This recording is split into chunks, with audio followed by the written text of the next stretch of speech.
Final Fan TV.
What's up, everybody, and welcome to the Final Fantasy XVI SPOILERCAST.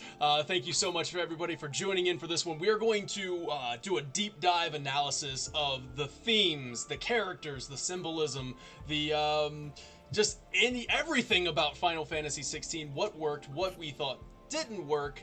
But to help me out with all of that, I brought in a masterful storyteller, in my opinion. We have the official Crane.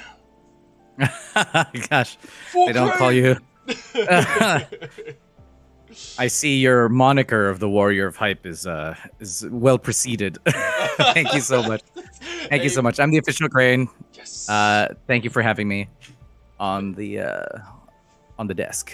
Well, I am honored to have you on the show, man, because we had some talks at the LA event. When we went to the LA event, we met up with Crane, and man, we had some great talks. And I was like, man, if anybody knows storytelling, it's Crane.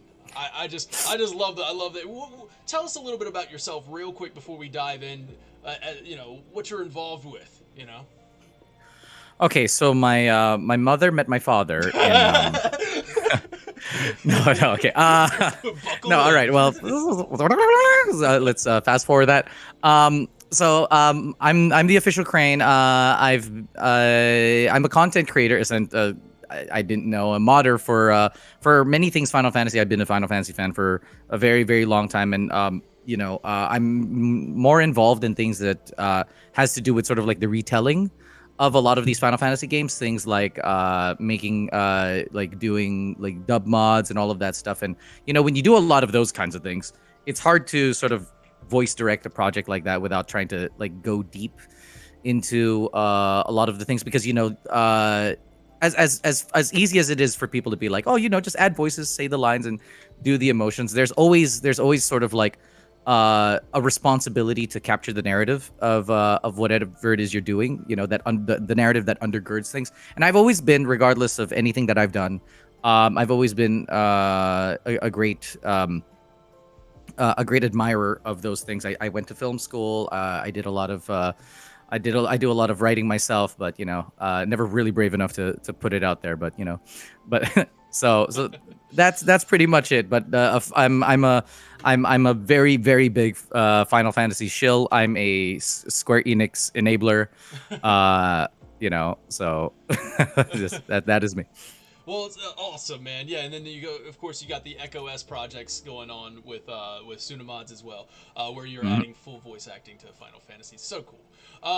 So everybody go check that out. But right now we're talking about Final Fantasy 16. Before we dive in, I want to get like kind of a surface level like thought on Final Fantasy 16. Where are you at with Final Fantasy 16? Where did you end up with? Because it's been, gosh, 3 months since the game came out at this point. So how has it settled with you? Where are you at with it?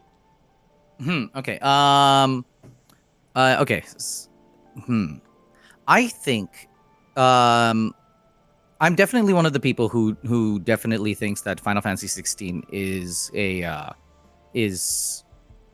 something that I think the Final Fantasy franchise needed very much. I think that Final Fantasy 16 side, I definitely err on that side. So. All right, awesome. I like to hear that. So like I'm kind of I'm the same way, where I think this is a solid foundation. I did a full review on this for the channel, so I'm not gonna at risk of repeating myself here. But like basically, I think Final Fantasy 16 did a fantastic job of laying a solid foundation of what the future of the franchise should build upon. And hopefully get a quick turnaround on Final Fantasy 17. But yeah, so like I really enjoyed it. I enjoyed that this game is rated M. I enjoyed that they took this story and they committed to this story, what they were trying to tell, this dark fantasy. I do think, like you said, it does have its Final Fantasy elements in there. It's a lot of, Byron. We're going to talk about Byron. There's a lot of, there's lightheartedness to go along with those serious moments. But yeah, so I really enjoyed Final Fantasy 16. There are a few things that I'm going to be talking about today where I wasn't able to really talk about in my review because I didn't want to spoil anything. That was a spoiler-free review. But now I can get this stuff off my chest, and in a way, like it's been on my mind for 3 months now, right? Like I've let it settle in for a while. I've tried to kind of understand the what the story was trying to tell me, understand certain things, certain choices that were made narratively. But basically, I've let all that settle in, and now it's time to talk about it. So first things first, Crane. Let's talk about the themes of Final Fantasy 16. So let's talk about, basically, if we could just package Final Fantasy 16 under one or two words, what is the theme of Final Fantasy 16? I think the theme of Final Fantasy 16 is more than just sort of like, what is it? I think that the narrative that undergirds Final Fantasy 16 is the idea that, one, that suffering is inevitable, right? And that, two, the way that you sort of break free of sort of the misery of suffering is by making by living a life that makes the suffering worthwhile, is kind of the I think is the greater sort of narrative. It's sort of the morale of the moral of the story, so to speak. So that's kind of like where I'm at with it. Obviously, there's always this whole thing about like breaking away for fate and all of that kind of stuff, like purpose, being purposeless versus being purpose used or purpose driven and all of that kind of stuff. But I do think that Clive as a main character is really trying to push forward the idea that he's a character that is no stranger to any sort of suffering, especially in this game. But then his sort of answer to that is in fact the to make something worthwhile of it, right? Yeah. So yeah. Okay, yeah, and I agree with that. All of that kind of, for me, if I had to like encompass this into a few words, let me just fix this up because it was getting on my nerves. There we go. There, boom, done. All right, so I had to fix the layout there. So actually, I kind of want I got to put it under one word or two words. Free will. That's the like I feel like that is kind of this reoccurring theme that runs throughout the game, and then.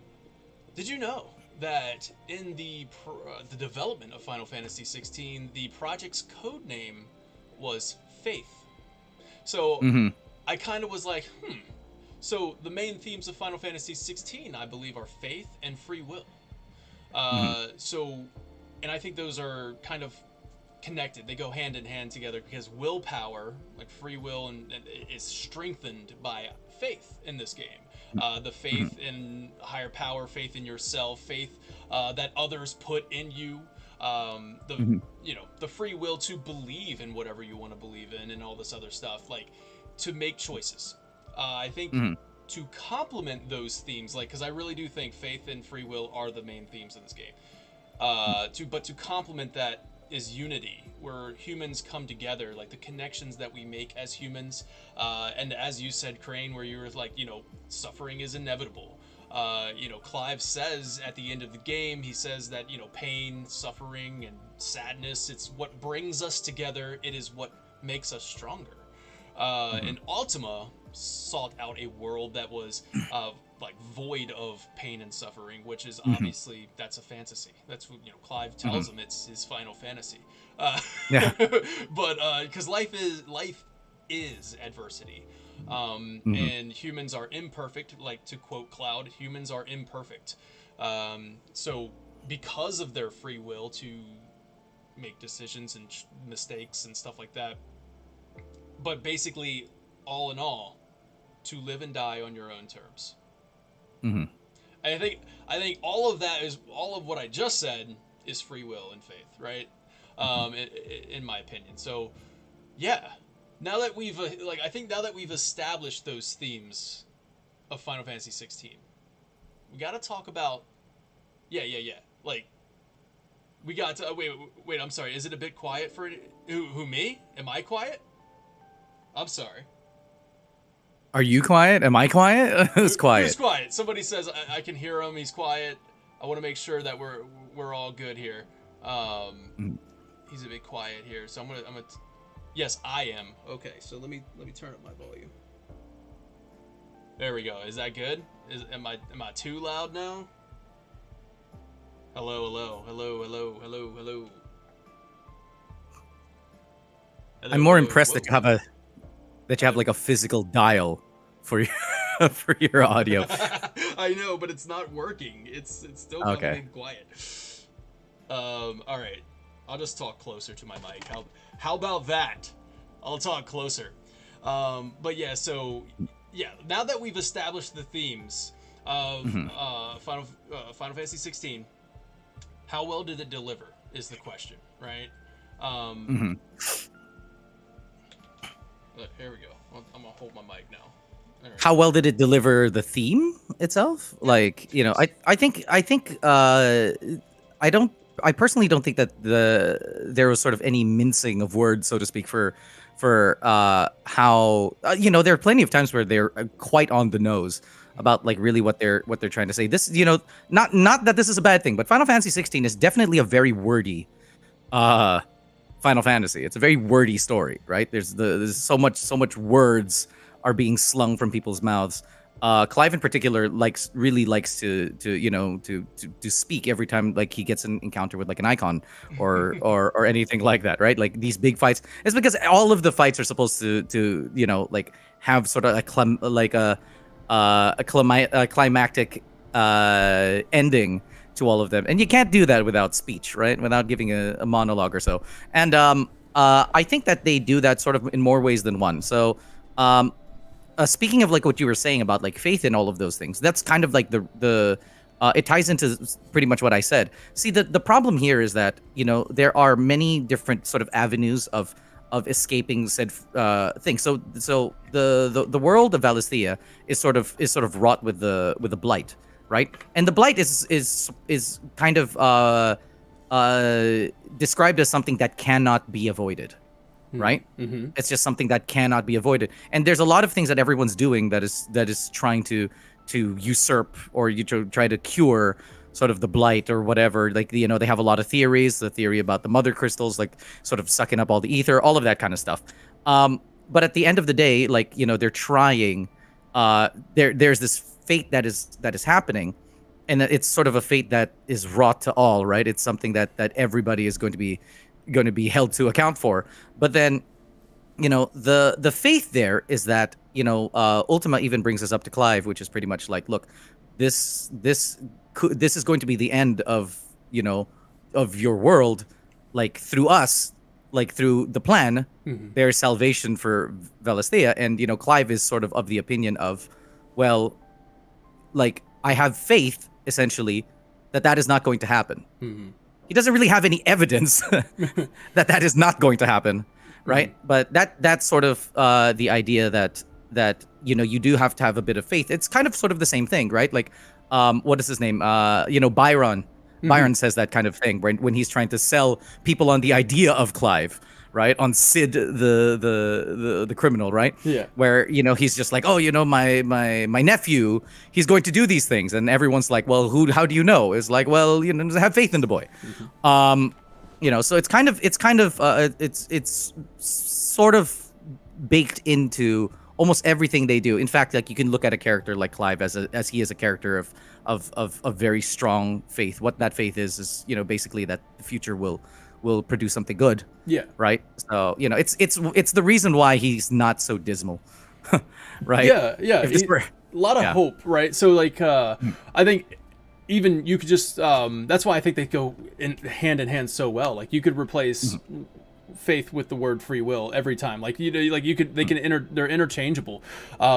Because Clive does have a strong will, and which is we're going to find out is that Clive's will is stronger than Ultima's. So. Like you said, it's baked into everything that happens, and I actually kind of went through here and went through some of the characters. I didn't go through all of the characters, and some of the side quests too. So, and basically, every side quest is about those themes that we mentioned, right? Where they're going through hard times, so suffering is inevitable. That's what you had said, and then faith, free will, and unity. So you basically go through some of these side quests. The trial and error one, where Ember wants to be a hideaway Cursebreaker scout, right? He does succeed in his trial, but he cheated to do so. So this is one of the only times that the player is given a choice, which I thought was interesting. That was one of my gripes about the game. For a game about free will, you don't really get much choice in what Clive says, or the player doesn't get much choice.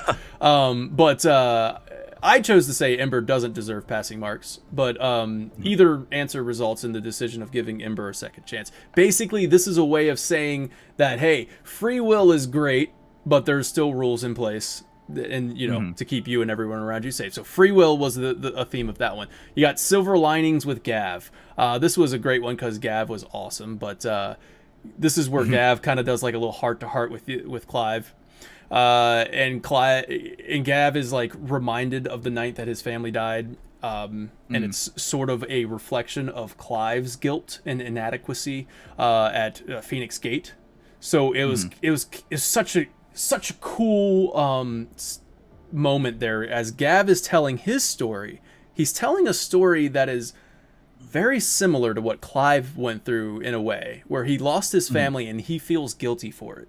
Clive felt the same way. But here's where it gets cool, is that Clive gets to play the role of Sid that Sid played in his life, and you know, the whole like kind of like a paying it forward thing, or just understanding that these connections to have somebody to talk to, right? So unity, coming together, suffering's inevitable, but hey, it's, you know, it's what we do with the what we're given.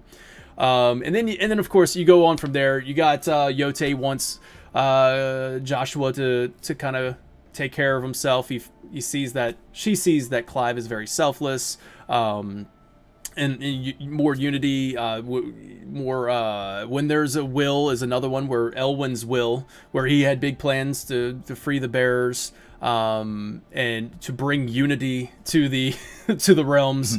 Another one there. And then let's see. Oh yeah, and then another free will one was aiming high with Mid and her decision to not build the airship, which I didn't like that one, but yeah, it's still a choice that she made, and it was her free will to make that choice. Also kind of learning a lesson from the Fallen, and their choice, their free will, and you know what caused them to make a big mistake, and you know maybe she doesn't want to repeat it again. But basically, a lot of unity coming together, a lot of like, yeah, suffering's inevitable, but hey, this is the cards we're dealt. We're gonna play with them. Yeah, so there was a lot of that going on.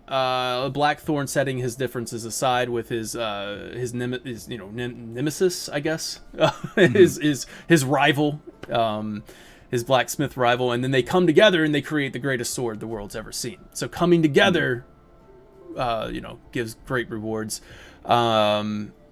But yeah, so well, I think it's it's kind of all about coming together. Human connection. I think one of the sort of stage that this this world is pretty set. I think this is one of the lessons that like Elwyn kind of like did sort of teach his boys, right? Was sort of like whatever it is you're doing, you have to sort of pay it forward, right? And that's kind of the promise that you're making, right? And there's many times in this, like what you said, but there are plenty of other times where unity is actually not rewarded, right? So and that's kind of like what you see a lot, especially with the icons, right? Going off of that whole thing, because I'm gonna play on the whole faith thing, because you know I love how you always say like faith and free will, but the thing is you kind of have you need free will to have faith anyways, right? Because you know faith is freely given. Same thing with love. Love is freely given, so you can't just force somebody to love you, kind of a situation. So when you have like moments like this, one thing that I found really nice about Elwyn, especially, like, you know, you go through the first part of the game with him, make him very very lovable, but he really is a man who like taught his sons to sort of pay everything forward, meaning like there really isn't when there isn't any evidence to hold two words together, you kind of have to act as if the thing is real. And when you act as if the thing is real, some people will follow and some people won't. But then, you know, the thing is, the people who do honor sort of the thing that you're paying forward, those are the ones that end up being strong with you. And then those who don't, like, those are the ones who end up not being strong with you. So, you know, like a good parallel to him would be like someone like Annabella, right?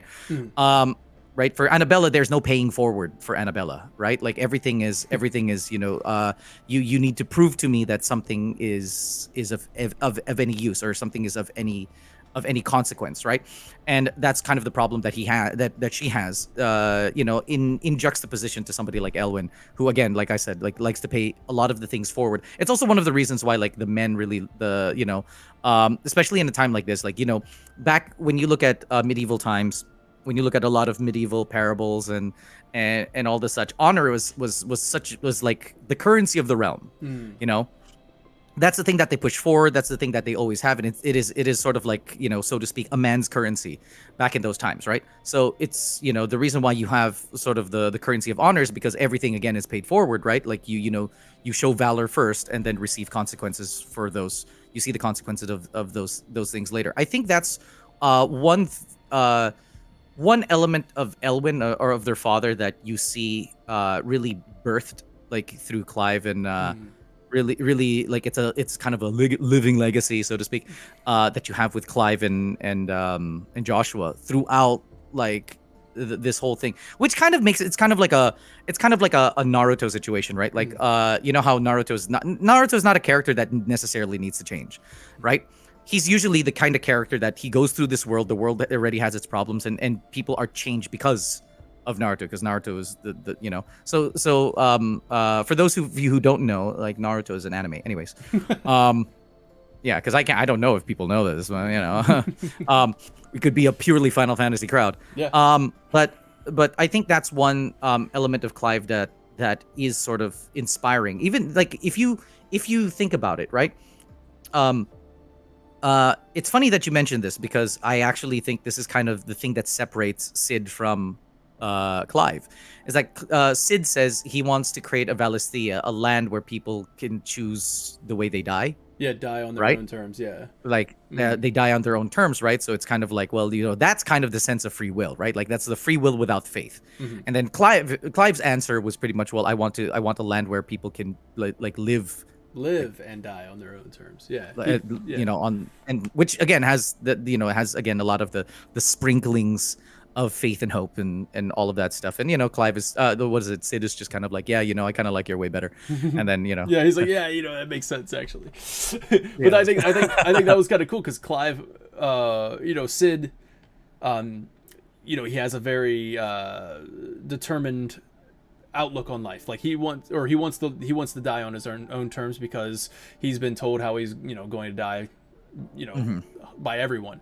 But Clive kind of brings this hope to him, like, oh, so I can live on my own terms. That's, you know, and like he likes that. I thought that was a really cool thing where Clive kind of gives him a little bit of hope in a moment where like Clive was like, he didn't have anything, like and I to kind of like pedal back on what you were saying about Elwyn instilling like his morals and stuff into Clive. I thought a really cool scene was at Lady Hannah's, when she gives him Elwyn's old outfit, and Clive walks out, and you know, and of course, you know, Jill is admiring the chest, but also the chesticles, yes, yeah, the chesticles, yeah. But also she says that she said it suits you well, not because of the chest, not because of those strings like barely holding on, you know what I mean, but because doing the Spider-Man. Yeah, I saw that. Yeah, pretty much. But yeah, no, not because of just that though, because she says it suits you well, knowing that, you know, this was his father's outfit, and it suits him well because he's very much like Elwyn, and you know, because of like his selflessness. Like I think that was another two oppositions that I bounced around in my notes, was selflessness versus selfishness. So selfless, selfish. It's also nice, the idea of he removes sort of the habit of because you know, he's essentially, his outfit, you know, as a wyvern, as when he was called wyvern, is it's essentially a slave's garb, right? So you know, you do away with that, and then you sort of put on the mantle of a free man, right? So yeah. So it's nice. That's nice. Somebody who has a little bit of control of his life at this, you know. And I want to get back to that moment in particular because I kind of want to go through Clive's story with you when we start talking about characters. But yeah, like I thought that was really cool with the symbolism there of him putting that outfit on. Jill saying that, you know, Elwyn has kind of he's becoming more and more like his father, which I thought was really cool. So yeah, everything that you said, but now I want to talk about the characters of Final Fantasy 16, and I'm going to go into, I'll start with Clive. Let's just start with Clive as the main protagonist of the game. You said at the beginning when you're like, Clive goes through it, man. He goes through it. He is like the embodiment of pain and suffering and in perseverance and enduring. And I kind of had this idea, and I was like matching it up, and I'm like, ooh, this does kind of fit really well. where Clive goes through the 5 stages of grief afterwards, after Phoenix Gate, where basically the 5 stages of grief being oh my goodness, so it's denial. Let me get to it. Let me get to my notes. What 5 stages of grief are: denial, anger, right, bargaining, Bargaining, yes. yeah, bargaining, and there's one in between: acceptance. I think, did I say anger? Anyways, I want to get to it in a second, but there's 5 stages here. Though I couldn't come up with one for bargaining. I never saw a moment where Clive was like pleading, like, oh, if only you could do this, I could, if I did this, you could give me back Joshua, or something like that. The only time I kind of associated that with bargaining was maybe like his revenge. Like, if I get revenge, then I will feel good. No, that's more anger. I think normally in times like in stories like this, bargaining is usually represented by their willingness to die. It's kind of like a my pound of flesh for the other's pound of flesh. Yeah. Thank you, FF7 It's music. It is sorry, it's denial, anger, bargaining, depression, depression, and acceptance. Yes. Yeah, and like usually it's with a higher power, so it's not like he went to Ultima asking him for something. So to kind of go through this real quick. I mean, sorry. Technically, death is a higher power. So in psychological terms, when people, that's why sometimes when people do this thing, well, you know what? If I die, maybe things will be better. That's true. That's very much. He does say that a lot. He does say that. Like he's like, then why am I bargaining. still breathing? So Clive, of course, runs the friggin' gamut of pain and suffering. Like, his mother hates him right at the beginning. His mother hates him. He was not chosen as the Phoenix as the dominant of Phoenix. So there's another thing that's piled on him. His younger brother inherits it, so now he has to, protect him. And his younger brother's weak, so now he's got to step up and do that stuff. There's an unstoppable plague causing their home to get overrun by things. It just kills all life. So that's another thing that's just like, dang, man, this guy's getting it pretty bad here. And then his father is decapitated right in front of him. And then his brother is later brutally killed by a mysterious second icon of fire. So he would then learn that, I'm just going to read my notes here. So I kind of wrote this down. He would then learn that it was his own mother that plotted the whole invasion, and then he was taken as a slave soldier fighting for the very same enemy that took everything from him.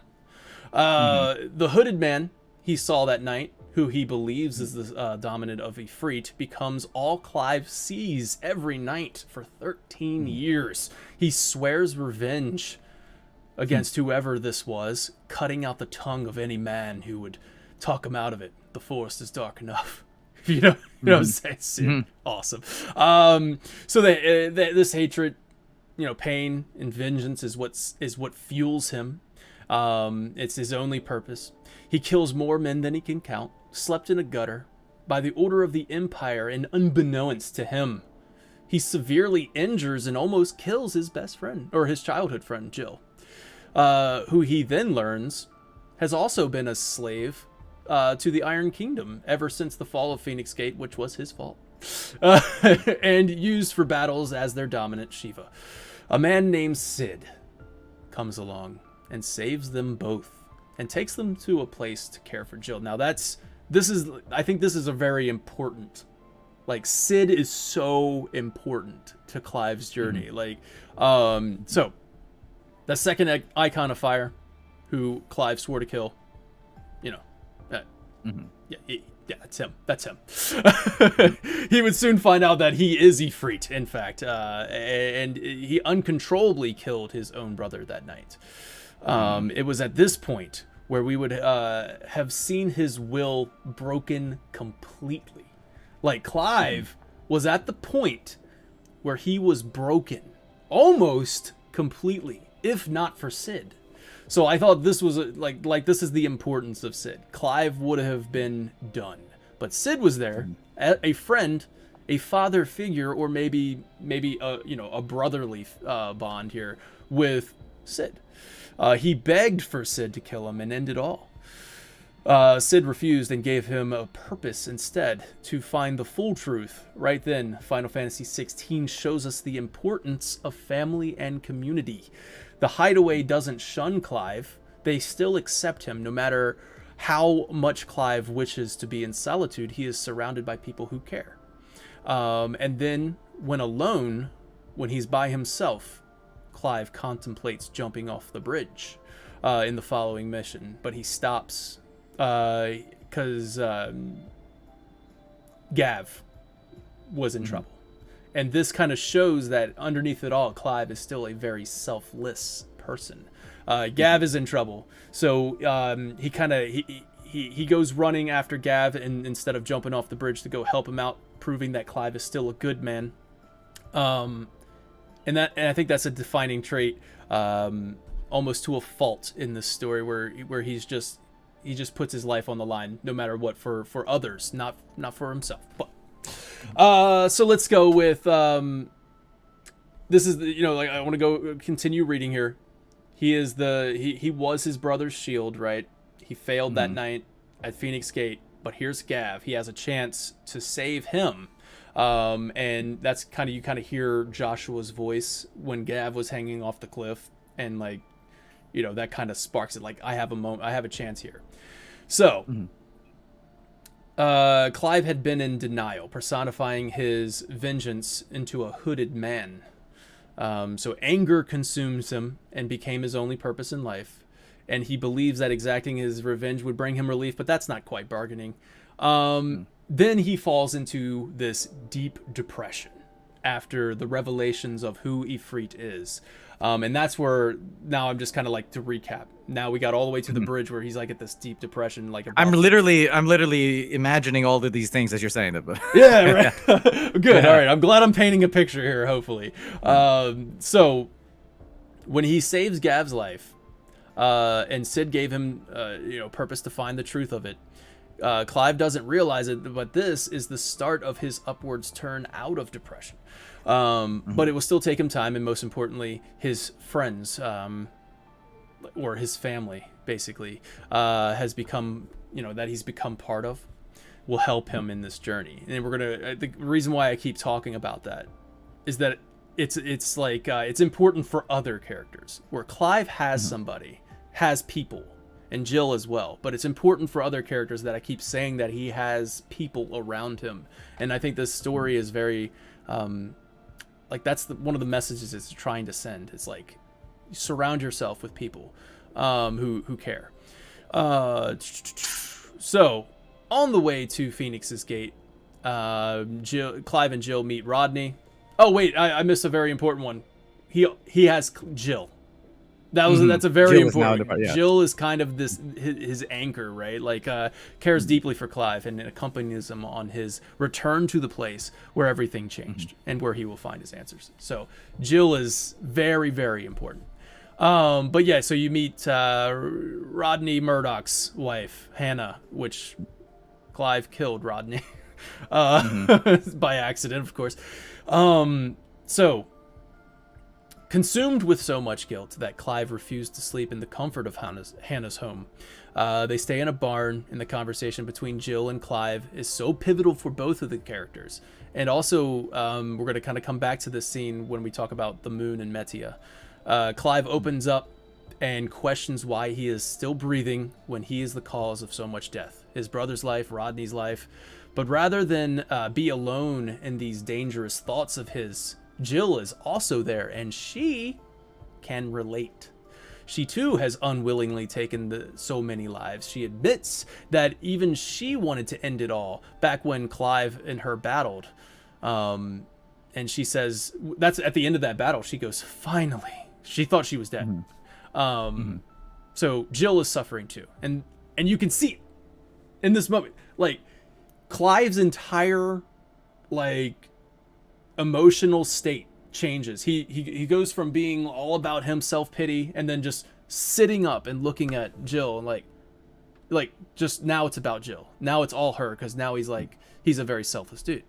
And I think Well, that he also finds out that he's sort of not alone, right? Like, exactly. I mean, one of the issues with the problem with characters often, like, or not just characters, with people really, is that when you're wrought with a lot of suffering, there tends to be you tend to get into like sort of like the spotlight effect. It's like, oh, woe was me, right? Sort of like, why me? Like it feels like all the world's it's like the world is sort of piling on to you, and you know, and it's kind of important because that's kind of like what heroes are made of. You know, you got to knock you down. It's actually the reason why I think that his life is kind of made ultimately worse by the fact that he was royalty once, right? Because you start off like this high, right? Yeah. And then you get brought down real low. It's kind of different when you're sort of you grow up low, and then you know, like at least there's a trajectory that you can sort of see, right? Like but you know, obviously it's painful to start there, but it's really hard to go from something to nothing, you know. And you a lot of this like just happens sort of just sort of happens this way. Everything that you said, it's like they can't he can't just become a tool, right? He has to be a tool for the enemy. He can't just be forced to do something. He has to be forced to do something he absolutely despises. It can't be that, you know, it can't just be all of these. It can't just be all of these things, right? You always have to, like, when it comes to Clive, like everything about Clive is compounded, right? Like everything about Clive is compounded. There's a lot of oftentimes in a lot of JRPGs. I'm sorry, that's a no-go word nowadays. But typically with a lot of RPGs, like, you know, of this sort, you'll find a lot of like what a lot of people, what we call like Jungian psychology, right? Like the idea that there's a story underneath a story, and one of the things that you have is this is pretty classic in a lot of these kinds of things, is like, you know, the acceptance of the shadow, right? So one thing that I really wanted to chime in when it came to sort of the whole recap was sort of like the idea that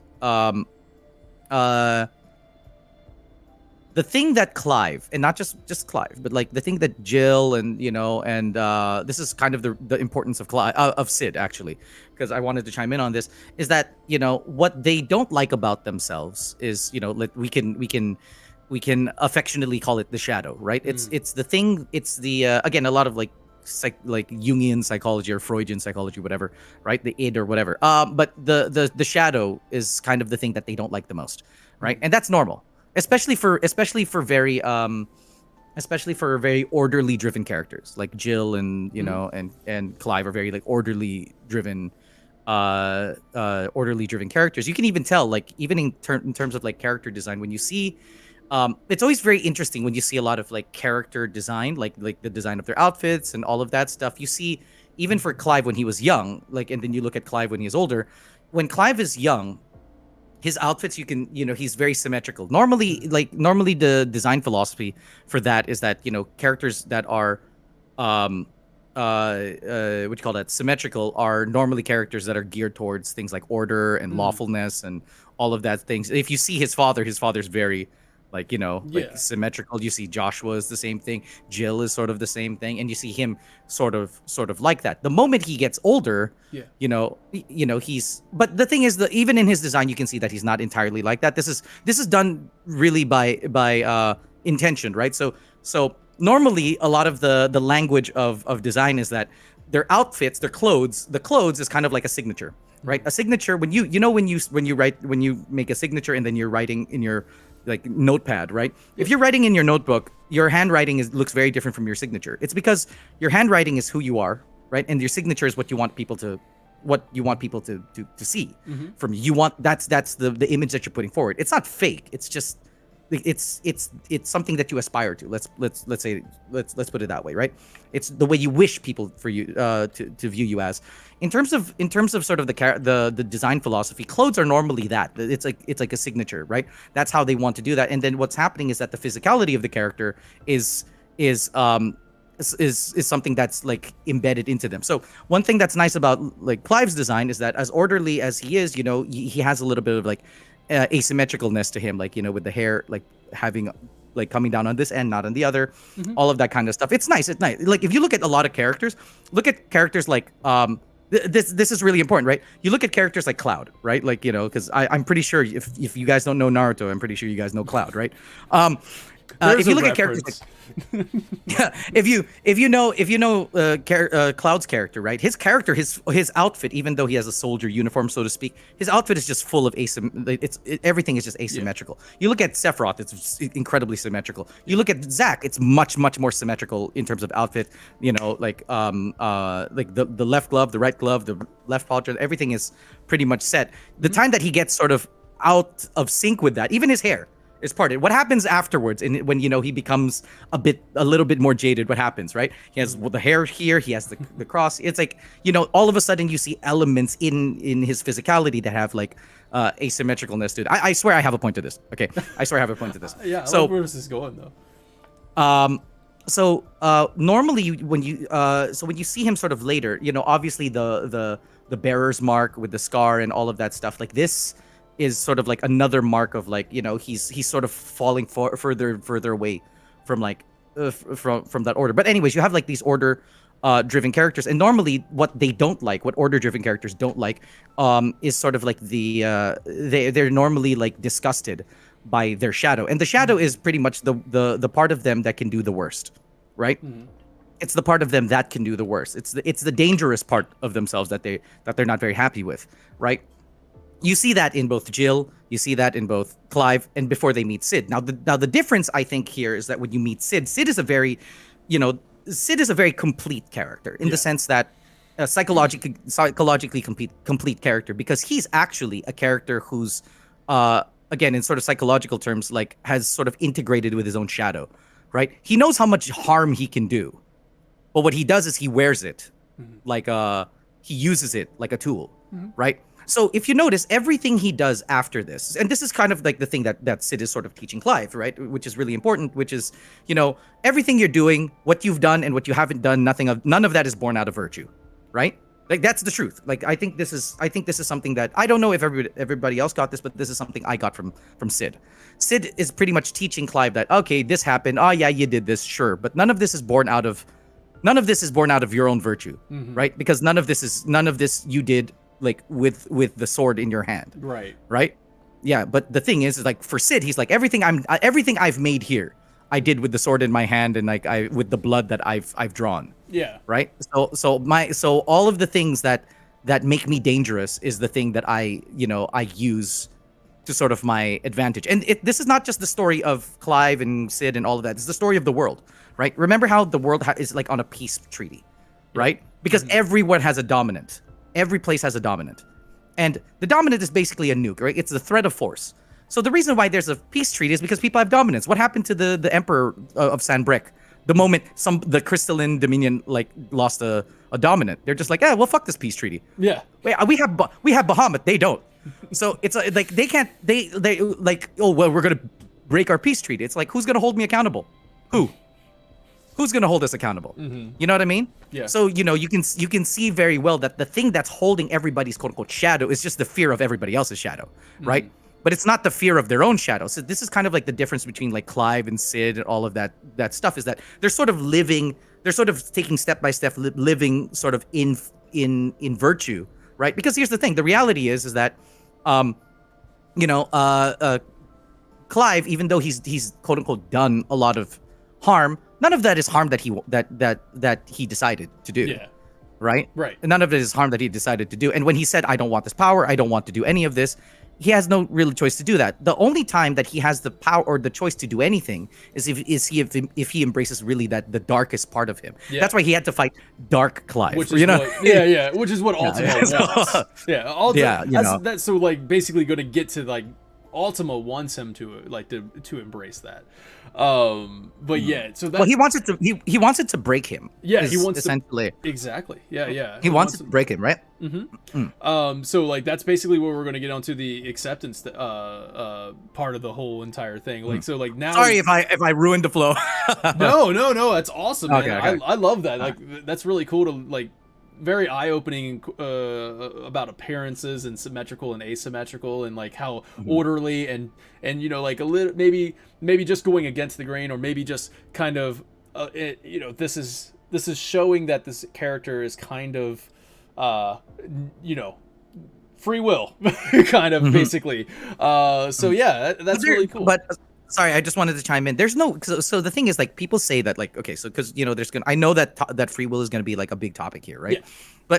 But the thing is, like, there is free will, but there's also, you know, but free will is sort of tempered by what what you're capable of doing, right? Does this make sense? Yeah. So, you know, it's like, if I'm capable, well, if I'm capable of doing nothing, the choice to do nothing means nothing. You know what I mean?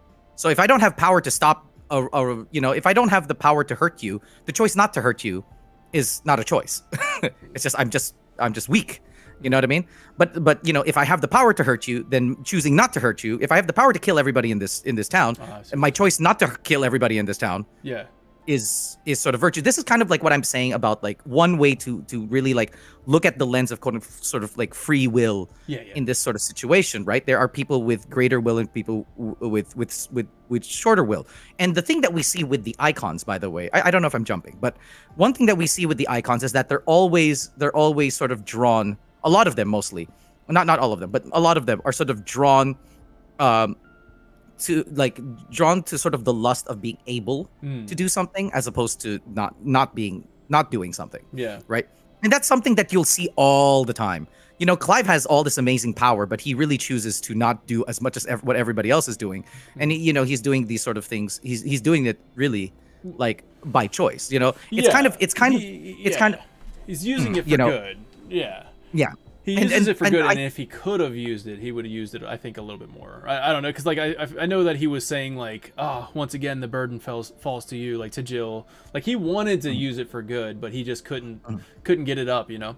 But so let's get to the acceptance stage. So, like, basically, so this whole moment right here where he challenges the shadow, right? So we're gonna get to that point.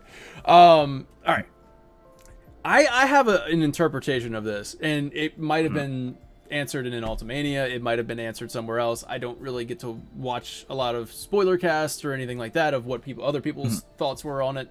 My interpretation of this whole scene might be exactly what other people were saying. It might be something completely different, but for me, when Clive goes to Phoenix Gate, he gets transported into his mind palace. He goes into this area. The mind palace. Yeah, his mind palace.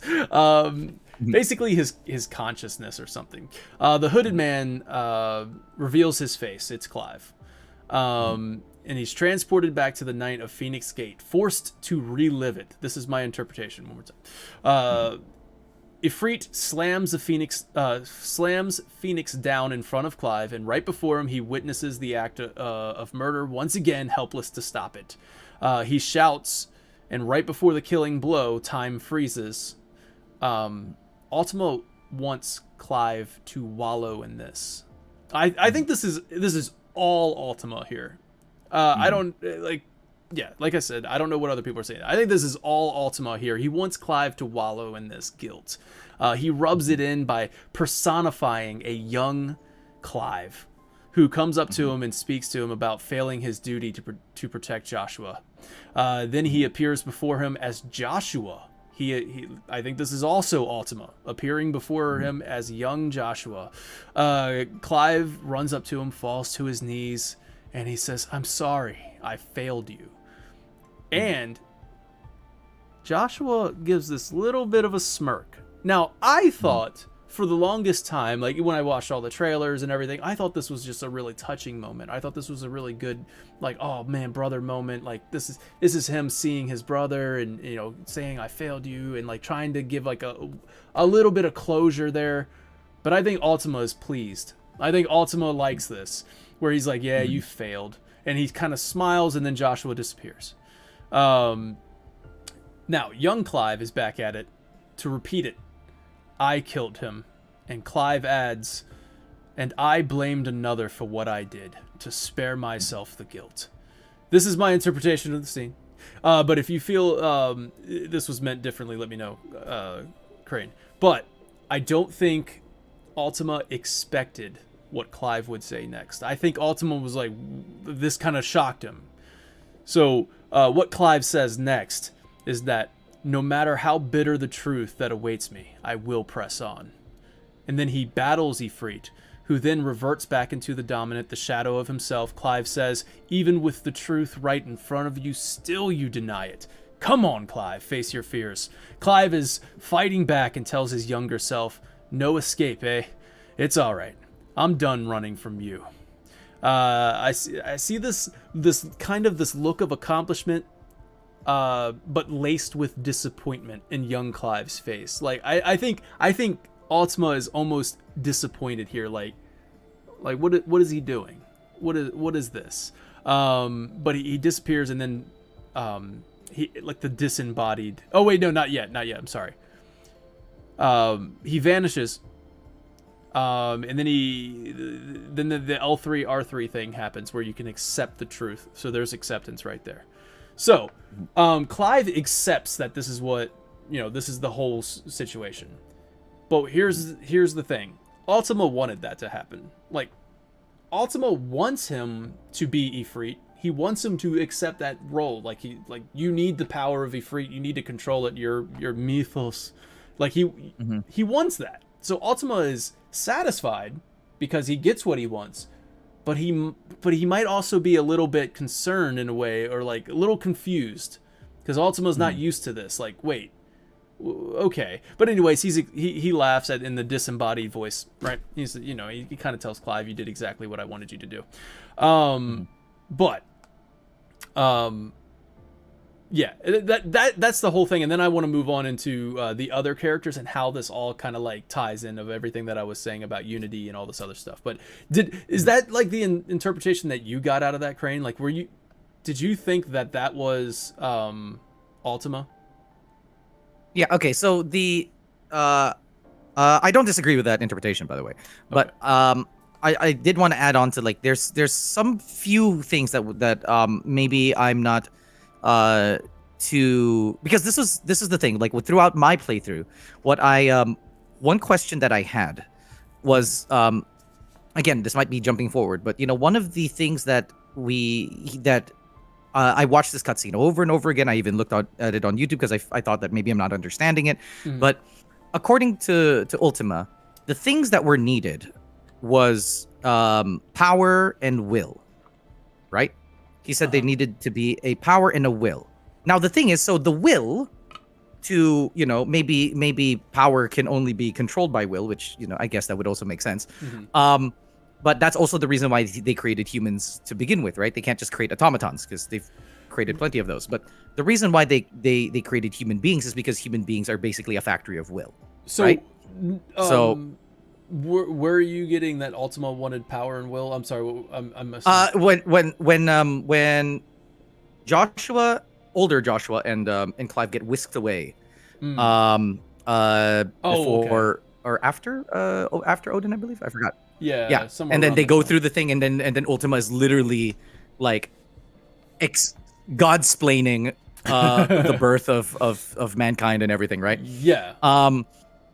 And he mentioned that, and I was just like, so what is this whole thing with will? Like, what exactly is this? Those are his words, is that he requires power and will. And he even said power, well, that's easy enough, but will, we needed to be more creative. I think that's what he said, something along those lines. So I still don't necessarily understand what the relationship between all of this is, but I don't have to go to lore savvy for that. The reason why I'm bringing that up is because I think that a requisite amount of will is required for the mythos, right? So I think he wants I think will is sort of required for the mythos to be actualized. But then I think too much will would force the mythos to right would turn the mythos into a logos, right? Which is funny because what's funny about sort of those terminologies is that logos is actually logos is the root word that we use for the word logic, but it's also the root word for the word God, right? So so it's almost like, he found it's like he has found a higher power that is not me. That's kind of like how I sort of interpreted it in the Jungian sense or whatever. Not a god. That's what Ultima says to him. Yeah, like he even says it. You're not. He forces him. Yeah. Yeah.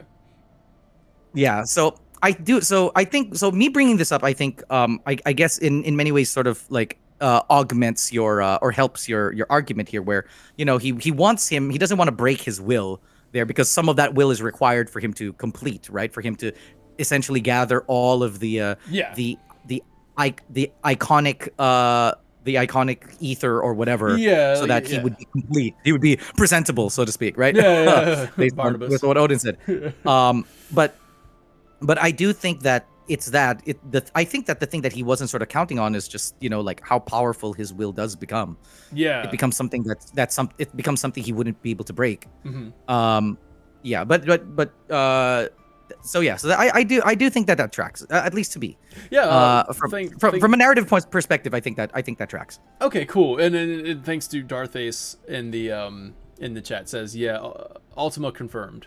There, I don't like if the Ultimania confirmed that or not, but it says that Darthace says based off the Ultimania, Ultima was confirmed to be in control of that scene. So cool, interpreted that right. So basically, all of that, that whole recap that I wanted to do, just because I feel like it was the beginning of this game is so good. So like the whole Clive. Oh, wait till you get to the end. So like I just kind of wanted to recap what Clive kind of went through before he finally gets to acceptance. Now, that doesn't mean his life is all gravy after that. Now, there's a lot more that he has to go through.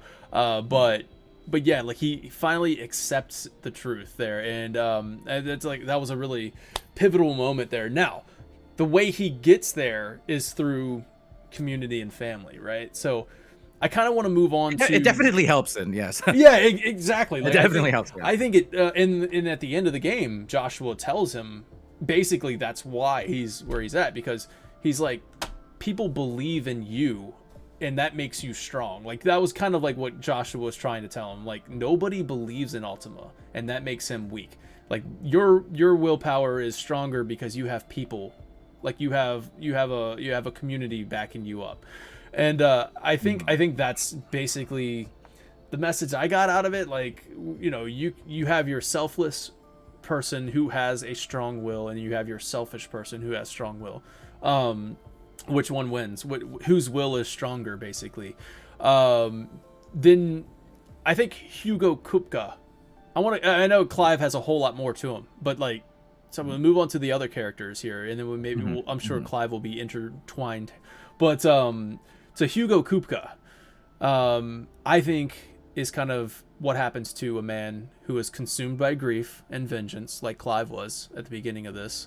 Like the whole recap where Clive was vengeance and grief, and he had a chance to take that anger and turn it into something, but he was saved by Jill and Sid before he did something he didn't, that was out of his character. But Kupka is not a selfless man. Kupka is a very selfish man who built an entire castle inside of the Mother Crystal and took it from a nation like this guy for himself. So Kupka, and he has a bunch of yes men. And that's who he's surrounded by. So nobody really cares about him. So when he loses Benedicta, the person he loves, and he kind of just goes on this conquest of revenge against Sid. I think Ultima expected this out of Clive. Like, I think Ultima kind of expected Clive. This is what Ultima thinks of humans. They're easily manipulated. They're easily broken. They're power hungry. Humans are easy. They're beneath him. So when Kupka comes to him and he's just like, oh yeah, just, I know what you need. Just, what I mean? Like, just, you just go in there and eat a crystal, and like, it was like stuff like that. Like, he basically wants Clive to take his power, but I think Ultima just thinks this is so easy. He's just like, I'm easily manipulating this man.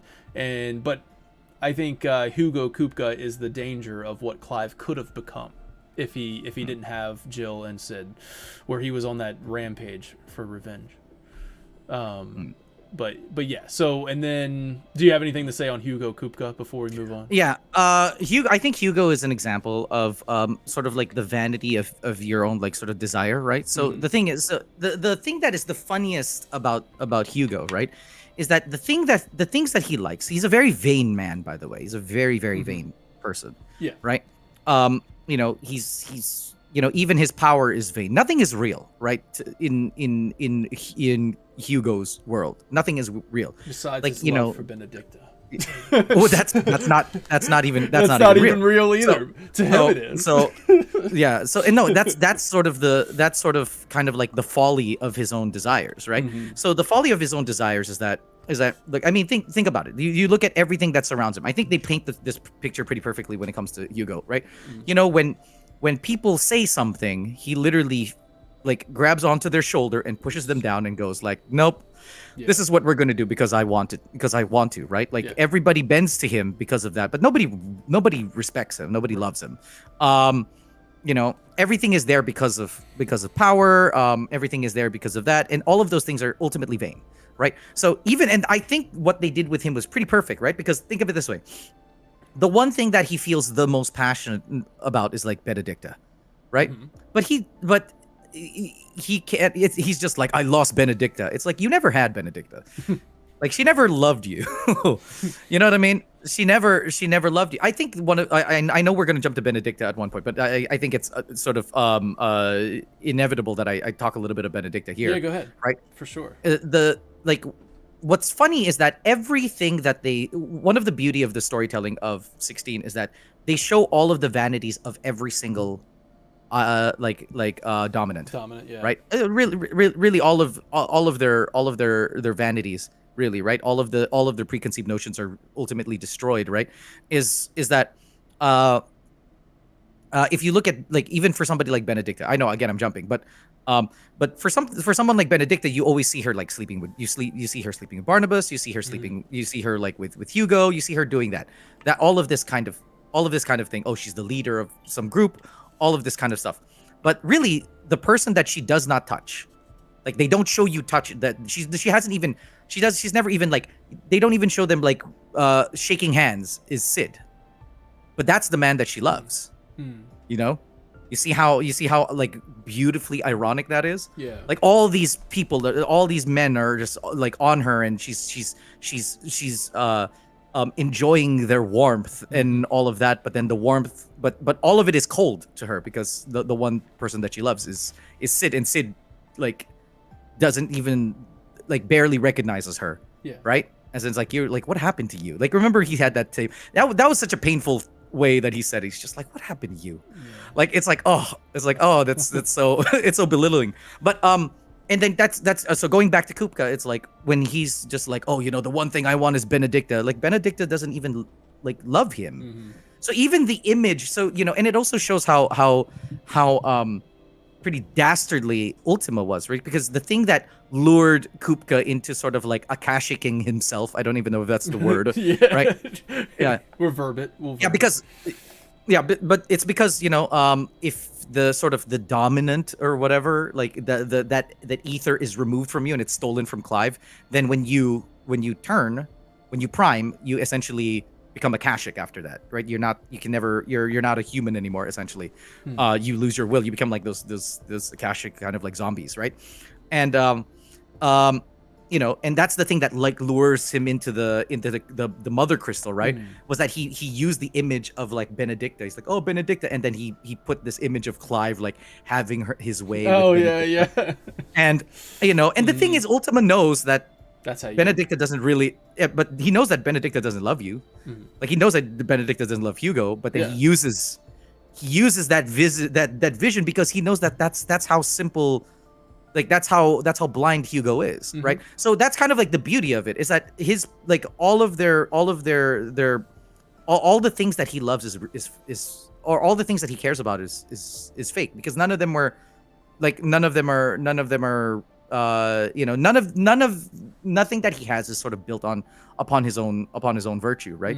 The virtue of none of it is built on his honor, none of it is built on sort of anything that sort of builds. When you were talking about unity, see, the thing is, with Clive, we're always going to come back to Clive, right? Yeah.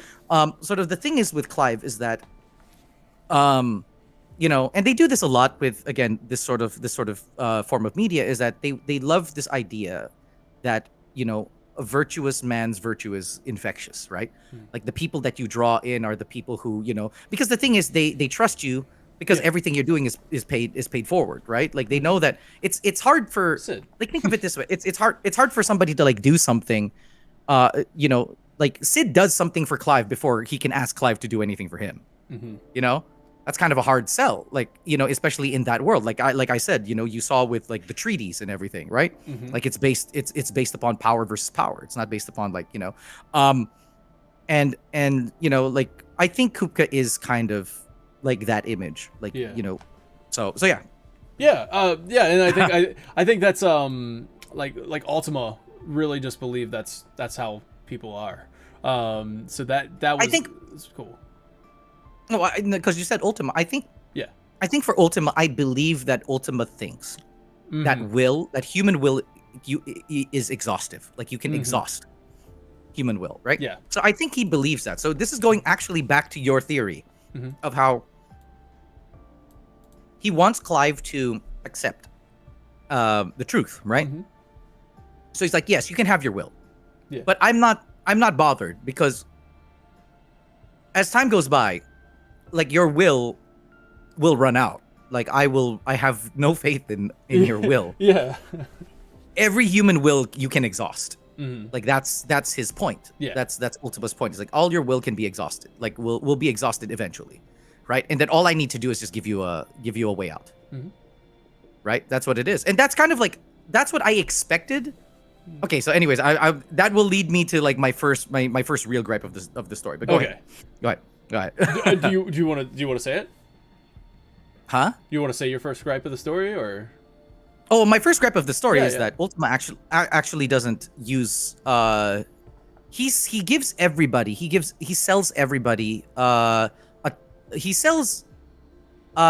purchases everyone's soul, devil, so to speak. He purchases everyone's soul with a ticket out of their misery, right? But I feel like he fails to do this with Clive. The moment in this story, again, I'm jumping forward, but the moment, I'm impressed with all of the storytelling of 16. Yeah. Except for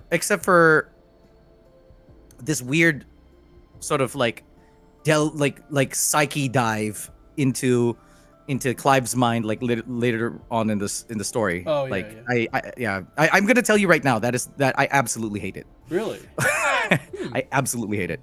It's one part of the story I think they should just omit. Huh. That's interesting. Why so? Because you're not using anything. Nothing makes sense. So okay, so if to remind anybody of like this scene, Clive and they're he's with Joshua, they're fighting Ultima, they're face to face with Ultima, all of this stuff, and then they do this sort of psyche dive where Clive is sitting on the throne, on Elwin's throne in the Duchy of Rosaria, right? He's sitting there, and he sees sort of a random array of people. Yeah. He sees Sid with Mid. He sees Jill with young Jill. With young Jill. He sees Elwin with young Joshua. And they're saying these things that none of them would say. Right, it's Ultima. It's all Ultima. So you have a couple of elements that don't make sense already, right? You have this. Clive is already in his mind palace, by the way, which already doesn't make sense. This is not how you. I would lament, like, and people are free to disagree with me or call me a hack or whatever, but I don't think when you do sort of a psyche dive, the whole point of the psyche dive is that you're trying to break someone's mind. Yeah. Right. So I think they managed to break rule number 1, which is Clive in that scene is already suggestible. Like he's Yeah. like this. Oh, Yeah, he's already dazed. what? Yeah. What's going on in his own mind? So it doesn't make any sense, right? So it literally, you can say anything at that point. Be like, eat an apple, and he'll be Eat like, an apple. and then, Go eat an apple. and then and then show the apple in his hand, and then he'll just slowly man. he'll just eat it. It doesn't make any sense. So another thing is they don't tie it to any problems that he actually possesses, right? So they go. He says stuff like how many people have died since you've taken my name? First of all, that's not something Sid would say. Yeah, you know what I mean. You're trying to say that like if you're going to try and be convincing in the way that you break his mind, is that what you're like? If you're Ultima, at least come to him as like how Sid would actually talk to him. Is that what you're saying? Like it's like for every other icon or for every other dominant, Yeah. he's been watching them carefully, knows exactly what their problems are, and when he's like trying to lure them to break their will, because again, remember when you go Akashic, you lose all will, right? You're just all ether and no will, right? So he lures them in with the things that he knows like very specifically what they want, right? Yeah. Or what their problems are, or the things that break them, right? Like with Clive, it's almost like it's like Ultima's kind of like, I kind of forgot what Clive was really worried about, so I'm just gonna put like like these sort of random sayings that will hurt his feelings or something like that. But it's like it doesn't seem to make any. Okay, so again, to me, it doesn't seem to make any sense. Like anything, any one of those things that they said, because one, it doesn't stick, right? Again, remember rule number one: he's already dazed. Two, you're using these characters as what he's essentially doing is using their bodies as a mouthpiece for himself. Yeah. Mm-hmm. So Kinda he doesn't coming use to things him that they would as- actually say. Yeah, he's speaking to him like so. My only counterpoint, and just to try, just for the sake of trying to make it make sense, would be that I think Ultima's desperate in this moment. Like I think Ultima is at the point where he just doesn't understand. Like he doesn't get it. You can even see it in the way, or hear it in the way Ultima's very monotone voice. I know it's hard, but like the way he's saying things, like he just seems very confused of like what.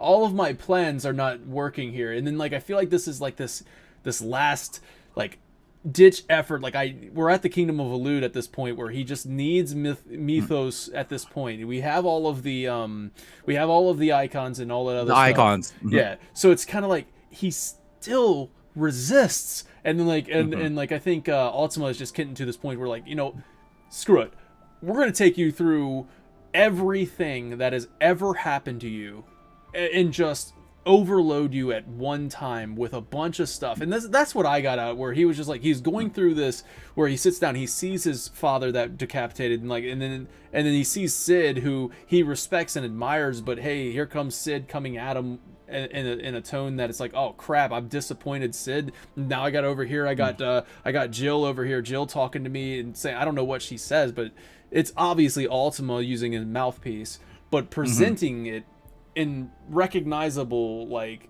in anchors to his consciousness, these strands of consciousness. He's trying to sever them, and like just to try and like break him of this, like, oh, you want to hold on to Sid? Well, Sid's disappointed in you. You want to hold on to the, like all of this. And by the time he gets to Joshua, which Joshua is the magically is not affected. Joshua's in there, man. Even his avatar, even his avatar in this psyche dive that was created by Ultima is apparently like Josh still has control over. Okay, my counter to that, because that's perfectly plausible. If then why did it almost work? Wait, that's what I'm saying. Like, I think it was working. I think it was working. But that's he was that's breaking Clive until Joshua intervened. Like, because Joshua, the reason why I think Joshua was able to be in that mind palace, because he's inside, because he has the Phoenix in him. He has Ultima within him, so he's able to kind of tap into that. Yeah, I mean, I have a much more cynical view of this, and my cynical view of this is that they wanted to make it dramatic, and they do this a lot in like things like video games and anime, where we need to do the psyche dive, like that's always like a nice part, always at the end of like a character like coming in like victoriously, rising like a phoenix, cough cough.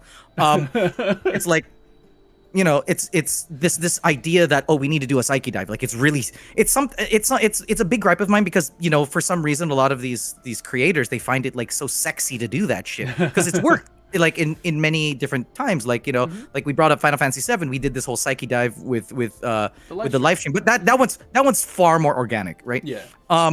That's far more organic, and it's revelatory. The problem with this is like the point of the psyche dive is for it to be revelatory, right? There's like that's the purpose of it, regardless of the lore bit of it, regardless of how Ultima feels or his strategy or all that stuff. Narratively, the only reason why you're doing that is so that the character can come up with a revelation of himself, or it's a revelation that the antagonist is using against like against the main character, right? So that's what it's meant to do. It's meant to inject information into the character that the character doesn't know, right? Or an idea into the character that the character doesn't have. I can't remember what was said at the very, very end of it, but other than this, like Joshua saying, none of this is real, Clive. Wake up.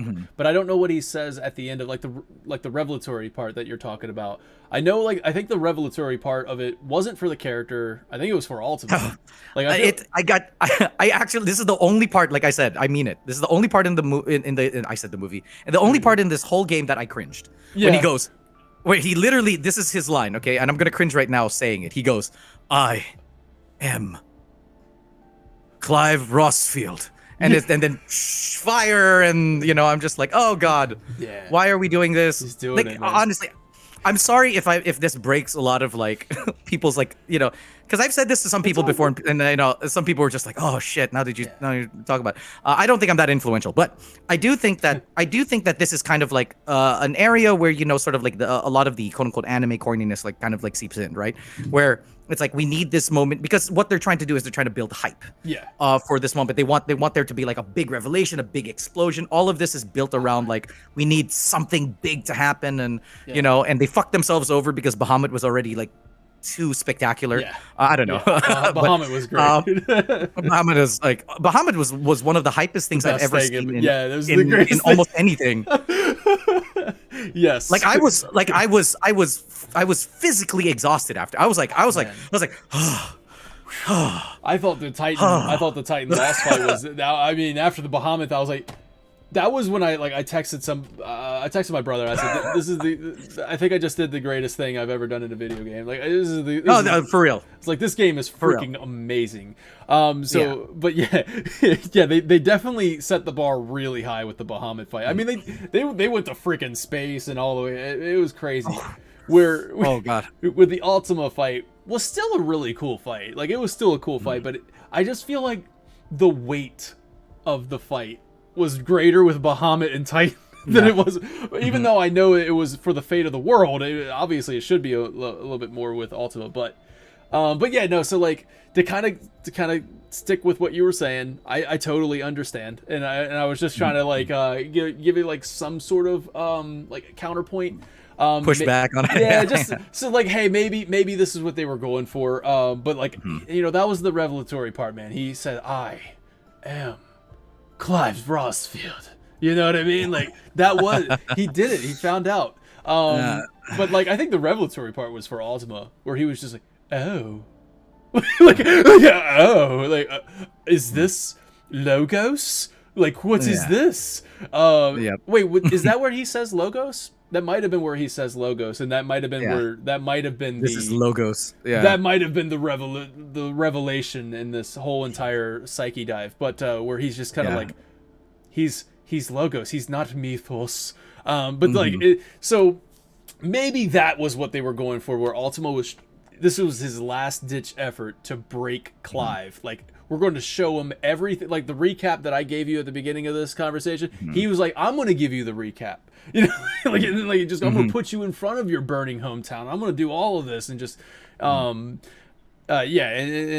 anyways, so, to get that was a good. I like that. I like that little divergence there. That was cool. So, so we go to like, just kind of go through the characters a little bit with Sidolphus Telamon. I think Sidolphus is the personification of free will. So where he's just kind of like, he wants all humans to die on their own terms. We talked about this a little earlier, and where he wants all equality for all walks of life and everything. That through Clive, he grows to understand that it's more than just dying on your own terms. It's more importantly living on your own terms. We talked about that. We've also established that that Sid is not just a person. Sid is an ideal, right? So Sid that's is why that's right. He- Yeah, he isn't. he lives on. He is literally the personification of the ideal of to live and die on your own. And not only that, but also very important to Clive's getting out of what he was going through. Now, I don't know where to go with it. I kind of scattered here. The next person I had was Barnabas, but I feel like we should save him for the last, because he was saved for last in the game. I have nothing on Benedicta. Like, when you said, I'm sure we'll talk about Benedicta, I have nothing on Benedicta. I feel like Benedicta is one of those characters where I wish she had more going on. Like, I feel like she had a very interesting backstory with her being basically just nothing. Like, you know, treated like dirt. Sid brings her in. You know, like there's a whole thing going on there. I feel like she's very desperate, but I can't figure out where she ties in with the free will theme or any kind of theme.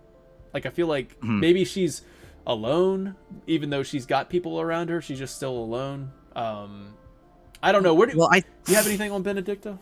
Yes, so I actually like Benedicta a lot. So Okay. I think Benedicta and Barnabas are probably two of like my favorite characters. Yeah, I love and Dion. yeah. I'm not gonna mention Dion because Dion's everyone's favorite. Right. Yeah. He's literally the best boy of the whole. Like, I was just like, oh, Torgal's the best boy, and then we see Dion. I'm like, no, that's the best. That's boy. that's best boy. That's the best. That's the best boy.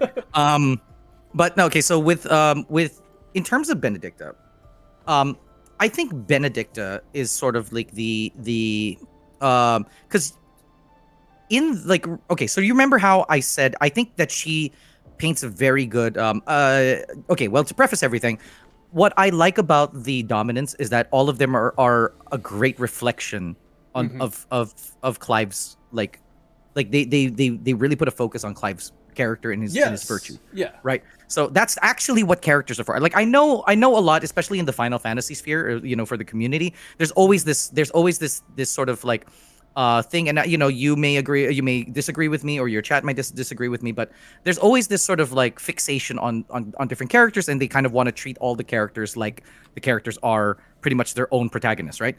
But you know, the way that I look at it is that, you know, there are protagonists. Like Cloud is the protagonist of 7. All the characters around them, although they have like amazing backstories and all of those things, they're all meant to serve as sort of like reflection and refraction points of the main character, because the main character is the person who pulls the main idea of the story forward, right? Yeah. And you know, and I think that all of the dominants, Jill included, they're all sort of supposed to be kind of like a reflection of like they show what Clive is like. And I think when you meet Benedicta, that's kind of like the first example of that. This is Clive that hasn't even really you know, he hasn't even sort of embraced his shadow yet. But what you get sort of in the situation is that you see Benedicta, right? And you know, Benedicta is like using her power, and then using her authority, and then using her wiles to sort of get to get to places, and that's actually what she believes. See, the thing is, the problem is that she knows that Sid is powerful too, and Sid like brought her up and all of that stuff. And she says, remember the words that she says to Sid is something along the lines of oh, like come with me, Sid, like, you know, like we can do amazing things together, like we could rule the world together. And Sid's kind of like, well, no, I'm not, like, I don't like your your ideas, like I'll do shit like my own way, right? But then Benedicta, so for her, like power equals affluence, right? Like power equals like, you know, like change and all of that stuff. And you know, so when she that's the reason why she clings on to people who are powerful, right? She clings on to Kupka, she clings on to Barnabas, she clings on to all of these things that make her sort of strong. One of the lines to me that I know that most people find this benign, but this is something that really struck me, is that when Benedicta treats Clive with so much like condescension, right? It's just like, oh, you know, that little sexy line where, you know, she's like holding onto her sword, and she's just like, or hard, right? or whatever. And yeah, and she's kind of just like, you know, well, I'm about to kill you now, like I'm about to punish you, right? And she gets her ass walloped, right? And she's the first thing she kind of like gets mad about, she gets like really seethingly mad about, is like, who are you? Yeah. Like, why is in her mind is kind of like, why is this random person like stronger than me. Like this doesn't make any sense, right? Because there are the dominants and then there are you. Yeah. And who the hell are you, right? You know, because she cannot imagine a world where people who have power don't use power. Like she cannot imagine a world where that is. And Clive is an example of a world where people who have power don't use power, right? Like, and I think to me, she's so important because she shows that to Clive, that even in Clive's like non-affluence, or even in Clive's like, you know, because for her, it's like, if you're this strong, I should have heard of you by now. Yeah. You should have been somebody. I probably would have slept with you. Something. I don't know. Kinda You know what I says mean? it, like, yeah, she kind of offers it. Yeah, she's like, "Oh, you took out a lot of my men. You've bested my sisters twice, and like, if it's the hearth you want, you know, like if you So you find plenty under my wings." But yeah, Right? yeah. So she's kind of like, "Oh, okay, power." Yeah, but Attracted to it. he's really powerful. Yeah, but then like, and but he's not a dominant, and he's dominating a dominant, and she's kind of like, and I understand sort of like vocally, like, you know, from a voice direction standpoint, I understand like when she's like yelling that at the top of her lungs, like who are you? Yeah. Like when she does that, she's mad because it breaks her worldview. It breaks her worldview that somebody with power is not using their power to attain more power. And I think, you know, that's the very beginning spark of like what you know, and then Sid comes in and he's just like, oh, it's because he's doing something for somebody other than himself. Right? That's literally his line. So I think that those are super duper powerful. You know, because again, remember, he's talking to Benedicta like as if he knows Benedicta, because he knows Benedicta, and he's just like, because what he's doing is not for him. What he's doing is for someone else. Like he's doing it not for himself. It goes to your selfishness versus selflessness kind of stuff. He's not doing this for him. Yeah. You know, like the only people who flaunt their huge girthy power around, as you drink that girthy thing. You had to say the word girthy. right there. Yeah, I know. Timing. I know. I got it. The time that he does that, like the time that he sort of brings, the time that he says that, you know, he shatters her worldview, and she just can't, like, it's almost something that she doesn't understand. Yeah. Even when she was offering it to Sid, she's like, look, like we can do this together, and he's just like, Sid's like, nah. Yeah. No, thank you. Like she is a character who cannot look past, like self-gain. Like, you know, dude, I'm so happy that like I asked you about Benedicta, honestly, because it really does shed a lot more light on her character. Like, I mean, like for me, I was struggling. Like you said, you were like, yeah, everything serves the character, or the themes of the game. Like, and the main character should be the embodiment of the theme of the game, and then all of the supporting cast should be supporting. You know, like that's what they are, supporting cast, support the main character. So yeah, man, thank you so much for providing that perspective, Crane. I appreciate that. Yeah.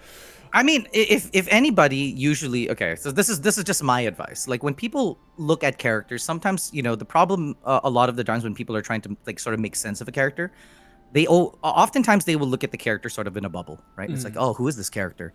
But sometimes it's not about who the character is. It's about what the character like does. Yeah. Like what is the character's effect on the main character, or what's the main character's effect on them? That's kind of how you get a real sense of why they're there. You know, it's the reason why, because the thing is with productions like this, you know, every little move, every twitch of the eyebrow is like money. Right? Like they spend money doing this stuff for you know, this is the reason why like I'm so upset about like that whole scene. I could be like that scene. Sorry, I'm going back to the scene. But I'm like most people with the scene, like most people go like, you know, but I like the rest of it. I can just pass by. Like I can just ignore it. But for me, I can't, because I'm just like, they spend money on this moment. You know, like so in other words, for them, they thought this was a home run. Yeah. You know? That's what I'm saying. Like, you know, a lot of people have gripes about like, oh, but some of the side quests kind of look jank. It's like, yeah, you know, but you know, because those moments aren't like the moments like that the creators are thinking this is gonna get people, even though those are some of the moments that really get you, right? It's like some of those side quests, right? But the point is, this is, first of all, it's unavoidable. like it's there. It's not a small moment of your time. It's a big moment of your time. Yeah. And I'm just like, well, what purpose did that serve? You know, so like you spent so much money on that. Where did that go? Like Yeah. what exactly were you thinking about it at that time? So like looking at Benedicta, like that's kind of how I saw Benedicta. I'm looking at Benedicta. She you know, you see her very early. She paints the world so well. Because another thing that I do like about her is she sort of shows you what even the geopolitics of the world. You know, they're sat there like sort of in this cabinet meeting with sort of these leaders and all of that stuff. Yeah. You had the Dalmekians and the Walode, the people from Walode and all of that stuff. They're talking blah blah blah blah blah, all of that stuff. And Benedicta like walks out, and you know she's like strutting her stuff all over the place, smoking her little smoke piece. And then right after she comes out, she starts like macking with Kupka, right? And all of that stuff. They make all these little promises, and then even when she's like getting her neck eaten out, like the camera zooms in on her, and she's kind of like, you see that she's like she's a wily little thing, you know. And I think that's really good because you're using Benedicta to show like sort of the greater corruption. Man, that's a great way to look at it. Like Benedicta is like the perfect introductory like dominant. Yeah, and she's great for that role too, because it's like, that's what I'm saying. It's like, look at this person look at how a person, not just any person, but look at how a person navigates this world. You know, that's kind of like really what you want to see. That's the reason why that scene is more important to put rather than, you know, like when we talk about like which things come first, right? You know, the thing that comes first in the whole thing is you know, they don't want to just straight up show you like what is it? The first thing they show you is him as an adult already, right? Like Clive as an adult, and then that's the first time you're ever moving as a character and all that stuff. And then they show those little scenes because they need to introduce to you what kind of world you live in. Yeah. Right? Because think about it. If you didn't get that scene first, and the first time you're introduced to any sort of politics in the world is Elwyn, you're painted with you're sort of misled to believe it's like, nice. Oh yeah, you know, like kings and honor and shit. Yeah. Like, you know, you don't see that. Like that's what you're going to see, and then you're sort of the world, the politics of the world is sort of like misrepresented to you early on. But what they did was they chose to show you Benedicta and Kupka and all of this stuff. Like that's what they decided to show you, and they put you in the middle of war. That already tells you so much. And then when they show him back when he's young, then you're kind of like, oh, this is a pocket in time, right? In other words, no matter what happens in that moment where it's all, you know, like Torgal's little baby and, you know, the king is so nice and all of that shit, you know, in the back of your mind that this place is like war torn and all that shit. So it's really important to sort of do that. And you can only do that with so many things and so many, you know, you could only tell the story so succinctly with so many mouths speaking, right? So, you know, having Benedicta kind of navigate that cabinet and then outside of it is, I think, such a great representation. It really paints the world of Final Fantasy 16, like the actual world of Final Fantasy 16, in a way that really nothing really else would, in my opinion. Yeah. So I think that's kind of really... So I think Benedicta was really key, especially in the beginning. Fantastic, man. Yes. Yeah. So Jill Warwick. I want to go with Jill Warwick next here. Now, one of the most important characters alongside Clive. I guess so what I have on her is that she had her free will held hostage, basically forced to do terrible things against her will. She carries a guilt with her, just as Clive does. She willingly sacrificed her well-being to atone for her actions, because when she shouldn't be transformed, going into summoning Shiva, basically. She shouldn't pre-priming. She's doing it anyway to atone for it, to protect Clive. She's very much that anchor. But what she needed to do was sever the ties to that part of her life. And she killed Imran of the Iron Kingdom. I think this was kind of a cool... Like you said, how does this serve Clive? I think the way this serves Clive is that Jill is showing Clive that you can sever these ties and atone and all this other stuff. Which, by the way, first, before we even get into it, one of the best friggin' lines in the game, baby, was when she kills Imran and she goes, "May the blessing of the crystals go with you." Come on, Jill. Oh. Come on. I was like, dude, that part I was cheering, man. Because like in the trailer when she goes, "It is you who shall bow to me," I thought that was going to be the most hype line. And from all the trailers, I was like, that is the most hype line. Unfortunately, I personally don't think that line was given the weight that it should have been given, because yes, we do hear her talk about how she's been through all of this stuff, and we know you can put the pieces together of what was going on when she was a slave to the Iron Kingdom. But it's like, man, you should have shown. I don't know, like, to show us what, like, give us the scene, give us the flashback of what she went through. So when she tells him that it is you who shall bow to me, then it is like even more impactful. But when she tells him to go with the crystals, may the blessing of the crystal go with you, I think that is epic. That is her comparing him to the root of all that is wrong in the world. The thing that is literally killing the world.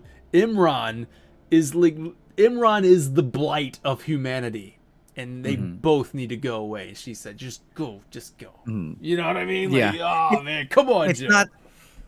It's not particularly significant, but it is particularly satisfying, right? Yeah. Like, oh, it's like, hey, she needed a sweet whisper to him. Like, it's really beautiful. Yeah. It's really, really beautiful. Yeah. You need.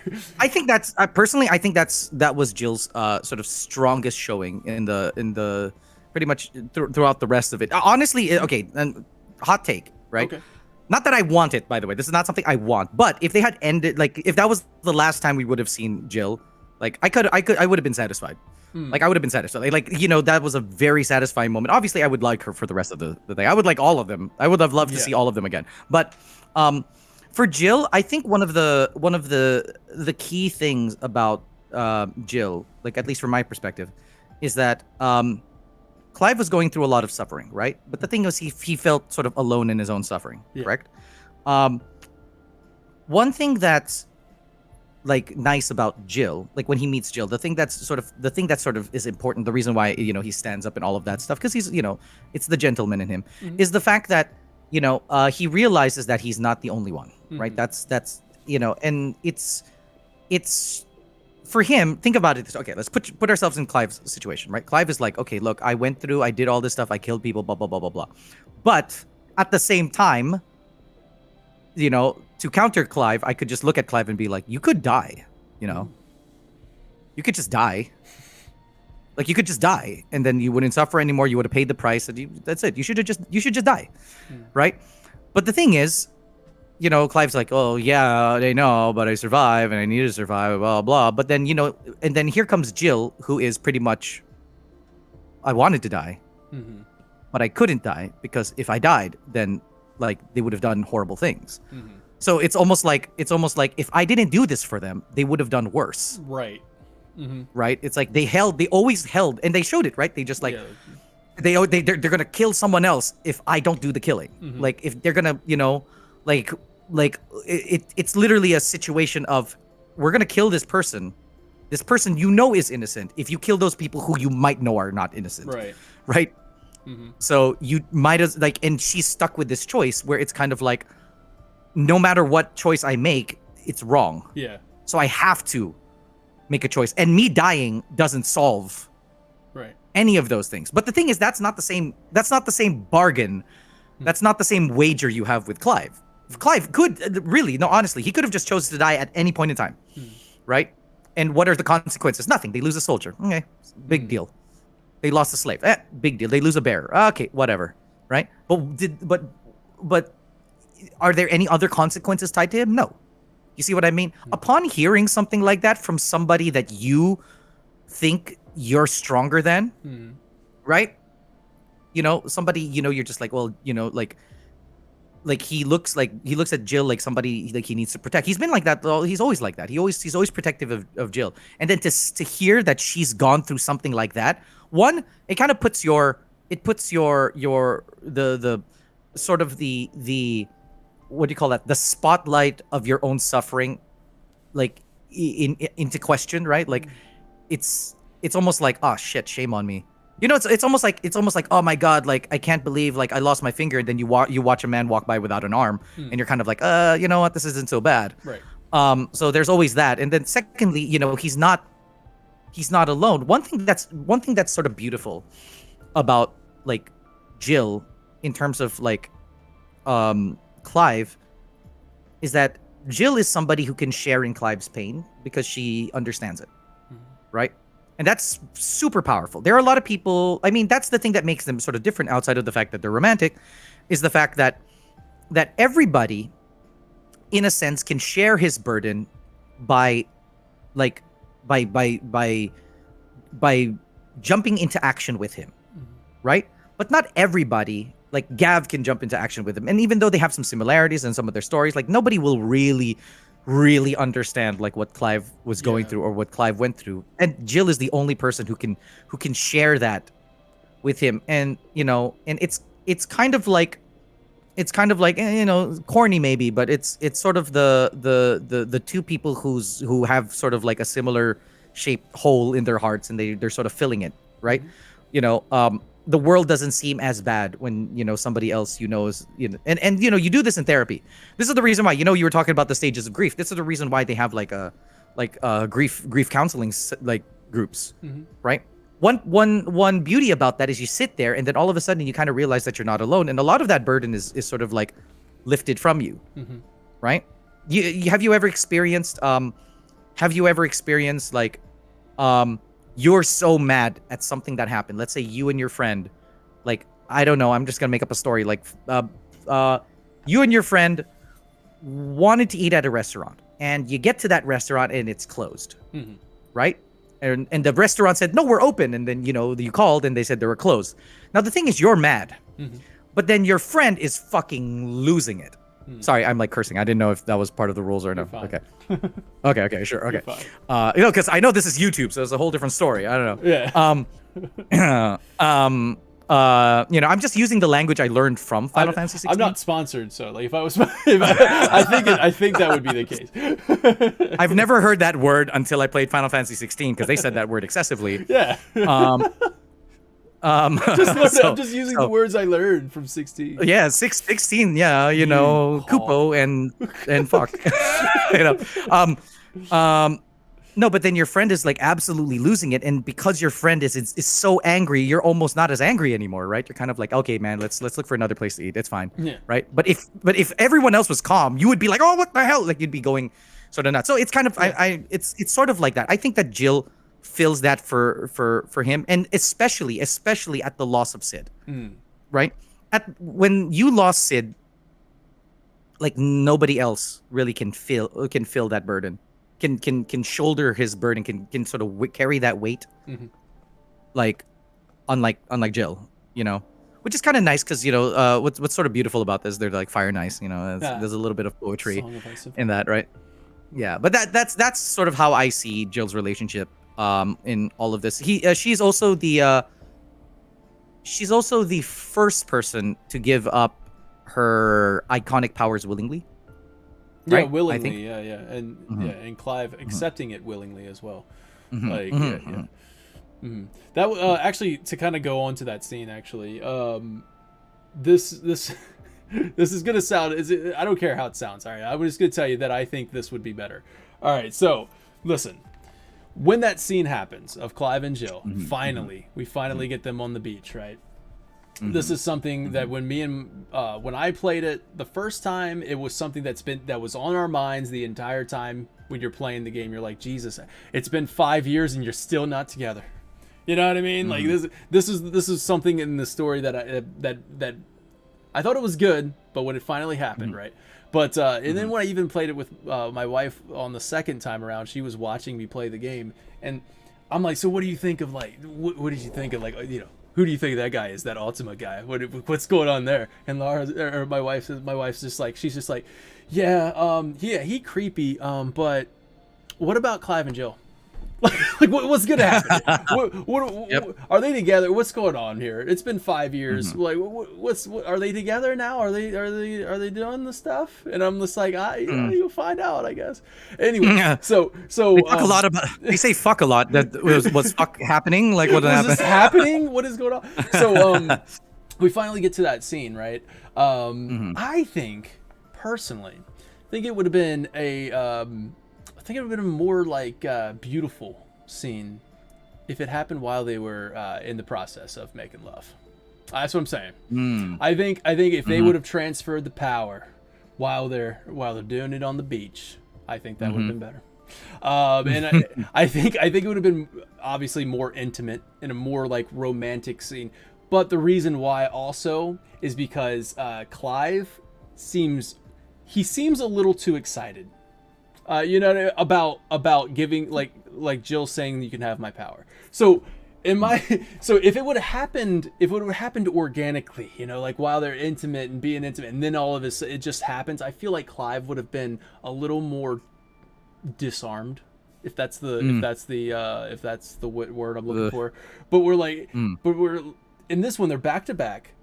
And then Clive or Jill says, "That's why I'm going to give you what you need," or something like that. My man goes like this. He's like back to back. He's sad, and he goes, "If that's what you want." You know what I mean? Like he headphones fly off and everything. He's just, I mean, is that what you want? You want me to do? You want to do that? So it seems like he was a little too eager. And I was just like, like he was just kind of like, oh, finally, you're speaking my language. So I think it's like you're on a high school date and you're in the car and then she like she touches the what do you call it, the seat belt, and you get excited. You're like, so are you trying to go? You want to go? You want to go? Oh, okay. We doing this? Like, huh? Every little thing. Huh? Oh, okay. That's what it seemed like when she was like, "That's why I'm going to give you what you need," and she's what? If that's what you want, Jill. I mean, I don't want to I'm not going to argue with you or anything. Like, if you want to do that for me, so I feel like it would have been a little bit better if and then plus rewarding for all the people like my wife who was just waiting for them to finally get together. But anyways, so I thought I think amongst the Final Fantasies, Final Fantasy 16 managed to break a lot of ground in terms of many different kind of romances and all that stuff. Like, I think this is one of the first times we've had like characters actually overtly, that's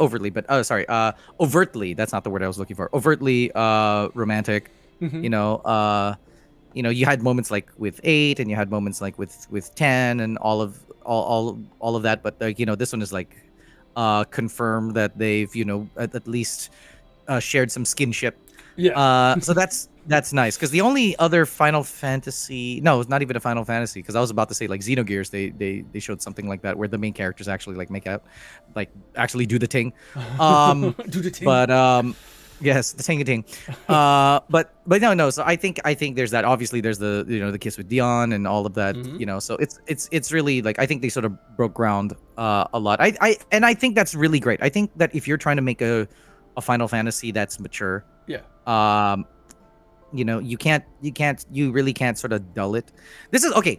Which brings me to one point that I don't know if this shows how bad of a person I am, but so like, Jill keeps saying this thing in the with the what's the name of their religion, the Iron something religion. What is it? What are you talking about, Jill? What? What the place that she was captured? Oh, the Iron Blood. The Iron Blood, yeah. So how they're religious and they do like this, like they have all these rituals or whatever, right? She was saying these things like, oh, they did these horrible, horrifying things. And I'm just like, man, I really want to know what those horrifying things are. That's what I was saying. Show me. I was like, well, please, can you at least tell me what that is? Like, really? Because, and then she says something along the lines of, or she suggested, I don't know what it is. Like, oh, they were killing children. I'm just like, in my head, I'm like, was that the, yeah, killing children is really bad. What? But I was expecting something more atrocious or something. Because What? no, because she was building it up. No, because she was building it up like it was something really, really, really atrocious, right? And Yeah. I'm just like, how But how imagine if they atrocious are we showed talking? it. Imagine if they showed Imagine that. if they had shown it, that would have been That also would've a been different story. But atrocious. That would have been very bad. That would have been bad. yes, no, but the thing is, like, you know, it's like, oh, they're killing children. They're actually sacrificing children. I'm just like, well, I'm pretty sure there's a lot of kids that die in this world. Yeah. But if they would have shown them like ritualistically sacrificing innocent children. Yeah. No, I was thinking along the lines of, oh like, my god. I was thinking along the lines of, because it's like, this is just like these, what they did to those children. I'm like, oh my god, like they and I was like, they ate them, and just like they killed them. I'm like, they ate them. They ate them. That's bad. So No Way in chat comes in with the like saying that Audrey on Twitter actually translated the Japanese dub of that, and it is more explicit in the what she says in that moment, where it is a lot more implied or more explicit in the sense of what she says, not rather than implied, more explicit. But yeah, so like, I think the best way to have done that would have been just a show don't tell. Yeah. Like, if you would have given me the backstory, like I said, it would have gone really well with Jill's moment, her big moment, and all that, just to show us. And it looked like that's what they had in mind. Like there was art, like concept art of her in the Iron Kingdom. So it's kind of like maybe they had it planned out. They just didn't put it in. Instead, they went with the psyche trip. And you know, if they gave us the atrocity rather than the psyche dive, then I think I would have been much happier. Plus, not to sort of like, you know, disparage what like Noe is saying or what Audrey said, but this is one of the rare cases where it doesn't matter when they're just like, oh, but the Japanese dub actually was more explicit, because this is not a translation issue. This whole game was dubbed in English first. Yeah, true. Yeah, it's not like it was dubbed in Japanese first and then and then it was localized weirdly. You know what I mean? Yeah, it's very interesting that the Japanese version decided to go more explicit with it. Yeah, and it's like, no, you know, but what I'm saying is that, like, this is not something that I think is, you know, we cannot say that this is something lost in translation. Like, right. I don't think not for this game. No. Like, we can do that with FF7, we can do that with all these other games where it's like, well, in FF7 in Japanese, in the Japanese dub of FF7 remake, Sephiroth says crap. this. That changes everything. Like, oh, that means that us getting the dub, like, we didn't get the whole thing. Like, we didn't get what it was intended. But it's, you know, it's in this sense, it's almost like, you know, it's I don't think we can, it's not a standard we can keep for, it's not a standard we can apply to this game not specifically, 16, because it was written, it was scripted and dubbed in English first. So, you know, unfortunately, you know, that's the localization is sort of backwards in this situation. Right. Right. But you know, again, I digress. I do think that other than that, I think Jill is really well done. I'm one of the people who thought that in terms of her design, like, I'm not a big fan of the fact that, you know, this is a meta criticism already. Like, I'm not a big fan of the fact that, like, her hair is like very reminiscent of Tifa and all of that kind of stuff. Like, I feel like if you're gonna design characters, like, what you kind of want to do, and this is sort of the area where I do miss, like, because this Final Fantasy 16, remember, this is the most important pivotal part about 16. This is a Final Fantasy 16 without, like, people like Nojima and Nomura, and, you know, we already had an era where there was Final Fantasy without Sakaguchi, right? And then now this is our era of you know, and we saw a lot of the things that were gained and a lot of things that were lost, right? And with Final Fantasy 16, we see a world without Nomura, and one of the things that I feel like I miss from Nomura was sort of like the sort of iconography of the characters, you know, like, that's kind of the thing that I sort of miss, you know, like, I lament at the fact that, you know, you've had all of these characters like named fucking Cloud and Squall, Terra, Lightning, Noctis. You know, you have like all these names, and then you have Clive. You know, it's Clive kind is of good. like it's a bit. No, it is pretty normal. It Like, still you know, goes in with, it goes comparison. with the tradition, though. I have to say, you know, so like it does go with the tradition of earthy and you know, like nature. It goes with the nature theme. Clive means cliff. So Yeah, I would have preferred Cliff than Clive. Clive means cliff, but- and you know, Rosaria is on a cliff, and so there you go. But I do think that the sort of the design aspect of 16 sort of I feel like does miss a lot of like I'm not saying that this is something bad on their part, but this is something that I do miss as somebody who, you know, a classic Final Fantasy fan, is I do really miss sort of like you know, giving characters wildly iconic looks. Yeah. I do feel that. I feel like, you know, Clive, which is very funny for Clive's design, because one thing that I found, one of the few moments I found jarring in Final Fantasy 16 is when you go and you have I think it was related to one of the quests with the madam, right? With the madame. The madame. The dame. Is you pretend Clive pretends to be somebody's bearer, like somebody's slave, right? Yeah. And you see the person, and then you see Clive in his outfit, and you're just like, yeah, I'm the slave. Yeah. It's like, sure you are. Like, you sure look it. Like, you know, and the guards are that to me was a little immersion breaking, because even the guards were just like looking at him, like, oh, well, yeah, You're with okay, the yeah, dame. you are a slave. Okay, go inside. Sure, you look like one. It's like, no, you don't. No, you don't. Not with that outfit. I think they were just like, maybe they just didn't want to question it. They didn't want to question it because they still want, you know, they want to go back to the dames later. But you know, I mean, that's one of the things that we do miss. Like, I don't know how you feel about it, but that is one of the things that I think it's one area where Nomura was successful in. I have to say, making characters that really that sort of really stand out.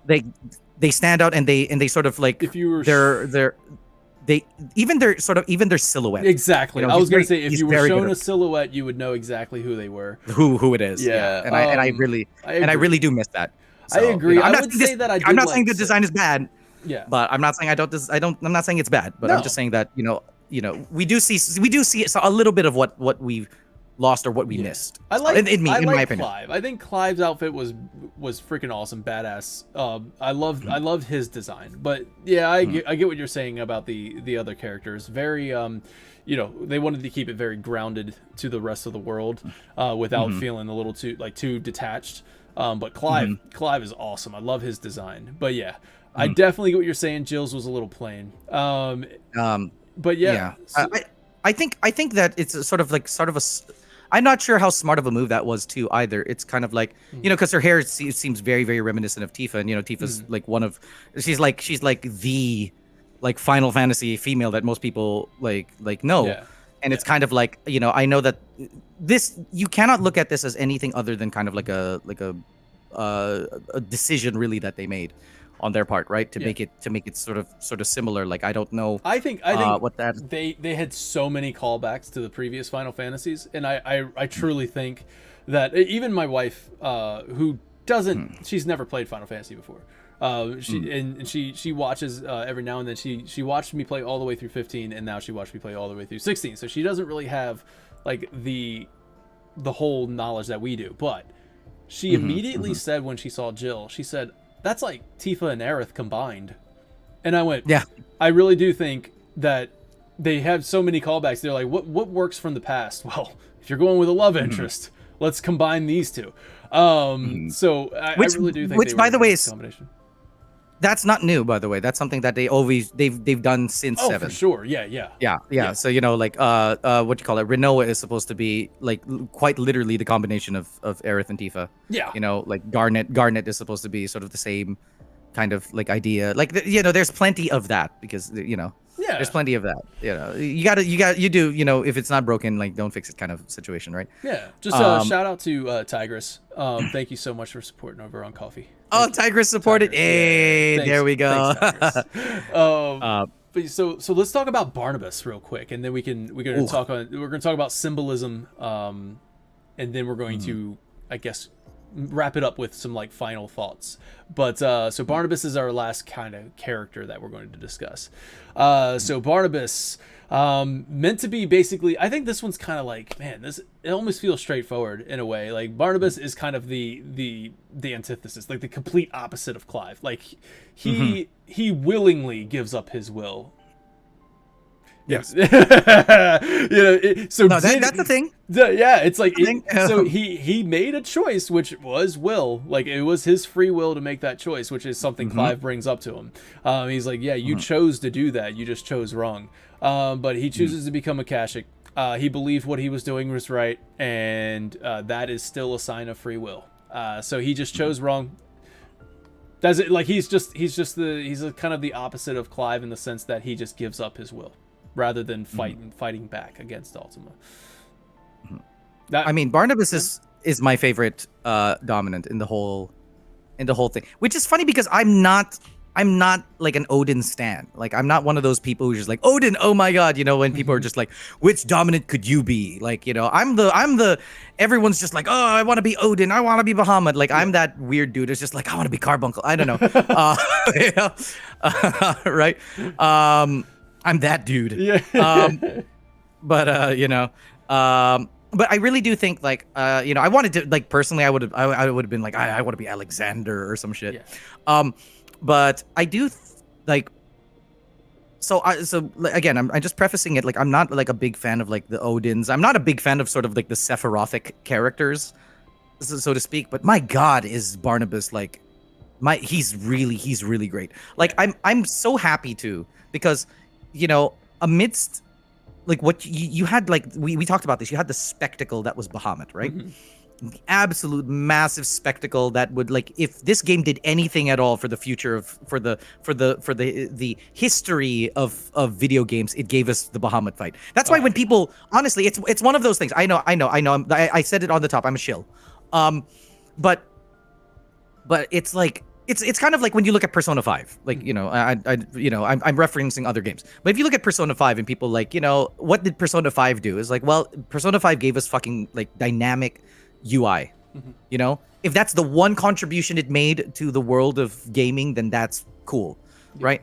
What Final Fantasy 16 was built around, really, and which some of the gripes, some of the unintended bad consequences happened from this, but all the good stuff happened from this. Is they set out, like Yoshi P, I believe, set out on a journey, on a journey to succeed in creating a seamless transition from FMV to gameplay, right? And you didn't see that like really personified better than the Bahamut fight, and also the spectacle, the hype that is the Bahamut fight. I've not seen anything like that. Maybe, I know a lot of people would come to me and be like, well, Crane, maybe you haven't played enough games. Well, even if I haven't seen all the hypest stuff in the world, that's probably still one of the, it's still probably, it would still probably make the cut of one of the hypest moments in video games, right? It's incredible. Like the intersection of all of these elements combined, including gameplay, combined to making this moment like amazing. Which goes to the point of like when you, after a spectacle like that, like what else is there, right? And I think the answer of Odin is the perfect, is perfect on like many fronts, right? So to explain what I'm saying is that all of that happened, even gameplay wise, right? Like that fight is an Ifrit fight, right? And when you have the icon fights, they're amazing, but they're not.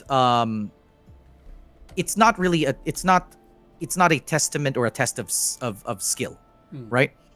Right, you know what I mean? It's almost it's like a obligatory like fancy thing that you're doing.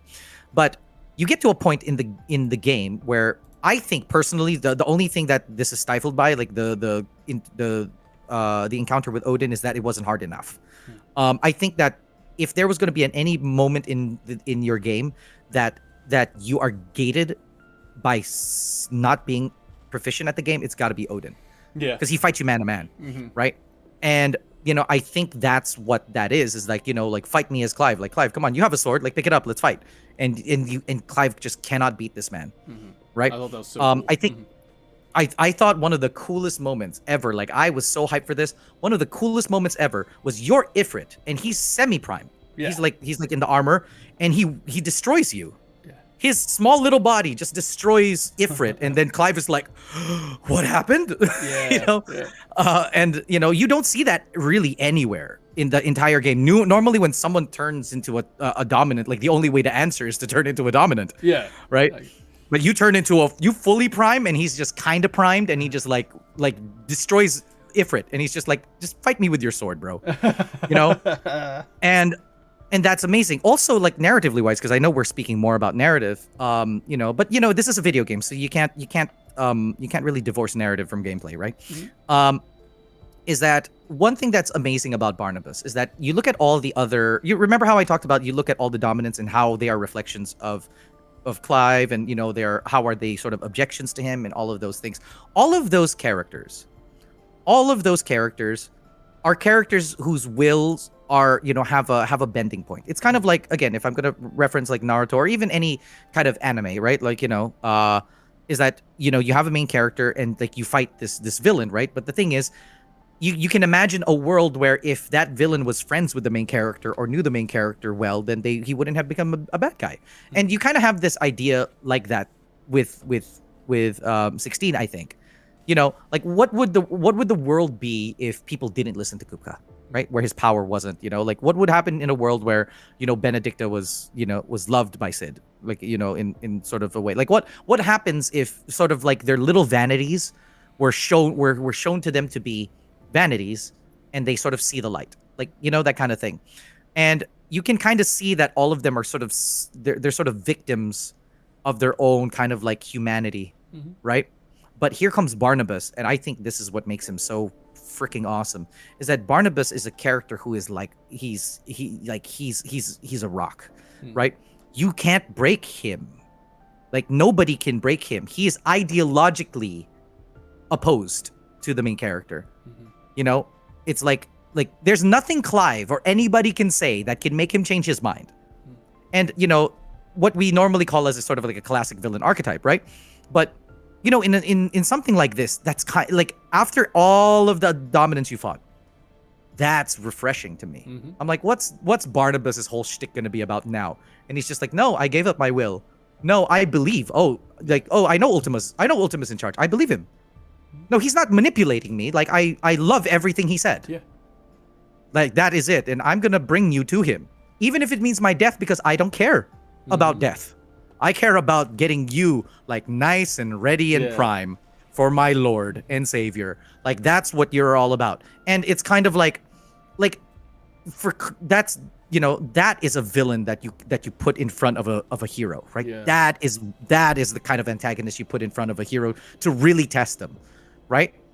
Like really test them, especially a hero who is as virtuous and as compassionate as Clive. Right? You know those kind of heroes, like, I don't want to kill, like if I can choose not to kill, it's like he's kind of like, you have to kill me because that's the only way that you're gonna get through and you're gonna get anything you want from me. Is you gotta kill me. You know, he's like, it's what you said is antithetical to him. And I think that you know, they have a little, like they have some musings of sort, you know, the thing with his mom, you know, they show that. But all I think personally, I'm not one of those, by the way, I'm not one of those people who needs to see more from 16. I'm not one of those people. I would like to see more, sure, but I don't need to see more. In fact, when it comes to Barnabas, I rather not see anything at all because I have such an admiration for what they did with Barnabas. I'm almost afraid that they might fuck it up. Right. You know, like, oh, it turns out in his past that, you know, he wasn't loved, and that's the reason why he gave up his Ultima. I was like, no, don't do that. Don't do that to Barnabas. You know, I love the fact that Barnabas, you know, he is, you know, he's like, no, we have will, and he's like, yeah, so do I, and I chose to do this. It's like, what do you say to this man, right? Yeah. What does Clive say to a man like that? Like, well, don't you want to fight fate? It's like, no. No, I did exactly what I wanted to don't. do. Yeah, I'm trying This to... is like, yeah, what? Don't you have free will? It's like, yes, I do, and this is what I chose to do. So pick up your sword. It's like, but it's like, no, son, no, just pick up your sword because there's nothing you're gonna say that's gonna change anything. You got to kill me, sir. You're gonna Like have you to got to kill me. You're gonna have to kill me. If you don't like killing, well, too bad. You're going to have to do it. And you know, like I mean, think about it. Like I beseech you. Like think about it. Think about everything we just spoke about, and then think about Barnabas. Like that's a rock. You know, that is a wall. That's you know, really that you gotta go over. because like you said, like you're like all of the other dominants that you encountered throughout the whole journey have all been like kind of desperate in a way, like just kind of you know, they're just trying to find their place. They're trying to do what they got to do. They got a lot. They have a weakness of some sort or whatever. Weakness. Yeah. Yeah, and then you run into this guy, and this guy's just like, I already know what I'm doing, man. I got it all figured out. Yeah, I love that you put that in perspective. That is really cool. That makes Barnabas. I like Barnabas a little bit more from what you just said. Thank you. Oh, I want to make another because they tend to do this thing where they want to show what the dominants are like every time they're in a political cabinet meeting. Yeah. Right. So if you notice, they showed Kupka. Well, they showed Benedict the first. Like Kupka was in the room in the first, but like they really showed off Benedict in the beginning, right? Like how what she's doing is she's wily navigating the politics, right? And then Kupka is just kind of like, well, I'm just gonna I'm gonna assert my dominance, right? Like if I'm a nuclear bomb, you know, and if they want to fuck with me, like this is what's gonna happen, right? If any of you want to fight me, like this is not about politics, this is about strength, sir. Like that's his sort of thing with him. And then you see Dion sort of in the political room is like, you know, he's the guy who's like, well, what about honor and promise and all of this? What is that? And he's sort of like, he's stuck because he's kind of like, I want to follow my king and father, but I don't agree. But what do I do? And you know, so for him, he's kind of like, oh, like this place has been corrupted. Like I need to uncorrupt it. Like that's his take on sort of politics. Like he has sort of like a sort of lofty view of like the politics of like Sanbreque. And do you remember the first thing, because I'm telling you, they're using these political cabinet meetings as a way to show each dominant. Do you remember what Barnabas does when he shows up in a cabinet meeting? You're talking about the very first one when he was just not like the very first, not the very first scene where the Dalmekian war going on, right? No, not that one, not that one, not the one with Benedict or Kupka. Gotcha. Like, which one? You remember? Are you talking about which one? So what happens is that there's a political meeting happening. It's like, oh well, we need to do this. Oh well, the Crystalline Dominion. Oh, but when he just walks in and just kills everyone. But what do you like? Do you see what I'm saying? Every time there is a political meeting, you get to that is the first. I don't know what it is about 16 and cabinet meetings, but they just want to show off what the dominants are like during cabinet meetings. I don't know. Maybe that's Yoshi P's way of saying I hate cabinet meetings. I don't know. Cabinet meetings. You know, but he's like, but that's what he does. He just goes in. You don't even see him slash. You just see the behind the seats, and they just go shing, and then just everyone dies. Yeah. Right. And it just goes to show like what he thinks of the world. Like every place that you go to, that's what they think of politics. And then he comes in and he just kills everyone. He's just like, this is what I think of politics. Goodbye. And he just walks out. Nice. He does not care. Like to him, all of it is folly. Yeah. Everything is folly. Yeah. And sorry, just one more hype moment. Yeah. Just one more hype moment. Like, because this is one area where some people, I've heard musings of people saying something along the lines of, well, you know, like the fight with Bahamut was just so spectacular. All of that stuff. Odin is, to me, just as spectacular. He sliced the sea and left that and forgot to bring gravity back. You know, like. You know, and then he fought you in it. He's just like he just did that, right? If there's any kind of display of power, like that, this is, by the way, this is classic. I'm saying this, you know, like a classic way to show power, right? You know, when they say man versus nature, man versus society, all of that stuff. Yeah. One way to show the absolute omnipotence of a character is to show them win against nature. Yeah. Right, that is one way to do it, and that's kind of what they did with Barnabas. Yeah, right. They're in sea. He just parts the sea and then sits there in it. I mean, right? And It just you're just standing there. You got the sea parted behind you, and you're just talking. Like everything that man says it's important. You gotta listen. You know, one thing too, by the way, this is the last thing I'll say about Barnabas. Maybe. Keep the hype coming, baby. No, one thing when I first saw Barnabas, I actually was kind of underwhelmed by his design. I'm like, he just looks like, in my mind, I think I verbally said this. Like I said, he just looks like a dude. Like he looks like he just woke up. He put on a tunic. He just put on a shirt, and then that's kind of it. And everyone thinks that he's a king, and I'm just like, he doesn't look like a king. But now that when I met him, I'm just like, oh, that's even more badass. Yeah. He's not. He has no vanity whatsoever. He's like, I don't shave. I don't fix my hair. I just put on clothes because clothes are a thing. You know, and he's just so powerful. I think it speaks volume of him as a character that, you know, like everything in the world to him is just what's the frivolous. Yeah. You know, and he's above it. He's like, I don't need any of this.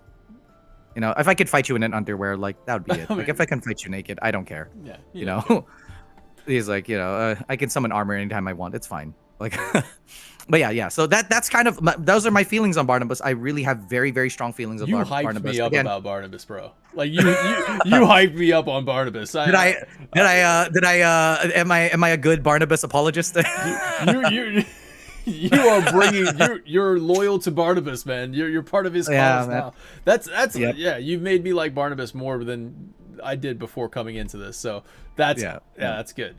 All right, so let's talk. Well, we kind of talked about a little bit about Dion. I don't want to leave Dion out. Basically, Dion, we said best boy. Do you want to say, was there anything about Dion like that you want to talk about before we move on to symbolism? Because I want to talk about symbolism. I want to talk about Metia, the moon, and maybe even like the ending and stuff like that, and what you thought of that. So, so Dion obviously is amazing, fan favorite, one of my favorites. I love Dion.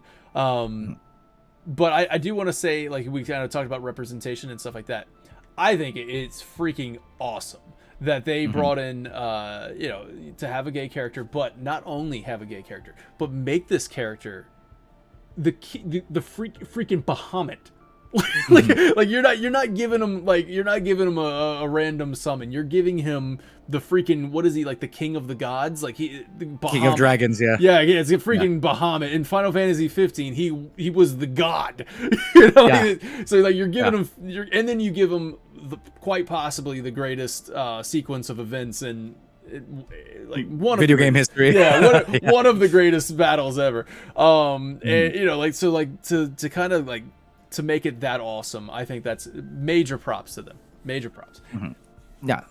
Well, you know, in terms of representation, see, normally the problem with writing characters with like sort of representation is that you sort of run the risk. This is like, you know, it's not, I guess what I want to do is I want to sort of like dispel this myth that like all the you know, one of the things that holds back representation is you know, like people not believing in it or people like all of that stuff. That's not necessarily true.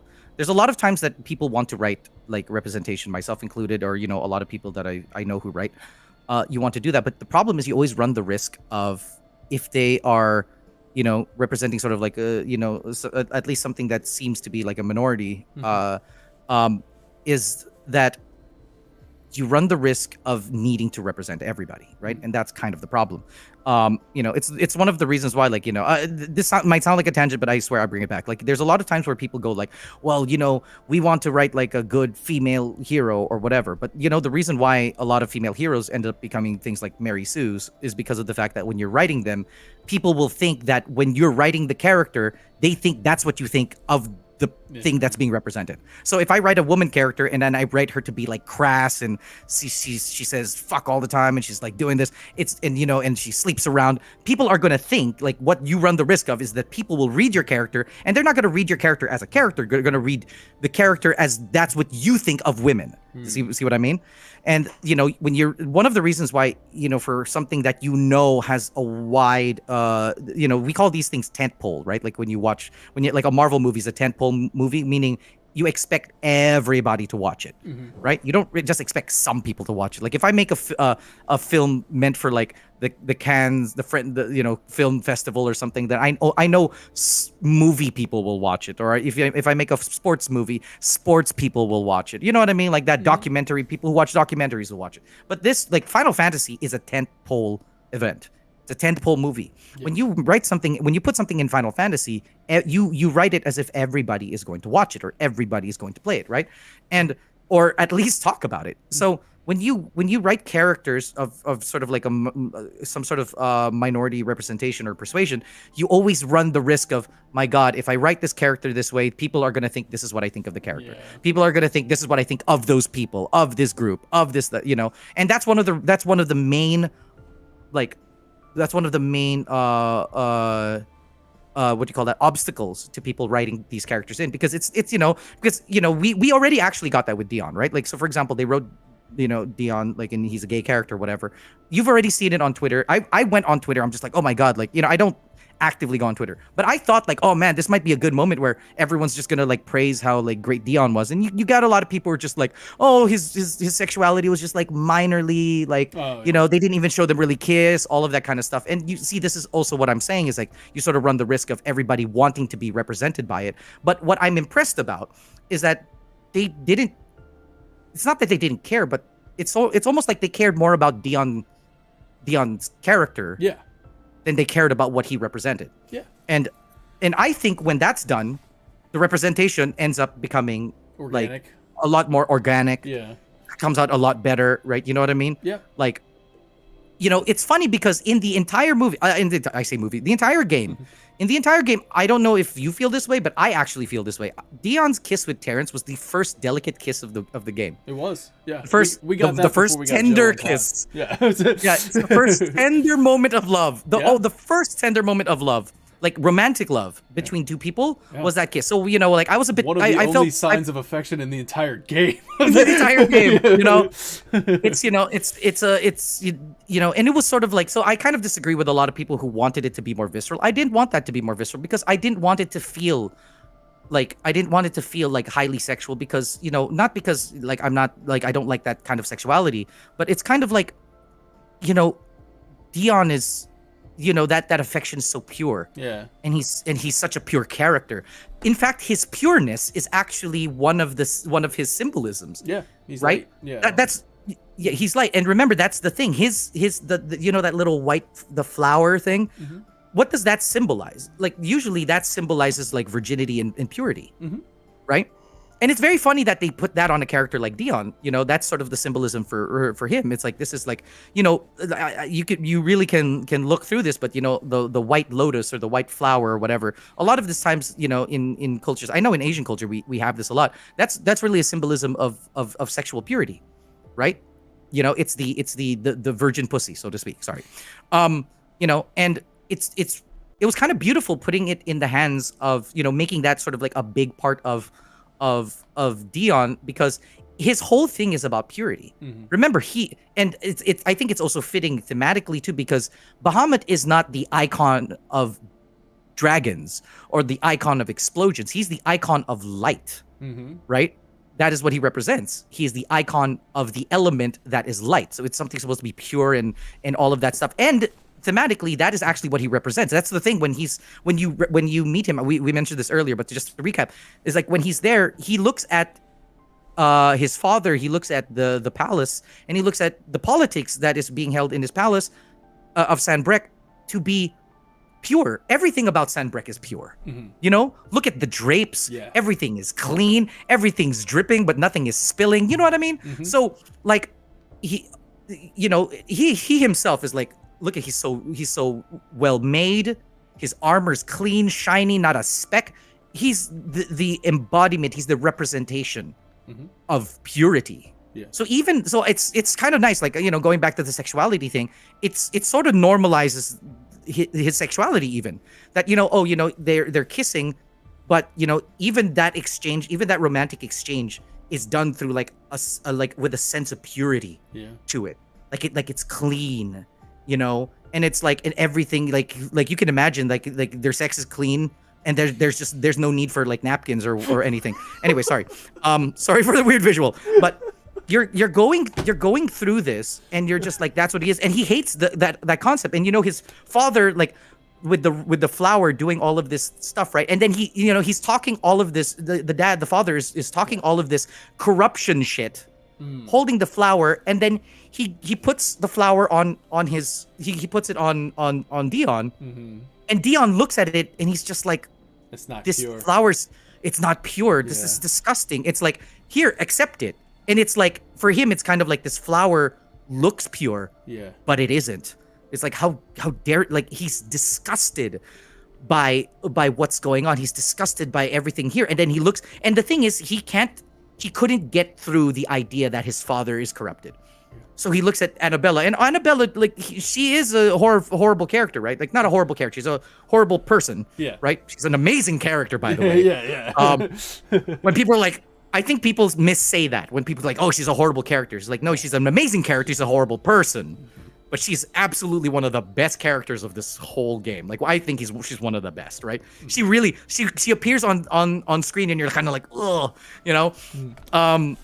Especially for somebody so pretty, right? And you're just kind of like, you know, and so he goes, it's you. Like, you are the corruption here, you wench. Like, that's how she feels. And it's kind of like, it feels even worse for him when he's in a situation where all his life, everything is surrounded by, everything is pure and honorable, all that stuff, and nobody wants to object. Mm-hmm. And he's kind of around like, is my life... is because it, you know what it shows? Again, this is the vanity, is that his belief in the purity of his kingdom and the purity of his creed is vain as well. Because his father can just flip a coin, or like the king can flip a coin, and everything is the other way around. Now it's honorable to do the dishonorable thing. You know? And that's a hard lesson for him. He doesn't understand that. Right? He doesn't understand that. Like, that's why Joshua comes to him and he's kind of like, hey, you know, we were friends when we were kids. Like, something like this is going to happen. And he's kind of like, well, let me think about that. Like, I'll reason with my father. I'll talk to him about this. As if he can be reasoned with. Yeah. You know, like, he still believes in it. And Joshua's kind of like, well, thank you. But you see it in his face. He's like, I'm worried because I think he's a bit naive. This Dion guy, right? So... It's kind of like, okay, sorry, I know I took up time with that, but Are you kidding, dude? That was awesome. Like, I think that Dion really is the icon of light in that sense. You know, I really believe that the way that they handle him is so beautiful. I also, sorry, I want to say one more thing. The thing about Terrence too, like, was so beautiful that when he said, like, when he told Terrence, like, hey, you know, take this money. There's like a flower girl, or like there's a potion seller or whatever. Like, please find her and escape. And you know, and he calls him Dion. He's like, Dion, are you okay? What is happening? So that's a moment of intimacy. Like that. Those are words of intimacy. Mm-hmm. And then all of a sudden, he's like, you do this for me. Mm-hmm. Like, and then Terrence, sad and crying, he goes, yes, my prince. Yeah. It's like, oh, that distancing language. It's like, oh, it's like Dion, I hate, like, I will do this, but know that I hate doing it. Like, I'm doing this because you are my lord, but not because, like, I'm not doing this because you are, like, my love. Like, I'm doing this because you're my prince. You know? Yeah. Because you are like, you are a prince and I am a knight, and I will uphold that. But if, you know, like, but know that I, in my heart, I hate this. It's like, oh, such a beautiful moment. Scene, man. What a beautiful, like, even that small change in language already is so powerful to me. Yeah. But yeah, okay. Yeah, but that's all I have for it. I have nothing but praise. Like, honestly, Dion and Barnabas to me are immaculate. Yeah. I love them. And nice. The icon of light and the icon of dark. Yes. Dude, yeah, man. God, that was good. Thank you for that. You know what I mean? You're like, I'm sorry, I'm going on and on. I'm like, are you kidding me? I'm loving every moment of this. So thanks for that. So let's move on to symbolism, because I want to talk. I mean, we can talk about mother crystals. We can talk about the dominant. We've already talked about dominance, bearers, and icons and everything like that. Mother crystals, surface level. Mother crystals are like oil fields in our real life world. They provide comfort and convenience, but are harmful to the planet, and are the main cause of violence and war. I guess on a sort of deeper level, mother crystals represent our surrender of the will to do what we know is right, because it would inconvenience us to do so. It's kind of like a crutch to our wills. So basically what this game does in terms of setting is just basically imagine if us as a people we're living our lives like we do, and then there's this group of people coming in here and they're just effectively eliminating oil. Like I don't know how they do it, but they make it dissolve into ash and it goes away. And it's just like, yo. And then like, like our world would just devolve into chaos, which is what Valisthea does.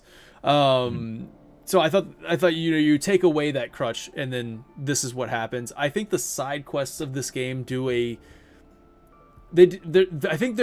was going to say a good job. Some side quests do a good job. Some side quests are basically, they just serve the purpose of showing us ground level what's happening in the realms while you're doing all of this to kind of give you an insight. And I think they do a decent job. Dominance, bearers, and icons. Dominance are kind of or I guess the icons, like you said already, are like nuclear weapons and stuff like that. And celebrities and all those other. There's a couple other symbolisms there. But since I'm running a little short on time, I'm kind of just gonna move past that. But is there anything that you want to kind of add to that, like to the symbolism of those things? I think first and foremost, it's really quite interesting that the slave class are the ones who can use magic. Usually, it's in most media, like most fantasy media, it's sort of the other way around, right? You know. But I think the main reason for that is that it's because they're sort of judging you by the way you die, right? So because people use up ether, or the bearers they turn akashic, right, and they turn into salt, kind of, right, essentially, right. They're just like, well, that's their fate. So that's kind of like so we're just going to use them up that way. I think one thing that's very interesting, like, because I have sort of like a background in like Jungian psychology, right? Is that it's funny how they're called mother crystals, and like there's this concept of like the overbearing mother, or the devouring mother. Like there's this concept of like the devouring mother, right? And like the concept of the devouring mother is that the mother keeps you safe, but then at the same time you never grow. You never become what you're supposed to become. And I think that's kind of like what the world is that it's giving you all this luxury, it's giving you all this safety, but then you never get to grow as a race because of it, So it's like here, stay in my bosom forever. I will keep feeding you and nurturing you, but like please never leave me. Never leave my never what you call that, it's where the bird never leaves the nest, sort of situation, right? And that's kind of fun. It's also very funny that all the mother crystals are Ultima's like brethren or something, so to speak. The Ultima's brethren, and they were basically, humans were created to basically just protect them anyways, or just stay under their shadows. Man, I love that. The whole mother psychology of it. And then so let's talk about Moon and Metia. All right, so this is one of those things that I know that there's a lot of people on Twitter that were like kind of like disappointed with the Moon and Metia. I am also one of those people where I feel like, man, they really showed the Moon, they showed Metia so many times in the trailers. Not only in the trailers, but man, did they really show it in the game as well.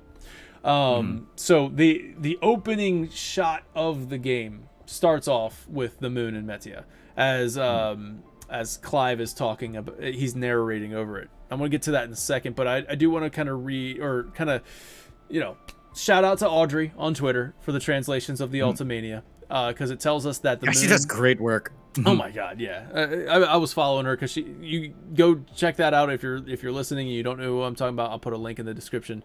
But she basically just translated a lot of the Ultimania that released in Japan, only for now. So you have to get that information through there. So she did a lot of breakdowns of characters and all this other stuff.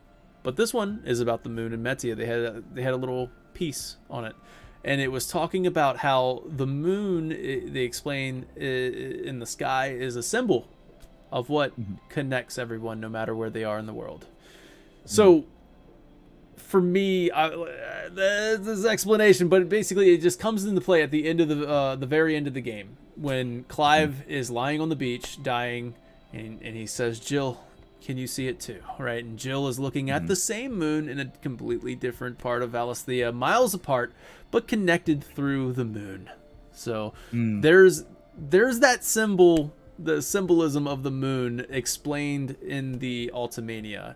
And then they go on to talk about Metia as a wishing star in our world. And it flickers out at the end. Jill thinks, this is quoting Audrey, who quoted the Ultimania.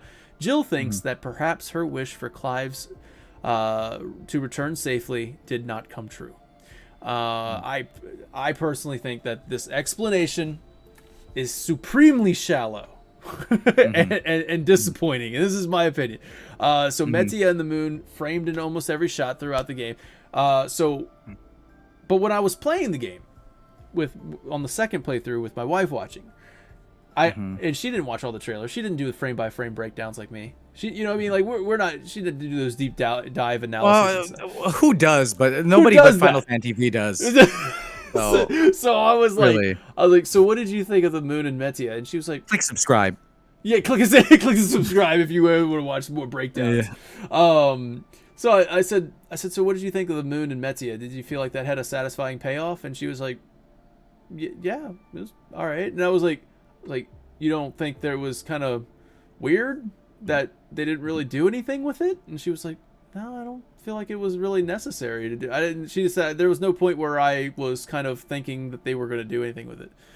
And I don't know if that's a completely outside perspective of things and just kind of enjoying the game from watching it secondhand or anything like that. But what are your thoughts, first of all, and then I'll explain like how I symbolize it. Well, I mean, I think that there's a little bit of a beauty to be like, well, I worship the moon god, right? Because if you think about it, all the moon does is really reflect light. So it's kind of like, it's kind of like it's this moon. If you're gonna turn this, like, let's say, to a god or whatever, right? Like you worship the moon. It's almost like the moon is going to give you back, like this god is going to give you back what you shine. You know what I mean? So that's kind of a beautiful idea if you think if you think about it. There's also other lore where there's rabbits on the moon or whatever. Anyways, but I don't think that I don't think that there's a lot of ideas about Metia and the moon and all of that stuff prevailing really in Final Fantasy 16. There's a lot of things, I don't necessarily feel that is that adds to its sort of incompleteness, because throughout times when for some reason this game seems to, people are asking of this game that they don't ask of any other game. I don't know why. It's probably a good thing, because they expect more from this game than they do normally any other game, which I guess is a good thing. But in terms of like what most people would consider its incompleteness, I don't really think like the lack of much lore around like the moon and Metia and all of that stuff, like I don't think it really hurts the story really in any way. But yeah, but I'm more interested in hearing like what you think about this, because this is you got something juicy for me, dude? Like, I don't know if it's like juicy. I was trying to find a way. So like you said, and I love that you get that, and I kind of get it too. So where it's like everything kind of should be serving the theme of the game. So when it comes to Metia, by the way, that's fair. That's fair what you said. Like if you from your perspective, you don't think it really did anything. Like there wasn't supposed to be a big payoff. For me, the reason why I have to explain it's just because, like, man, in those trailers, like the moon and then Metia framed in almost every shot, especially dealing with icons. So like the Garuda versus Ifrit fight, the moon and Metia are very prevalent there. And then when you have Ifrit versus Phoenix, it's there, especially when Ifrit goes like for the first time, the moon is right there with the red star. Final Fantasy 16 starts by looking at the moon and the red star. So what I'm trying to do is I try to bring it back to the theme, and the theme of like faith or free will, right? But faith is kind of where I'm going with it on this one. But to really get what I think the moon or Metia is trying to represent is to go where Clive and Jill are lying in the barn of outside of Hannah's house, and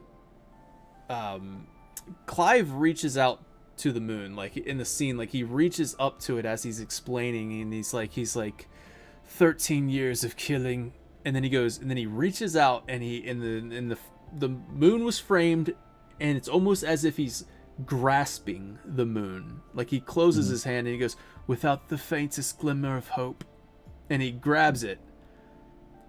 Is the moon and Metia supposed to be hope? Is that the representation of hope? Is that the symbol of hope in this game? So he grabs it, and now with that mindset, I'm piecing together everything else as the camera brings it back in, and he unclenches his fist, and out comes the flame of Phoenix. And also framed in that shot was like he's holding the fire of Phoenix, and then Jill is kind of peeking in. So in his hand is Joshua and Jill. And I thought, so when he goes, "Without the faintest glimmer of hope," and he grabs the moon, brings it back, and then it shows Joshua and Jill. Ironically, when he says that without the faintest glimmer of hope, he opens up his hand and there's his hope. Joshua has been his hope for something better, and Jill is now his hope of getting through what he's getting through now. And then of course Jill prays to Metia, hoping that Clive returns safely to her. And then she says, in that same scene of laying in the barn, and she says, "I prayed to Metia that night, and you came back to me. The heavens must have a plan for us." And that's hope. Like after she had just confessed how she had just been through so much, like she wanted to end it all, and now she sees Clive, and Clive sees her, and there's the hope, and she's like, the heavens must have a plan for us. So all of that happens under the light of the moon and Metia, and well, a moon is like the light, is a light in the darkness. That's pretty much like, you know. Yeah, that's a great way to look at it. Yeah, it's the light in the darkness. Yeah. So I mean, in a way, that's hope. So if that's where I can kind of get a more deeper appreciation for it, because rather than the shallow thing of like, oh, it connects everybody no matter where you are in the world, I'm like, yeah, but it feels like something more, and I was digging for something more, and that's what I found. Now that loosely explains why the moon and Metia appear in like many moments in Final Fantasy 16. Like it appears at the beginning of the game, and while Clive is narrating it, saying that I believe it was Moss the Chronicler, and like kind of going, and thus our journey begins. The journey is one of hope. It is one of a new hope, if you will. Had to throw a Star Wars reference. But yeah, and like so that's kind of cool. But I cannot. I mean, I can kind of try to explain, but when it pans down and Ifrit emerges and like he about to rip Phoenix apart and destroy the Phoenix Gate and kill everybody there, the moon's there, and I'm like, I'm not sure why they're framing the moon so clearly in these shots, as maybe other than to say, in a weird kind of way, it's like, I know what you're seeing right now, where this Ifrit is he's about to murder his own brother, but listen, he is the new hope. Like Ifrit is actually going to be the one who brings us the new dawn. So like this there's your hope. It's just, it doesn't look too great right now. And then oh no, sorry, go. And then there's only one. I think there's one more scene other than the barn later on where the moon shows up.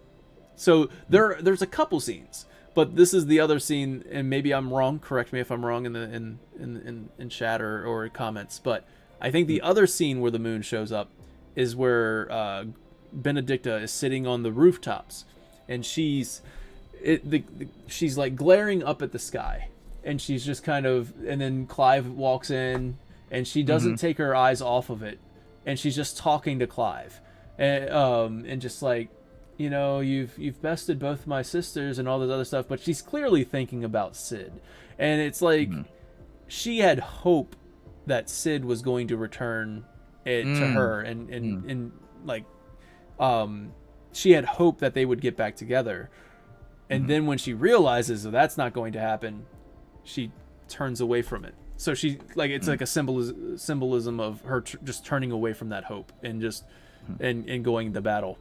But yeah, that's where I put together the symbolism of the moon and Metia, and then at the end, that's the very big part. At the end of the game, when Clive is lying on the beach looking up at the moon, and he says, "Can you see it too?" That's them connecting it. But the hope is, I don't. That's where I'm like, okay, so the hope was that Clive was like, yeah, I hope that I could bring about a new dawn, one without magic and all this other reliance on things, and then Jill was hoping that Clive would return. So when the star goes out, when the light flickers and goes out, is that hope leaving? Is it? And it's like, is that satisfying in a way? Like, that's where I'm kind of like, is that a satisfying, like, payoff to have hope fade away? I don't think that's the message that they're trying to send. Or is it the reliance on that Jill's reliance on praying to the star, and now she can just she should have free will now to, I don't know, like, I couldn't put it together. When the light flickers and fades out, I have nothing. I mean, here's the thing, right? And I do think that I think that you're onto something. I really do. And I don't think, okay, so for the most part, trust me, I've been doing a lot of this kind of stuff, dealing with things like narrative and all that stuff. And there's always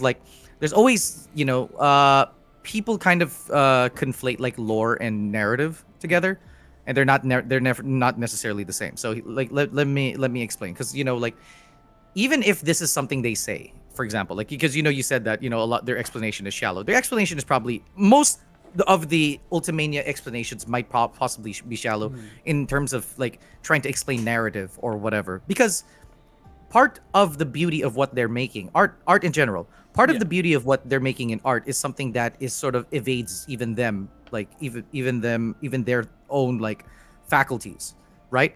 It's not like you cannot understand it on a deeper level, but there's a lot of things to it. So when you're looking at these shots, it's not always the case that when you talk to Christopher Nolan or you talk to Steven Spielberg and there's a shot that's perfect and it really makes you feel like there's hope, or it makes you feel like there's misery, and you talk to them and they're like, did you really think that this was gonna like bring out misery? And they're just like, well, no, but if it did, then cool. You know what I mean? Yeah. It's not always the fact that they do that, but the thing is, they themselves, when they were making all of this, or when they were paneling majority of these things, it made them feel a certain way that maybe they might not necessarily understand. So it's not the same as talking about lore. You know, because I see on chat there's a lot of talk about Ultimania, and you know, a lot of times us Final Fantasy goers, majority of Final Fantasy goers, you always use Ultimania as like a Bible. Yeah. It's like, well, that's what they said. Yeah. It's like, yeah, but there's a lot of things that they themselves don't know, and it's good that they don't know it, because that means that what they've created is something really magical. If something that they've created is really, really magical, part of it is something that they themselves cannot grasp with their own like faculties, because it means that majority of what they're doing is often contrived. We like to think that all the times when people are making these stories, that they're just some masterminds that you know, like none of this stuff is accident, like none of this is accidental and all of that stuff. But it doesn't mean that it's not meant to be there. So the thing that you're getting at, because the more you're saying it, the more I believe it. It's like, oh wait, what if the moon really does like speak to hope? And you know, that's the feeling they got when they were like, what is it, doing their storyboards and all of that, and they were animating it, and they animated it, and they're just like, man, this feels right for some reason. I don't know, but it just feels right for some reason. Yeah. So you know, just because, like, literally, if Yoshi P comes out and says, no, that's not what we were thinking, it doesn't necessarily make it false. Yeah. You know what I mean? That's not what you're saying is not necessarily a discussion on lore, right? You know what I mean? That's you know, what you're doing is discussing narrative. And the thing is, the reason why you discuss narrative is because these are things that are supposed to be meta. They're supposed to be beyond like the script, right? And you know, it's the sort of the story that undergirds that is underneath the story, because there's a story, but then there's like a story really underneath. And it's like, people think like, so when people are like, they're playing Final Fantasy 7, they're like, oh my god, I love the story of Sephiroth and Cloud and Vincent, but that's not really what you're getting. It's not only what you're geting. What you're getting is like, there's a story underneath. There's a story. The story. Right? There's a story and there's a story. You know what I mean? And when you get that, you know, story with the in it, like when you're getting that story, again, a lot of the times your faculties, like the cogs in your head aren't spinning. It's usually like, again, as corny as it sounds, it's like this little strings in your heart that's really getting pulled, right? So I think that honestly, like, I'm not saying this just because you're hosting the show, right? And you have like, and you're an incredibly handsome man. I'm saying this, you know, sorry, I have a little bit of. You're the one wearing the suit, looking fresh right now. I wore a suit for you, baby. Yeah, people watch me on my streams. This is not what I look like. No, but I do think, like, I really do think that you're onto something, and I don't think that you know, like, I think that there really is something to it, right? Like, there's got to be a reason why it's the moon of all things. It's got to be, you know, maybe because it reflects, maybe because it's a light in the darkness, maybe it's, you know, there's many ways to look at it. But you know, the wonderful world of well, the wonderful world period can sort of make these associations. And I don't think you're off on this. Like, I think you're you know, it's something to look into, because you know, it's like, even they remember what I said about earlier. The reason why I'm so mad about the Psyche Dive is they spend money making that shot. You know, they spent money making that shot. So you know, that's I think it's worth an investigation, at least.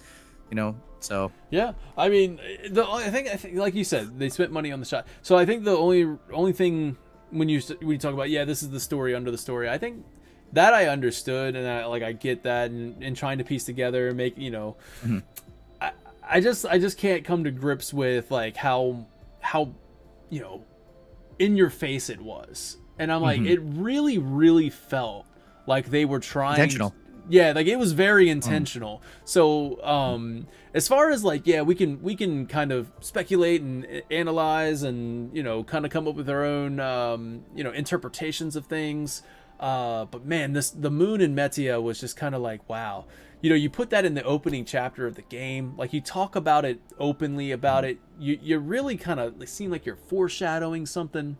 Yeah, we got Darth Ace in the in chat talking about how before the Ultimania came out, there was something in the ATL talking about how it mentioned Ultima had a shrine above Origin that looked down on humanity in Valisthea, and this person thought that it was Metia until the Ultimania translation came out. I had also kind of associated the red dot with whoever, like before the game came out, I had associated the red dot with like whatever was the god of this universe. Like this is the eye looking down at, you know, overseeing everything, overseeing fate. So it unless if it's explained later on, but that yeah, it was, because as soon as Ultima died, it died. So that might be connected. Maybe there's DLC that will explain it, because there are 2 DLCs coming out. Man, I'm so scared of DLCs right now. I know the Barnabas part of me. focused. There's a part of me that's afraid of it. You don't want young Barnabas. I mean, I'm pretty sure we've all had this feeling, like if you watch a movie and it's like so perfect, it's so good, and you're just like, oh, this movie's so amazing, and they're like, there's a part 2 coming, you're like, oh no, well, yeah, it could be bad,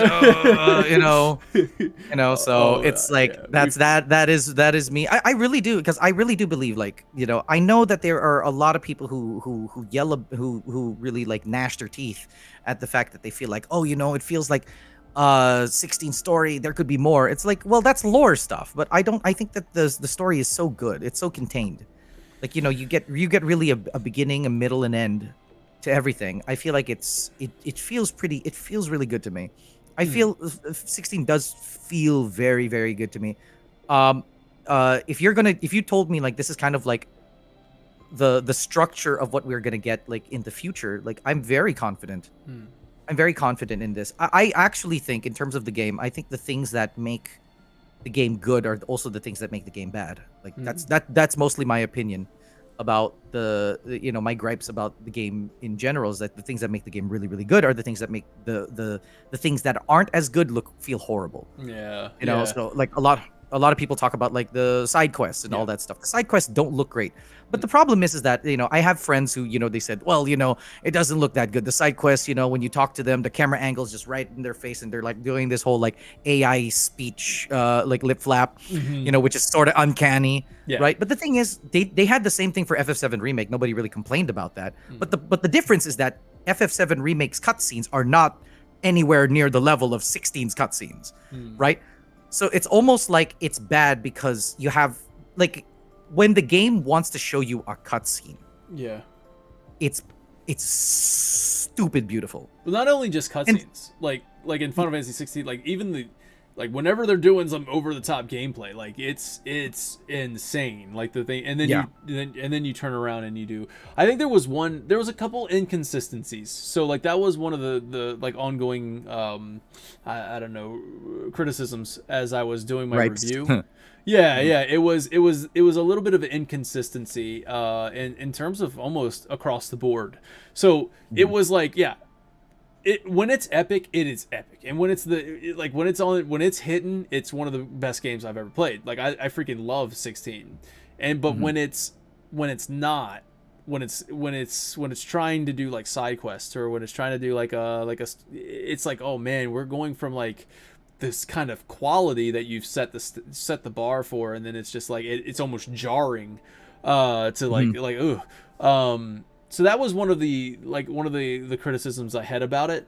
And I think pacing is definitely another one that we didn't really get a chance to talk about. The pacing of the story in which it's told, I think, was hindered by the side quests. Like, I was like, man, you're trying to give me this roller coaster ride, and I'm on the roller coaster, dude. I am having a great time. But then you derailed it. Like, the roller coaster just gets completely derailed. And, like, you have to do, for me, I'm a completionist, so I have to do these side quests. Like, and I'm like, and they just pop up after, like, the most intense thing. Like, we're gonna hunt down Hugo Kupka. And I'm like, oh, here we go, man. We're about to, let's go get that fool. Hey, first of all, though, I need you to run and get me a flower over here, please. And then when you come back, like, can you bring it back to me? And he's like, oh, man, okay. And you're just like, I got to do this. I got to do that. Hey, we got to find the missing, whoever this woman is that turns out to be Lubor. But it's just kind of like, man, all I want to do is keep on staying on the roller coaster. I think they could have eliminated. That is a choice, by the way. It's a choice. It's a choice on your part. In my review, I said, listen, I will not fault the game at optional content like as much as I would, because like somebody said something about like they commented on my Twitter and was like, you can't just not judge optional content as like this is, you know, you have to give it like the real score or something. Like it has to be very impactful to the score. And I was like, no, not necessarily. Like when I play Final Fantasy VII, if you told me that I have to get a gold chocobo every time I play the game, that might impact my, you know, my feelings on that. Yeah. So like I don't think it has as much weight. So I made that clear. I was like, optional content does not have as much weight. But I was like, man, but even some of the story, I will say, even some of the main story quests, for example, being the, when you go to, you're on your way to Phoenix Gate, which is a very, like, you're excited to get there because you're returning to where it all went down. Along the way, you run into another town, and this town, I totally get what it was trying to do. It wanted me to meet everybody in this town, wanted me to have somewhat of a connection to this town because it's about to get burned down. But like, you know, you have to go find the old man, and you're just going to hopping back and forth. You're meeting people. And I was like, man, this is actually kind of like, my wife was watching me play, and I was like, ah, man, this is that filler episode. And, you know, like in the TV show that we're watching, this is kind of the filler episode. But yeah, and I was like, man, that kind of hurt the pacing a little bit. I don't know how they would have gotten to work, but I think if they burnt down Martha's Rest, that would have been like, what the, you know, like I would have been mad. Like I've been there way too much. And so like kind of condensing those stories, I think would have helped the pacing, and maybe even eliminating some of the side quests would have helped, and maybe focusing more on like dominant backstories and I have an opinion about this. Go on. Okay. That was basically my thing, where I'm just kind of like pacing. Oh, and then one final pacing, not even like a pacing issue. It was just more of a jarring thing that I was like, something got cut. Like something there was something in between. They got cut when the crystal, like when you're fighting or when Bahamut's terrorizing the city, and then all of a sudden the crystal just like freaking diminishes and then comes back as a big flower, and like you're like, what is going on? And then it just cuts to this really awkward, like not like a choreographed cutscene, but just like an awkward like walk with Jill and Goots, and they don't even acknowledge that the crystal just disappeared and turned into a flower. They don't even say anything about it. They don't even like talk about the devastation that just occurred. Like it was just really weird. Like something was cut in between those two scenes. But that's all I had to say. I think, okay, so I was waiting for moments to see if people like where would people flame me for. But I do think that one flay him. Sorry, it was Hugo. Like flay him. I think one area. I think when the community, like, or for you, for example, like, you know, so correct me if I'm wrong, or, you know, but I do think that this is sort of like we're looking at the wrong thing here, because I don't think that side quests are an issue in categorically an issue of story. Okay. I think that side quests are categorically a problem with the economy of sort of like the RPG elements of this game, right? And I've been thinking very, very deeply about this kind of this kind of stuff. I'm involved with like game development and all that. And, you know, the thing is, normally when you have a game and you have side content, you can't first of all, you can't have non-side content, because then you end up with something like 13, and people always complain about like, oh well, you know, 13 is so linear, blah blah blah. Yeah. You know, it's one of the reasons why 10 gets away with being linear, right? Final Fantasy X gets away with being linear because there are sort of incentive structures that are in place. This is the thing that I passionately call it the economy of the game, right? The economy is basically the supply and demand of what you ask your players to do. Yeah. Right?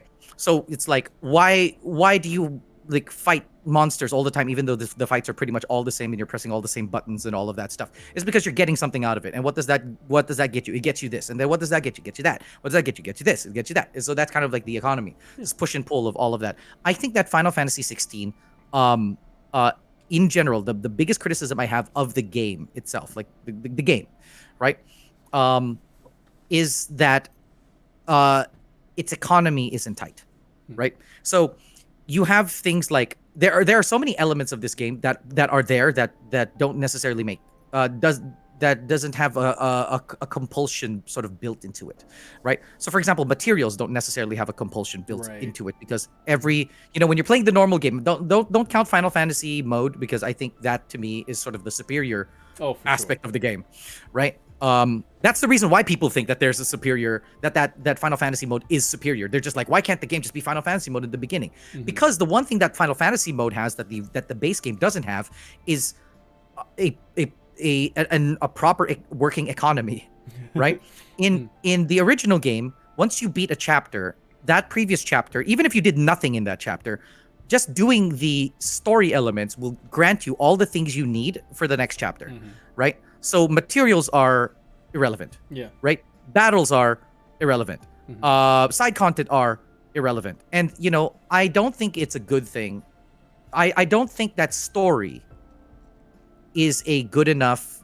I don't think it should ever. Okay, so for you game devs out there, whatever, like, tell me if I'm wrong. But I personally don't think that good story should be the reward of any side quest. Good story should always be the byproduct of a side quest. It should never be it should never be the reason why you're doing it. The reason why you're doing a side quest is because the side quest has some sort of economic gain to you as the player, right? That's the proper incentive model. Because some people are like, that's the reason why people convince other people. They're going like, oh, trust, you got to do some of these side quests. The story is amazing. But you can't, like, when people hear that, they're like, oh, I guess I'll do it, or maybe I'll just watch a video. See, it's this game needs like a tighter structure around there.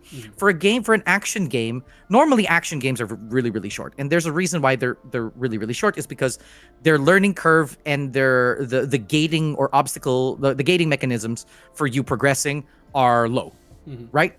So you play Devil May Cry and you beat this boss and you fight this boss kills you you wipe the boss multiple times. You try again, you lose, you try again, you lose, until you grab some sort of mechanic, you move on, right? But with Final Fantasy 16, I don't think that there are enough punishments and reward systems in the way that the gameplay works that sort of justifies all of the additional things that you're doing. Yeah. Right? It Except doesn't for the feel... hunts. Yeah, like the hunts was like the old... The hunts... Yeah. Okay. That's yeah, it. Yeah. So, so the reason why the hunts feel so good, right? The reason why the hunts feel so good is because with a reaction, with every action, there should be a reaction, right? The moment the game opens up and then your power gets to boom, right? Your power gets to explode, right? Like there has to be a requisite challenge to it, right? So the moment I can get Knights of the Round, what else is there for me to do? Oh, there are the weapons. You know what I mean? Yep. Like, there are things that the game needs to give you that is meant to challenge your strength, right? Like, challenge your superiority. The story can't do that because the story is not gonna, I think FF7 is pretty good at doing that. That's one thing that FF7 has always been like tremendously good at, right? It has like a very well-built, like well-oiled economy built into it. FF8 had better ideas, but then the problem is that their economies just doesn't work, right? You end up not wanting to fight because of the way that they set up, right? You don't gain money from it, blah blah blah, all that stuff. Here you gain money, you gain experience. What does that do? Nothing. So imagine a world where you're playing the game and the game doesn't give you materials to create good weapons. Even if you have the required skill, right? Even if you're super skillful at the battle system, but you're doing negligible damage to do anything, it'll force you to want to grind for materials. It'll force you to do all of this stuff. So whenever a little question mark appears or an exclamation point appears on top of somebody's head, you're just like, what can that give me? Yeah. That's what you're in for. Because honestly, good story is good, but then you're there for the cha-ching. Yeah. Right? You're there for some sort of benefit to you. And I think that Final Fantasy 16 suffers from that. I think, and again, like, I don't want to put words in your mouth, or I don't want to put words in anybody else's mouth, but this is my claim. My claim is that people my claim is that, like, for you specifically, your gripe with the pacing of it, especially with the side quests, you wouldn't even notice that if the economy was if of the game was different. Was better. I actually really do agree with that. I think that even if, okay, so you were talking about what do you get in return, what is the economy and like all that stuff. I think adding a mini game would have gone a long way. Like adding say like this side quest, instead of hey, do this side quest, go here, slay monsters, come back. If it was more of like, hey, come here, do it. I know this doesn't fit, but like chocobo race, or like come in here and do some archery, like do some like come over here and do this, and then give me the story to go along with that. It kind of it would make me change up the gameplay loop, give me something new, exciting, make me remember this moment a little bit better, so where I was just kind of going through the motions with some of these side quests. So I actually 100% agree with the economy thing. So where it's like, and I'd also probably, forgive the, obviously not the entire game can't be high budget cutscenes, even for side quests. That's just not, that's not going to work. But like, I would forgive that if they give you a little more variety in the gameplay, a little more rewards for what you're doing, definitely. And yeah, it's like I kind of go back and I reference God of War as like, I think the pinnacle. And you said yes, story. You're like, story can't be the reward, but in this sense, I do think if you can make the story very rewarding if you are building the bonds between the characters that you're with. I think I would have wanted to go on more side quests, if only just because I wanted to spend more time with Jill. So like, I want to spend more time with Jill. She's in my party right now. I want to go do this side quest. And there was a side quest, and I can't remember the exact, circumstance of whatever what was happening. But this person said something that seemed so much like Jill would have had something to say about it. Like, it was like, this could connect to Jill. Like, and then she doesn't say anything. And I'm like, yeah, but like, can we have some, like, if you had more banter between Clive and Jill talking about as they're walking or riding the chocobos, which would be incentive to travel place to place rather than fast travel. If Jill started like randomly talking about her experiences in the Iron Kingdom, like just sharing a story, like, and then just like Mimir in God of War, and like Kratos talking to her name is slipping my mind right now, the woman that joins in, but like they're swapping stories back while doing a side quest. And I'm like, there are moments where like we're paddling the boat, I just want to sit still, I just want to listen to the story that Mimir's trying to tell me. And it's like, so in that case, story is like the reward for that, where I'm just like, man, I'm really enjoying this bond that I'm building that I would have not gotten if I didn't do the side quest. Like if I just fast traveled to the next destination, I would never heard that story. So that's affectionately like a character quest as opposed to like a, because the side quests, like the side quests of 16 have more to do with world building. Yeah, the world. Yeah. And then it like, so the stories are mostly tied to like world building and all of that stuff, which is not even, it's not secondary to the story. It's actually like tertiary to the story, right? Like the whole, like you can go through the whole game. I'm pretty sure you're like your wife was watching you, right? Like your wife could have gone through the whole game and not learned much about the world, and she would have still like ended up happy, with a lot of, I'm not putting words, I'm just saying like people can watch it and be like, I don't know anything about the world, but man, did I want Jill and Clive to like mack it, like, yeah, because, and that it's rightfully so, because we care about one thing more than anything else, right? We care about characters more than anything else. This is also one of the reasons why people were like, people felt a certain way when they were like, oh, I can't control party members, like what, here and here and here. I'm just like, 15, you couldn't control party members in 15. Nope. But the thing is, they felt like they were there. You were equipping things on them. You were putting things on them. You were like, you had some sort of, they would attack with you. They would do all of these kinds of things. You would have attacks that, would like, where what they did was they made them sort of a part of the party. I think they should do that. I think what they should have done was, because here's the thing, with the game, the game would drag, right? In terms of gameplay. And the reason why the game would drag in terms of gameplay is because there's not enough complexity in sort of your gameplay. Not enough to merit its game runtime, right? Right. So, because here's the thing: there's only two ways. And I mean this. There's like Yoshi P. Can you hear me? There's only two ways. If you want people to fight all the time and to get better at the game, one, you gotta give them maybe three. One, you need to give them a reward for doing it, right? Proper reward for doing it, right? There's a satisfaction to, man, I hit that combo, or man, I did that thing. Yeah. There is.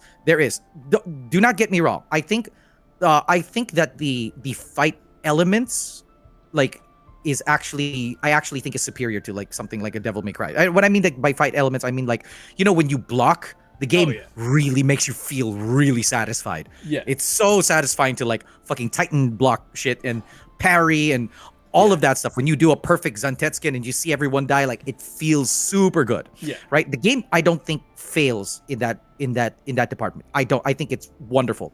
Right? But that's not enough. Like, you need to give them something to benefit from all of that fights. It's either that, or you need to justify doing the only reason why you would have people do something over and over and over and over again is because there's a steep learning curve, which 16 does not have, by the way. No.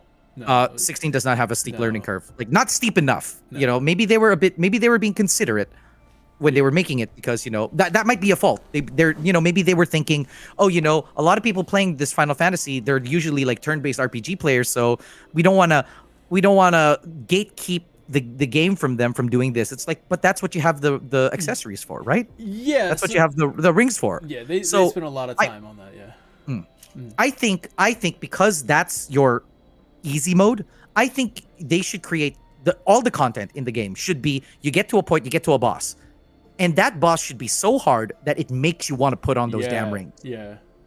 You know what I mean? It's just like, dude, I need to put these fucking rings on. With that, because I even put that in my notes too, to where it comes to the game, of course, free will, right? I should have the free will to play it on a hard mode if I wanted to. But the thing is that I think, other than me just wanting a challenge, other than thinking the gameplay would have been served better if it was more challenging, but it serves the story. And like that was it would serve the story. Clive is supposed to be going through something that is very, very, that's trying to break his will. And I'm like, break my will. I'm the player. Like, make me feel what Clive is feeling. Make that boss, or I'm fighting Ultima, make him want to break my will to turn off the game. You know what I mean? Like, make him want to be. And then when Clive says, "You'll find that my will is not so easily broken," I'll be like, "You're damn right, Clive. Neither is mine. We're here together." You know what I mean? And like, yep. So I think that would have been it would have only served the story. Like, whatever can serve the story, I think that was that would have been one of the things. Now, so Crane, before to kind of wrap this up, I do want to talk about the ending, because I want to know what your thoughts are on the ending. So basically, I kind of recapped a little bit here, and this is an old note, so let me make sure as I'm reading, hopefully I got it all straight. But at the end of Final Fantasy 16, a little recap here: Clive, Joshua, and Dion battle Ultima. At the end of the battle, Dion sacrifices himself. Clive, as Ifrit, is injured, and Joshua, the Phoenix, heals Clive, but in doing so, Joshua is weakened and cannot walk. Clive carries him to the Heart of Origin Mother Crystal, where Ultima awaits. We discover that each destroyed Mother Crystal awakened part of Ultima. His brethren, they all share a one consciousness. They are all one. They're just, so they're gonna like form together, while Joshua, the part that Joshua sealed in his heart after the destruction of the first Mother Crystal, is now set free and merges with Ultima. Joshua, now dying from the gaping hole in his chest, tells Clive that Ultima chose to abandon the ones who placed their faith in him. Now, Clive has so many people who have placed their faith in him. So Ultima abandons the people he created, which will lose faith and then ultimately gain their own free will to do what they want, which is backfired on Ultima. But Clive, like I said, now he has he has a lot of people backing him up.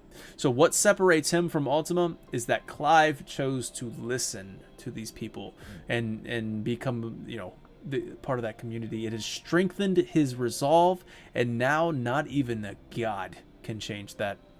Joshua gives Clive the power of the Phoenix so that he can become Ifrit risen on his own.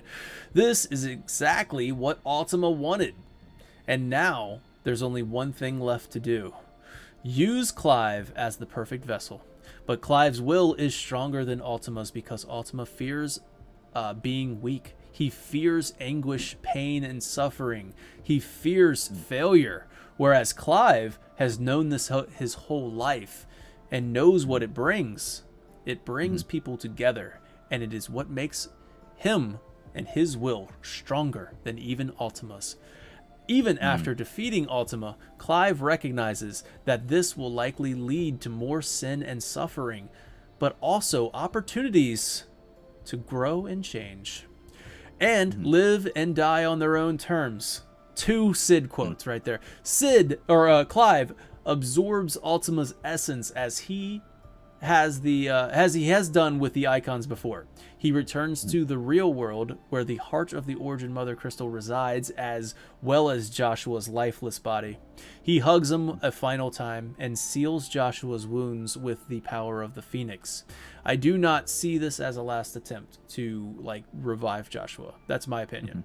I think my interpretation of this scene is that it's kind of the same as closing the eyes of the dead. I think he just he even looks like he's oh man, this is not right. He's got a gaping hole in his chest. Let him rest in peace.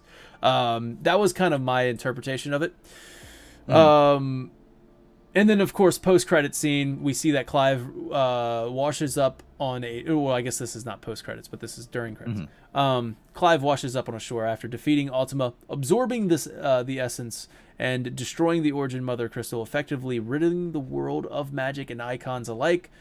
Clive stares at the moon under and the red star underneath, known as Metia, and says, "Do you see it too, Jill?" Yeah, and then the after credits. We talk about the after credit scene. Was 2 boys that have black hair and blonde hair. The older one is black hair. The younger one has blonde hair. So very similar thing going on there. And they're playing in a very lush backyard. It's got trees and everything is thriving. So that's good. Icons and magic and stuff is now just out of a fairy tale. Stories out of a book. Yeah, a book called Final Fantasy, written by Joshua Rosfield, is what it says. So there you go. And then the final text that pops up. It says, but where one journey ends, ... DLC begins. Yes. All right. Let the fanfics rise. Yeah.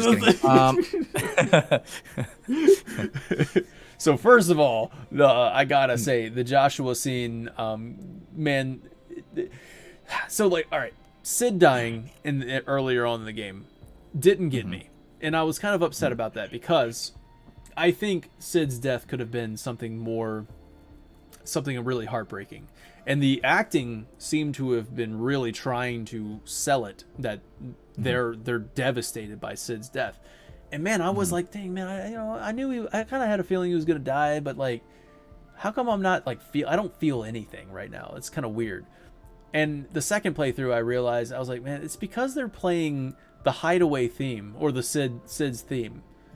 It just, I think the music in that instance threw it off. You got the boom, boom, boom, boom, boom, boom, do do boom. And it's upbeat and groovy while he's just I mean, I liked it. I liked it because I think it's in keeping. If I don't cry, which I did cry anyways, but if I don't cry at that scene, I think it's fine because I think the reason why I did cry was because of the fact that so we both of us digested that scene completely different. I digested that scene with his theme playing and all of that stuff as I chose the way I died.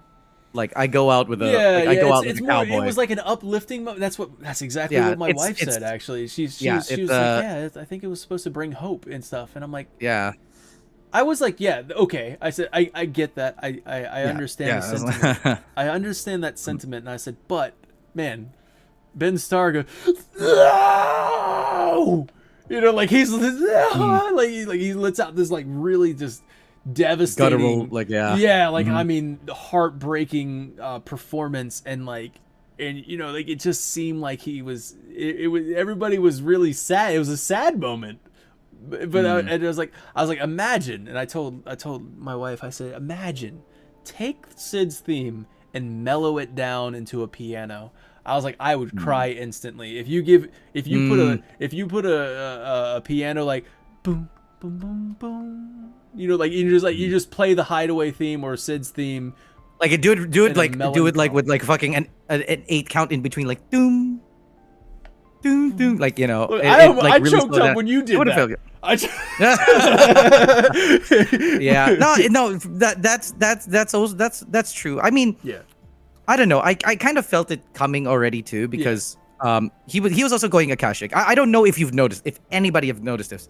This is one thing that I noticed during my playthrough, was that, you know how he always has a cigarette, right? He would do, like, the first time you meet him, he's always doing this, right? He's like, yeah, like with the finger, right? Yeah. If you notice later on, he starts using the stone. Huh. Yeah.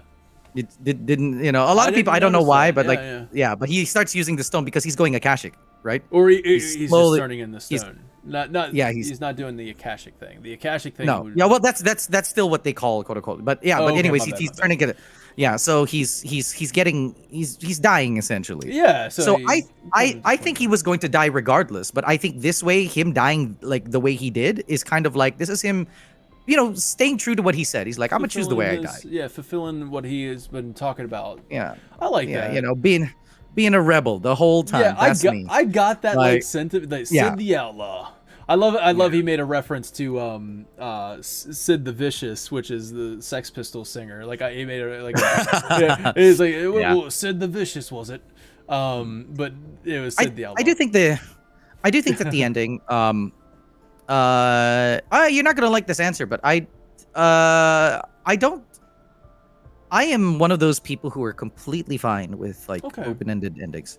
So, I'm one of those people. Like you don't have to. You don't, because, you know, as long as, to me, we've said the word narrative like a million times. As long as, to me, like that narrative is closed, I'm fine. So this is where my I don't problem like. is. There's. Yeah. That like yeah. Okay, I'm sorry. I'm cutting you off, but that was it. Yeah. That's my no. So it's kind of like, okay, like where if like I feel like the story told me what it's supposed to, I feel like I'm okay. With it kind of like being like, you know, because there are people who I know that you can easily get upset with, you know, because you love the characters so much, any sort of like idea that they just weren't real to begin with kind of like hurts, right? It's almost worse than a death, you know. It's kind of like, you know, it's like, they were just, this was all fiction, like, you know, like that feels bad. No, I totally understand that. I totally get that. But but I for one am not maybe I'm a minority in this case, but I definitely don't have a problem with like open-ended endings. I mean, as long as, like I said, I feel like the narrative is, if I feel like the narrative is complete, then I think I think I'm okay with it. Now, if you're asking me what I think happened, I think maybe it's possible. What I think happened, because this can only, so if this is the future, right? Because this is the future. Like, we know for a fact this is the future, regardless if the story is a fiction or not, right? Because, you know, obviously there was the story is in the book. This book was in the past, right? One way that I like to interpret this is that the world does not have a blight anymore, right? The world doesn't have a blight anymore. The world does not have a reliance on ether, right? Because ether is now just nature, right? Just as it was. Just as Valisthea was before the origins, right? Like the original people came. I have a feeling, this is my theory, is that from that point of time, our civilization, or the Clive civilization, is now kind of the Fallen. Like the equivalent of the Fallen in Clive's time, you know, where there's the Fallen, you know, there was this, and you know, the and relics and stuff. The relics and all of that stuff, and then the store, and then, you know, because he removed magic and icons from time, there's no more of that, people look back at that time or think about it and read the books and be just like, man, that's a good story, but none of that happened, right? But the truth is, it did happen. It's just that it's so far along in the future. Like, things aren't like super realistic, because I do feel like it's one of those things where hell froze over, or the world froze over, and then it's kind of just rebooted again. Kind of like the way that essentially the parallel I'm making is like with the Fallen. You know how their technology is so grand that when we got to that part, I literally thought that we were playing like a Star Wars game, right? And then but our world is sort of still, it's sort of divorced from our world. That's kind of how I see it. I keep saying our world, but Clive's world. Yeah, I get what you're saying. Yeah. It's and I think that's kind of what happened. I don't think that this was just a fiction the whole time. I don't think that. I think that this was, in fact, that I do like, if I followed that train of thought, then Joshua did in fact live. Yeah, I don't say that could happen, or we've seen people take names from people. So, that could be it. And, and if Joshua comes, the thing is, if Joshua comes back to life, it's on brand. Yeah, I mean, it's not like he's the Phoenix. It's Phoenix, and he survived. Ifrit stabbed twice. And obviously, you could also argue that Clive had the power of Ultima at the time when he tried, like whatever he did to Joshua there. He has the power of Ultima, the power to create, and the power of rebirth at the same time. I mean, like, if anything would bring back Joshua, it would probably be that. But like, so he could just reboot the world. Yeah, basically, yeah. It's kind of what he did. It's kind of what he did. He destroys everything and reboots the world that way. But so here's where I have the issue with the ending, and I'm glad that you're completely satisfied with it. I had no it never bothered, like I never even thought about it, to be honest with you, that this was a work of fiction, like because of a book. Maybe it was just a story that was told. I never really thought about it that way. I thought about it as like the I guess where my gripe with the game with the ending is the payoff, the payoff of Clive's sacrifice. I don't think it was necessary. So like, I know obviously death is never convenient. So like it shouldn't be, like for the story, but like go back to Final Fantasy 15. For me, I think Noctis's sacrifice at the end of that game was perfect. Like, I love I love the conclusion of 15. I'm one of those people, I just absolutely love the conclusion of 15. I think that's what the story was building to. Noctis needed to man up, step up, accept his destiny. This is his role. He needs to step up and do it. It concludes with him doing it. He knows what he needs to do. Luna Freya knows what he needs to do. Everybody knows, Regis, and he does what he has to do at the end.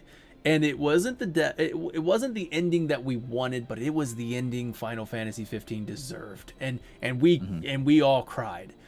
But with Clive, for them to do to turn around the next numbered entry, and then he's doing the sacrifice play again. And I'm like, okay, but Clive wasn't necessary. Like, it didn't feel earned. So whereas like throughout the game, one of my, maybe you can help me out with this to make me feel a little bit better about it, but throughout the game, one of Clive's major story arcs was that he never thinks about his own well-being. Like, Jill pleads to Clive, please think of yourself, save yourself. You never once save yourself. Yote, I wish you guys would just please think of yourself at some, stop trying to carry the burdens of everybody on your own.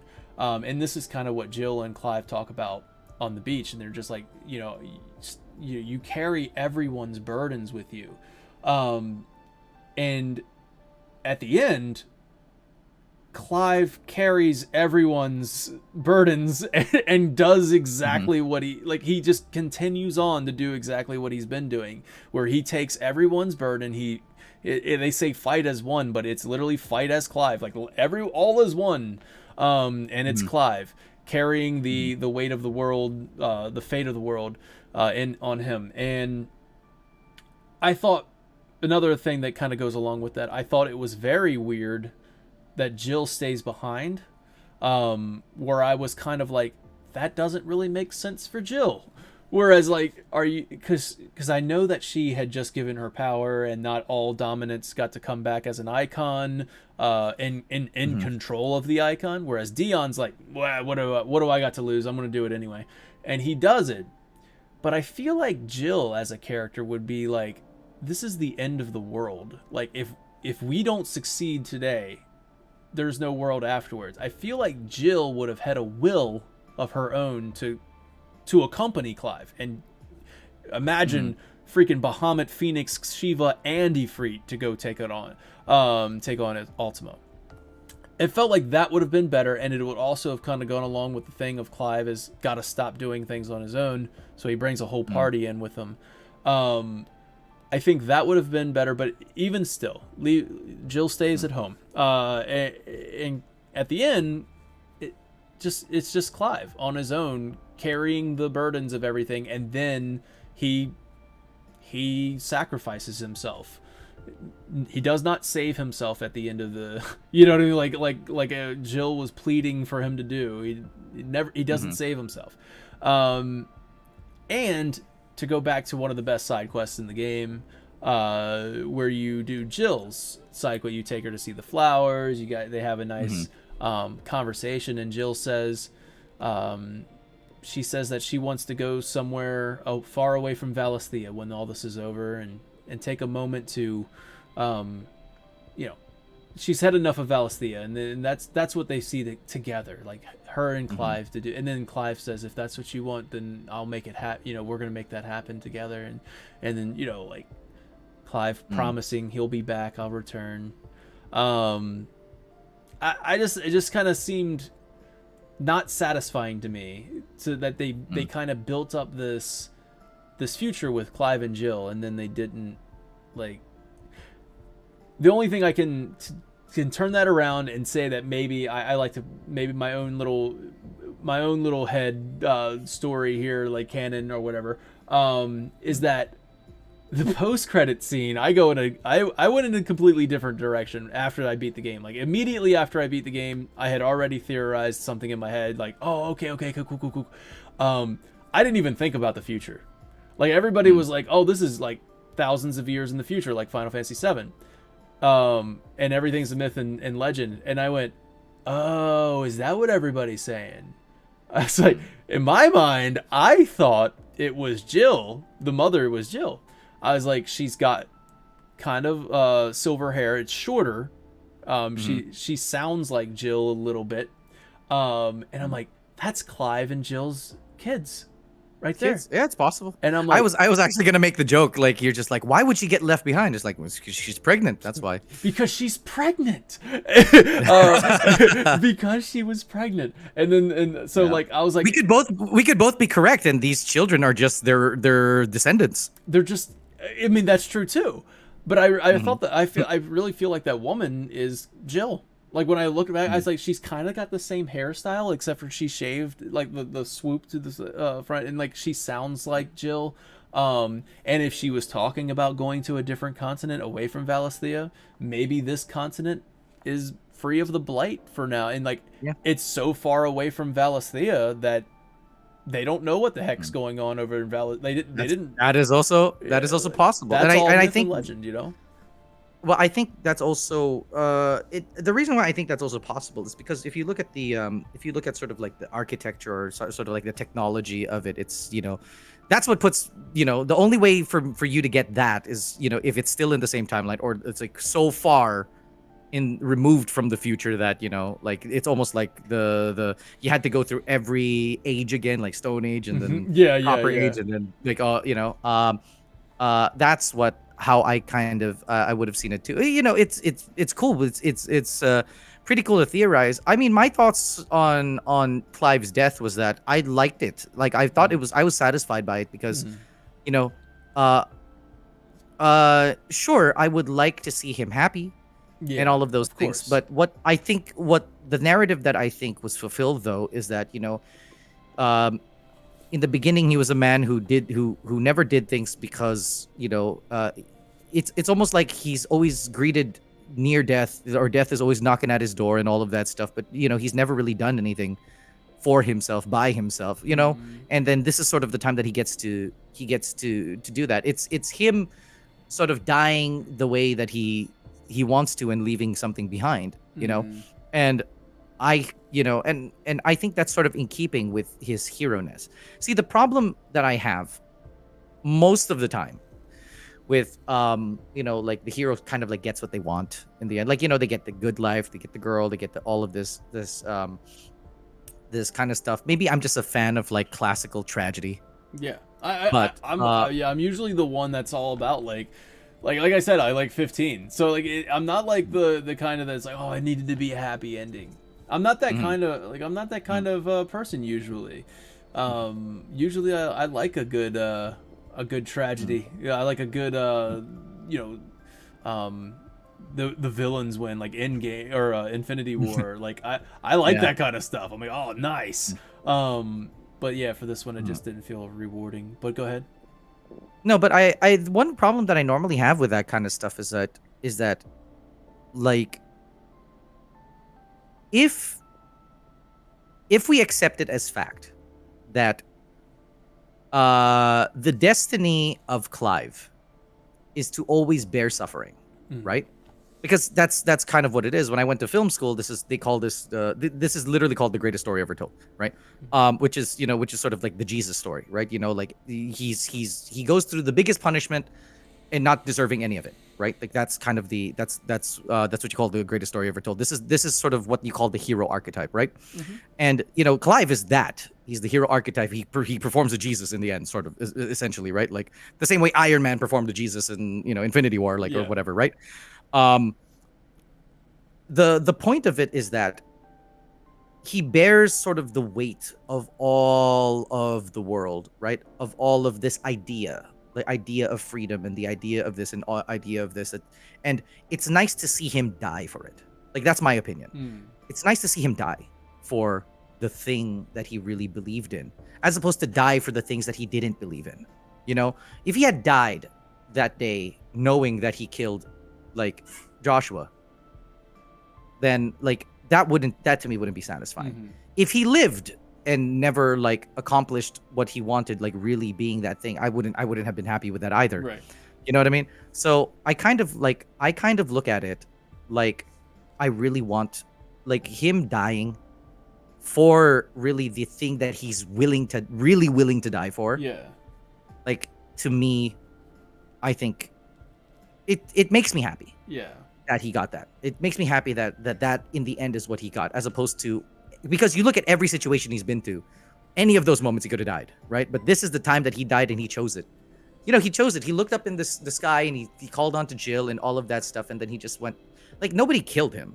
Right. This is like he died in victory.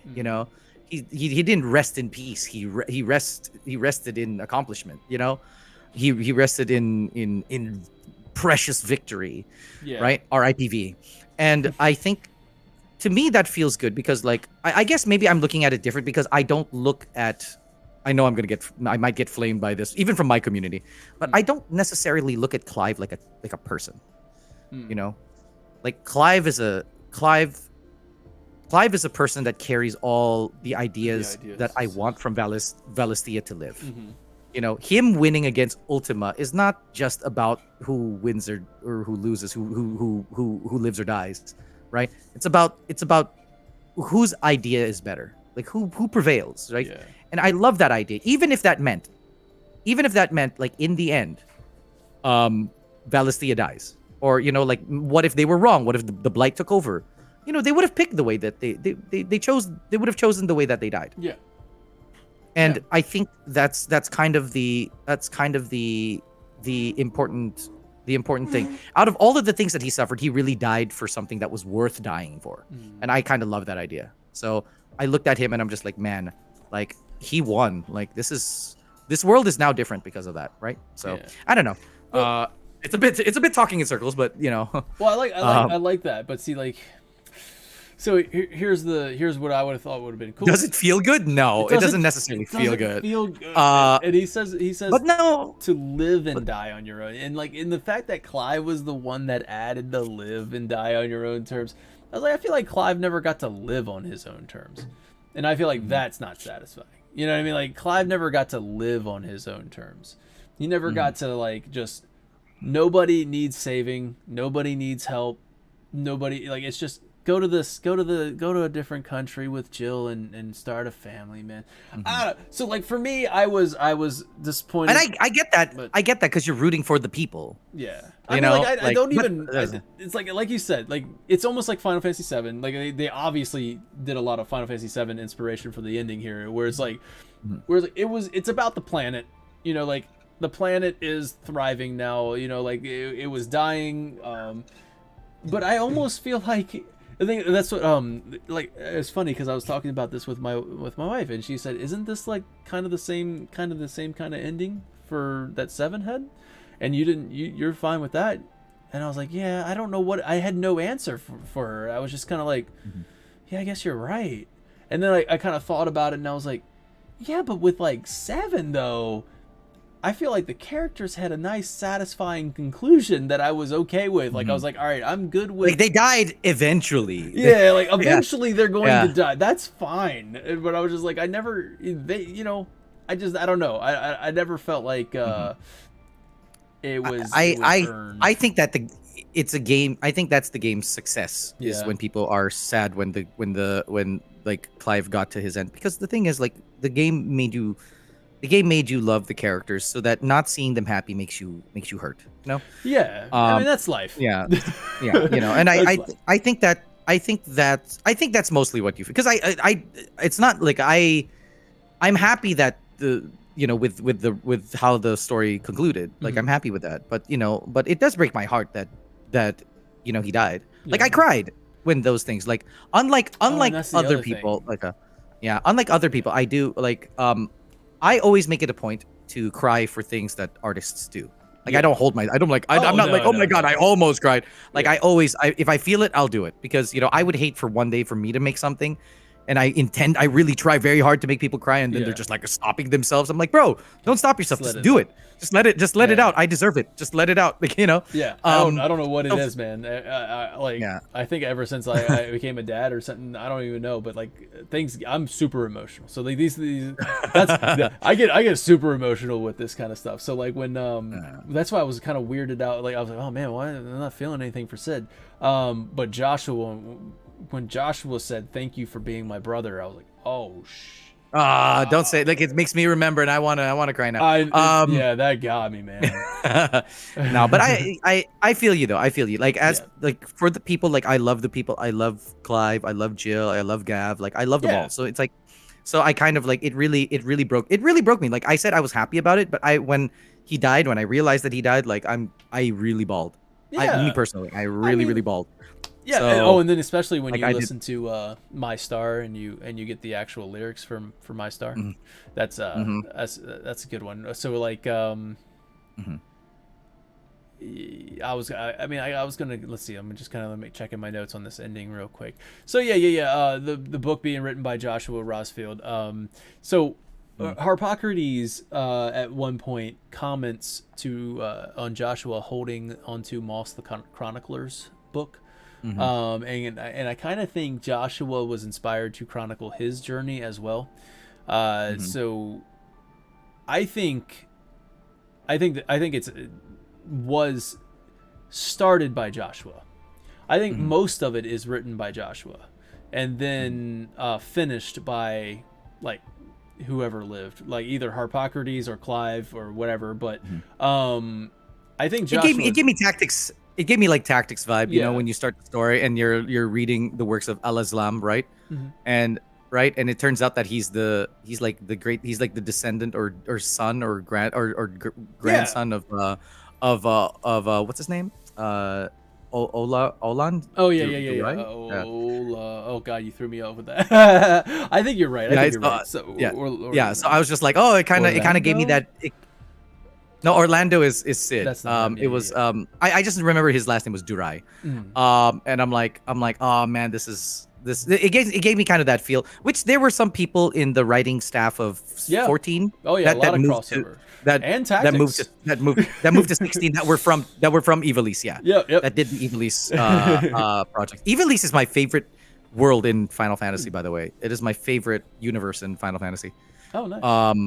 Yeah, I'm a big. So if we ever come across Ivalice's stuff like that, you can take me along. You can. Well, I'd be happy if you bring me down to talk about like sheep. I don't know, anything You'd really. probably but, provide yeah. some excellent like insight and like some like listen. I went to the I got a film school deep dive analysis of this sheep, and I'm gonna be like, damn. Like when you were talking about like Dion earlier, I'm just like, this is why I brought you on, man. This is I'm like this is awesome. The purity Yeah, of the like, dude, listen. of the sheep's outer layer, but then he's skinny within. It's got layers. Yeah, It's like an onion. Yep. But every time you peel it, it's the thing that cries. It cries instead of you. Yeah. Oh, and so speaking of like the whole like, oh, it was actually a descendant reading it. Well, at the beginning of the game, Clive is narrating it. So I'm holding on. Like Darth Ace says, I think the ending is about having hope and faith that he survived. And I said, you know what? I'm holding on to it. I'm gonna just keep holding on real tight. That I think it was Clive reading to his children. When he goes, he's reading to his children. I believe it was Moss, the chronicler, who said, and he's reading the words of Joshua from the book of Final Fantasy, and he's reading it to him as a bedtime story. And then the next day, they're playing out in the yard, and they come back in. They're playing as Ifrit. And I mean, he did say that the world that Ultima wanted was a fantasy. Yeah. Right. He did call it a fantasy, so he's just like, "That's it. No more fantasies. It's the final one. Final fantasy." Yes. All right. So. Yes. Where's my cat?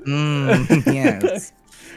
To close that out, let's perhaps. Jill wishes upon a red star Metia for Clive's safe return. Right. She says, when the dawn would come, Clive would always come back. So she says that at one point in the story. At one point in one of the side quests or whatever, she was like, "But you'd always come back to me every time when the sun rises. You would always come back."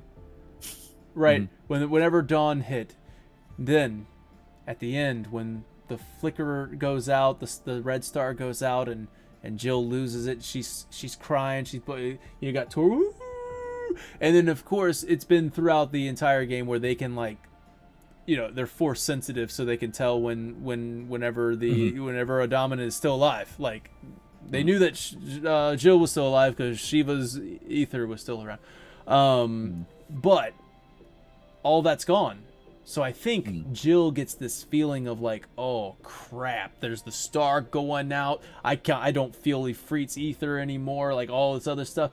But that's just because Clive got rid of it. So maybe she's just kind of like, she's just bawling, she's crying, and then there goes the sun rising up, and she remembers he always comes back. And then but either that or she's the more realistic approach to that is that a sun rises, meaning it's a new day. It's the dawn of a new day, meaning the world is.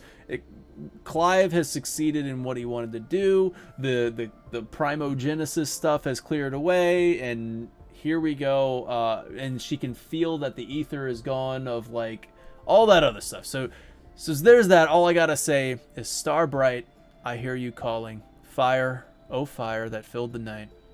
Fire that warmed and brightened my life, my heart, my beacon, and my home. A sky of scattered tears, 1,000 years apart. Should they fade, I will not be afraid of the dark, for your flame still burns inside me deep within my heart, showing me that a new tomorrow is never too far. And when I cannot bear the pain, I look up to the sky and I pray. And though the night is over, You shall always remain forever my treasure, my star. Amen. Amen. Amen. Oh, man. So there it is, man. I mean, I feel like there's always so much more to say, but I anybody who's watching right now, we're gonna wrap this up with some pleasantries and stuff. But if you have any questions that you'd like for us to like try and answer or give our interpretations on, fire away. May I use the restroom really you quick? go ahead, man. I'm just gonna sign it off. But yeah, I'll wait till you get back. I pee standing up, so trust me. I hope you guys enjoyed this 4-hour discussion on Final Fantasy 16. I feel like, man, and you know what, Darth Ace, I know you've been around for this entire 4 hours, so man, thank you so much for that. Thank you, Talisker. Thank you, My Sage Zelios, for the subscription. Carrie, and Amanpreet, and Atushi. Atsushi sounds better. Atushi. Atushi. I suck at names. But anyways, thank you guys, Striker. Thank everybody for subscribing, sticking around, and watching this one. I'm just kind of delaying to see if you guys have any questions or anything you'd like to ask. But when Crane gets back, we're just going to go ahead and sign it off. Yeah, I feel like we really kind of covered everything that that I wanted to talk about. Gav, one of the best characters in the game. What Final Fantasy 16 needed. Here's a little quick rapid fire things for you. My opinion, Final Fantasy 16 needed elemental strengths and weaknesses to provide strategic depth, mini games to break up the monotony of side quests, dungeons that added a layer of puzzle and danger, status ailments would have been great. What's the purpose of a Murboral bad breath if you're not going to do anything with it? More of a challenge, like I said earlier. 16 needed to focus on the dominance stories a little bit more. A more satisfying ending, in my opinion, would have been great. And here comes some of the positives that I had, things that I really liked about it. The icon battles. Man, possibly one of the best intros in the entire series, if you ask me. The Phoenix versus Ifrit. What a great way, all the way up to Phoenix Gate. Such a great opening. Yeah, it's like a cinematic masterpiece, that thing. Like, yeah. There's a lot of cinema that's being like incorporated in this, and I'm like, it's insane. Like I think I touched on that earlier. Like the main purpose, the one thing this game has accomplished in the world of gaming is going from FMV to gameplay. Like without with no transition. Yeah. With it, where you don't feel a jump, you don't feel a transition cut or anything like that. Like it's beautiful. And typically Final Fantasy games start with a beautiful like CG rendered trailer or CG rendered opening, and this one you're playing it. Like you're playing. You are it. You are in it. Byron and Clive's reunion made me tear up. I'm talking about all my favorite parts. The best thing ever.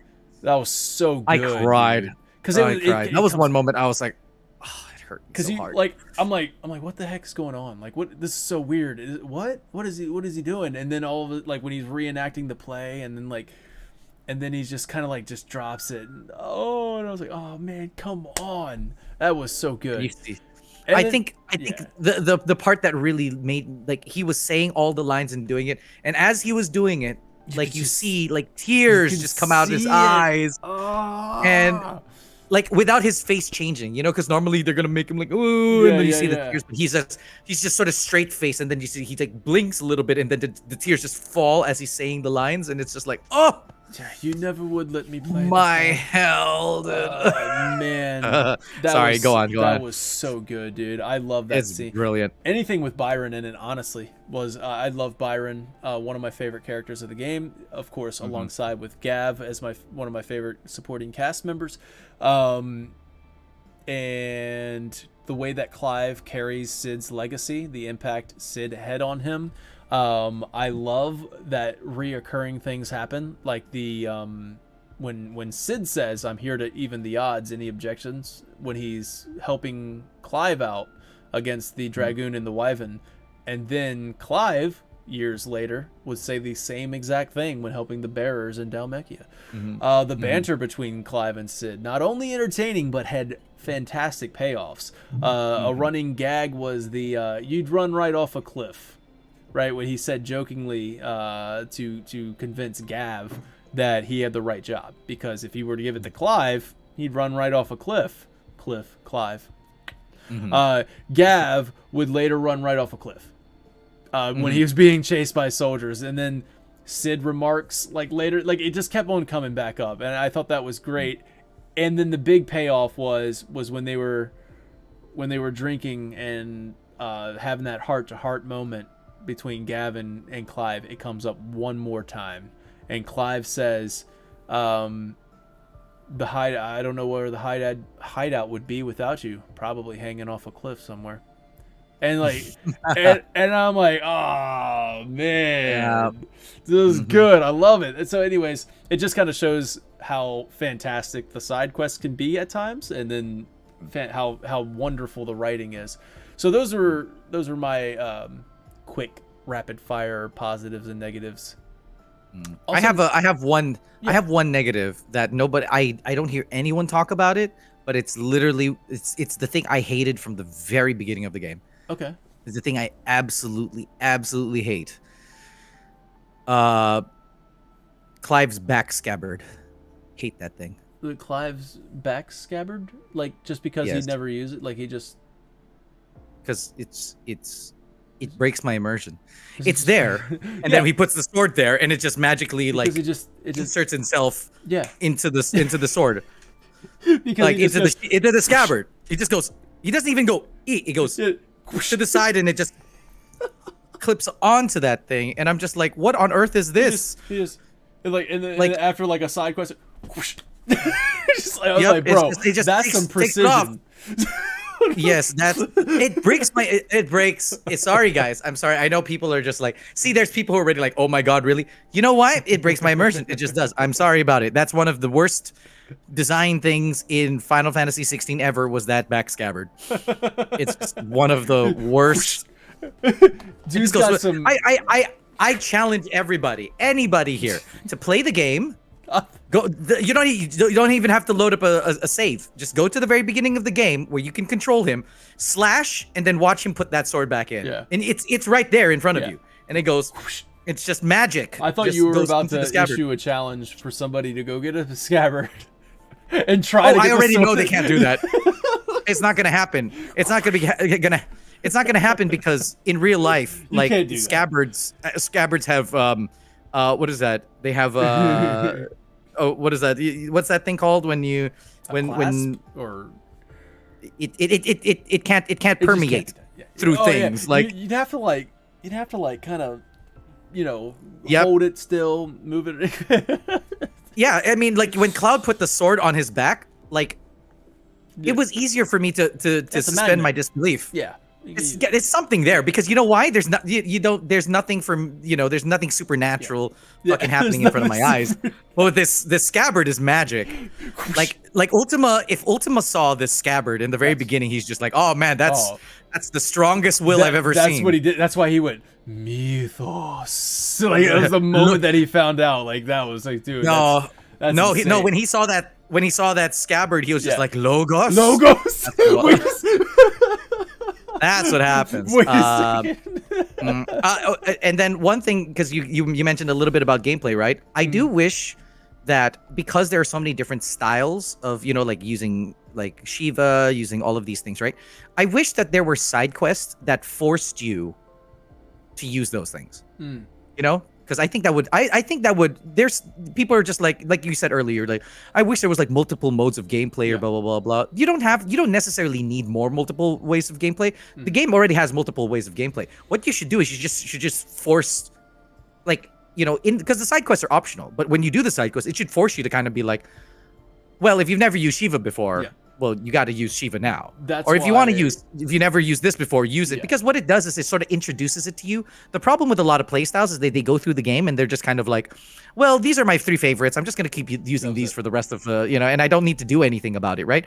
If, because, if imagine if there was sort of, I don't necessarily like this. I know somebody commented this. A lot of people commented this, like, elemental reactions and all of that stuff. Yeah. I don't necessarily agree with that kind of thing. I don't think this game needs it. If it had it, maybe, but I don't think it needs it. But I do think that, if you can create some stagger mechanics that are built around, like, using the characters, using specific icon abilities, so that you get pushed out of your comfort zone. Yeah. So if you haven't been using Shiva, because Shiva's circle is like a dash, right? Yeah. Like, what if the only way to avoid something is to use the Shiva's dash, or the only way to beat a boss is to use Garuda's pull? Oh, you know what I mean? Yeah. Yeah. So it's small things like that the game already possesses. Yeah. That you don't need to tweak. It's very much it's just like when you're playing Final Fantasy VII on hard mode and you go back and you're fighting the Hell House or something. You really have to go into the menu and make sure your materia setup is all good. yes. I said that in the review where I was just like, I did say that I think elemental strength and weaknesses should have absolutely been a thing, just because I'm like, you got a game that is focusing on the icons of one of each element. Like, element is a very big deal. Like, it almost seems like it should be. I think yes, like you said, something that forces you to use those, forces you out of your comfort zone to use these different icons. Because I got set in my 2 setups, one for crowd control and one for boss fights, and that was it. That was done. Yep. But if you said, like, one of the boss fights I'm going up against is a freaking firebomb, well, I'm not going to equip a Phoenix. You know what I mean? Like, I'm going to go over and I'm going to use, I got to get my Shiva abilities set up. That's what I would have thought would have been great. So to know my enemy, but rather what they really wanted to focus on was to look really awesome when you're doing it. And I'm like, all right, so it's like, and that's not a bad thing. Like, action games, like Devil May Cry, you look awesome while you're doing it. But for me, I think it lacked a depth of strategy that I think would have been super beneficial. Yeah, I think you need to compound a little bit of the gameplay. Yeah, I do think that. I don't see the reason why I don't necessarily think that it has to be elemental specific. I think it just has to be sort of gameplay specific. I agree. Right? Yeah. So what if there was a boss that you couldn't, like, the only way to kill it was, like, it's not as much. It's not the damage you do, but the number of hits you do. Yeah. What if one boss is, like, it's not, they get tired the more you dodge them. Or, what if there's, because I think the enemies having properties, not your abilities having properties, but the enemies having properties, I think would really make it fun. And another thing I wanted to add was, like, you can have your side characters actually you can my wish was that they augment your gameplay by adding one element of anything, right? So one example is, like, how you can summon Torgal to increase the number of combos that you're doing. Like, it increases the number of hits that's happening with Torgal. There are some characters that you can have that for. What if you can actually ask, like, literally with a small button control, like, the directional pad or something, if you have what's his name? Joshua. Yeah. You have Joshua on. Have click that button and it'll actually give you like a health. Like, it'll actually heal you. You know, like, where you're calling it on. So having these people it's like having an extra spell. Yeah. Then you would feel like they were there. Very much, right. You would like, feel like very much like so, 15 in a way, like when it first launched, where you had those, like, they had their own little team up attack maneuver or something. But like I agree, like, to give you something to feel like you're in control of a little bit of control. And then, like, to kind of like quick thought when you said, like, you're talking about, like, to force you using it, but what if the ground turned into, like, lava or whatever, and the only way that you could get past it, and you're just like, how can I can't jump over this, I can't do whatever, what do I gotta do? Oh, gotta switch over to Bahamut and use the wings, man, and kind of, like, hover a little bit while that happens. Hover over the no, there's advantage. You have an enemy that what if there's, like, an S rank boss that when you fight him, like, he is immune. Let's say, for example, he's immune to sword anything. Yeah. Right, like, you can't use Zantetskin. you're forced to use the triangle button. Mm-hmm. You know what I mean? Yeah. Because after a while, that becomes obsolete. Yeah. Like, yeah, force them to do that. Force them to do that shit. I was really happy. That's why, when you first get introduced to Barnabas. Sorry, here I am with Barnabas again. He's the only boss that has ever that can parry your shit. Yeah, that's true. Like, you attack and he goes nope, and you're kind of like, but this is how I win everything. Excuse me? I said, did he Yep. just knock my sword away? Yeah, Oh, man. you attack him and he goes no. Yeah, no. And you're like, no? What do you mean no? No one says no to my sword slashes. No one says no to my triangle. Like, so yeah, there's many things. There's many things in all of that stuff. But I do think that at the end, I feel like 16 is. I really do believe that 16 is one of the best installments in the mainline franchise. Is my opinion. Oh, where would you I rank really it? do think that. Where would you rank it? I'm gonna put you on the spot. For 16. Where do you rank Final Fantasy amongst 16? all the main lines? Amongst all the main lines. Shoot. Okay, what's I'm gonna be a stickler for this. What is the criteria here? Like, what based on what? Like, what's the criteria? Criteria being What is- like, are you like, so just favorite Final Fantasies? You can give me, if it's in your top 5, you don't have to go all the way down the list. But like, just let me know where it's at and amongst them. So like, I would say, like maybe it's like 8 or something. Like, but it's all the mainline Final Fantasies. No sequels. No sequels. No sequels yet. Yeah, just all mainline. No Final DLCs. No DLCs. No Yeah. DLCs attached. Yeah. And that matters, by the way, It because when you does. say no DLCs, like 15 starts looking a little different. You know what I mean? Right? Because you're just like, just the game. It's just That's tough. That's see, tough. I Like, told you almost wanna that's give him, tough. like, you almost want to give it to like, hey, the Royal Edition or the Zodiac Age or the okay. Yeah. So the best version, but your best version of the mainline title. So like, even if you like Final Fantasy 4 3D, you still consider that Final Fantasy 4. You know what I mean? Okay. Okay. Let's see. I think. Where can I place it comfortably? I can say that it is my top 3 in my Final Nice. Fantasy. Nice. I do think it. I think people split hairs way too much when it comes to Final Fantasy 16. I don't think they did. I don't think the story and everything that it's done, especially the visual and all of that stuff. Like, I don't think that you can divorce the visual storytelling from how great the game is. Like, Yeah. I don't think you, because there's I feel really bad. I want to say I hate it, but I feel really bad when people always say that. Well, the graphics were great, but Oh, the God. story, but the game is. I hate that. I really do. And because you can't.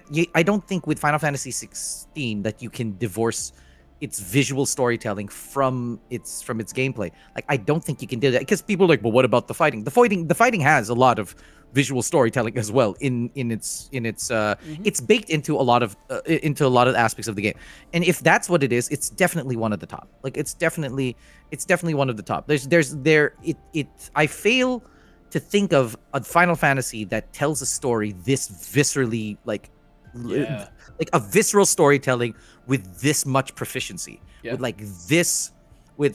down to your dialogue, down to your down to the way that their bodies are moving, all of this stuff, like all of it is like amazing. Really, when it comes to visual storytelling, the only gripe I have when it comes to visual storytelling is when they show fighting in their visual storytelling, because it's jarring, because you know what fights look like. The fights look like these big like explosions, and like when you do a Titan block, it's like really something, and then it's kind of weird all of a sudden as Clive, and then you go into a cutscene where Clive is like fighting like a bunch of monsters, and he's just doing a sword slash and there's no effects, and you know what I mean? Like, it's really jarring. It's I think that per se is sort of a failure in the visual storytelling, but outside of that, like, everything is magnificent. The music is great. I'm actually glad. I know we didn't talk about music, but I'm actually really, really happy that Masayoshi Soken I'm glad that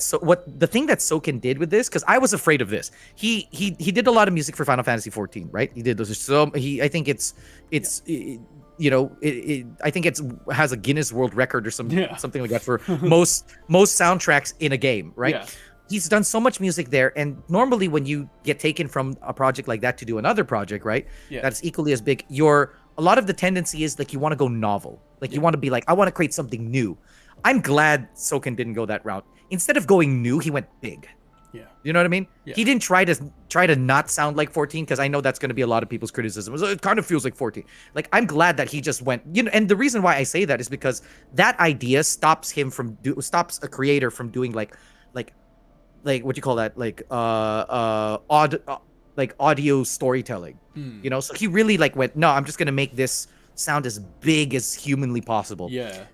And you need a big soundtrack to match like the bigness of the visuals and the bigness of the dominance. Like you need something to really like fill in the meat. Like, it's gotta be something grand. So I'm glad that when they went and did this game, they pulled off as much grandeur as possible. Even when people, because when people heard like the song from Yonezu, right? Yonezu made the theme song of the Japanese song, right? And a lot of people were like, I don't know how I feel about this. It doesn't actually matter how we feel about this. The point to me at least, the point is they went balls to the wall. Yeah. Yonezu at that time, I think to this day, he is the Billboard 100 like best artist in Japan. That's crazy. It doesn't even matter like what he made. You know what I mean? It's like they're kind of like, we don't care what you make. Yeah. But you're the best. This needs the best.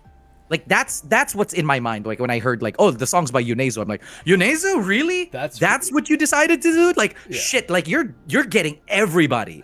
Like you're doing everything in your power to make this as huge as possible.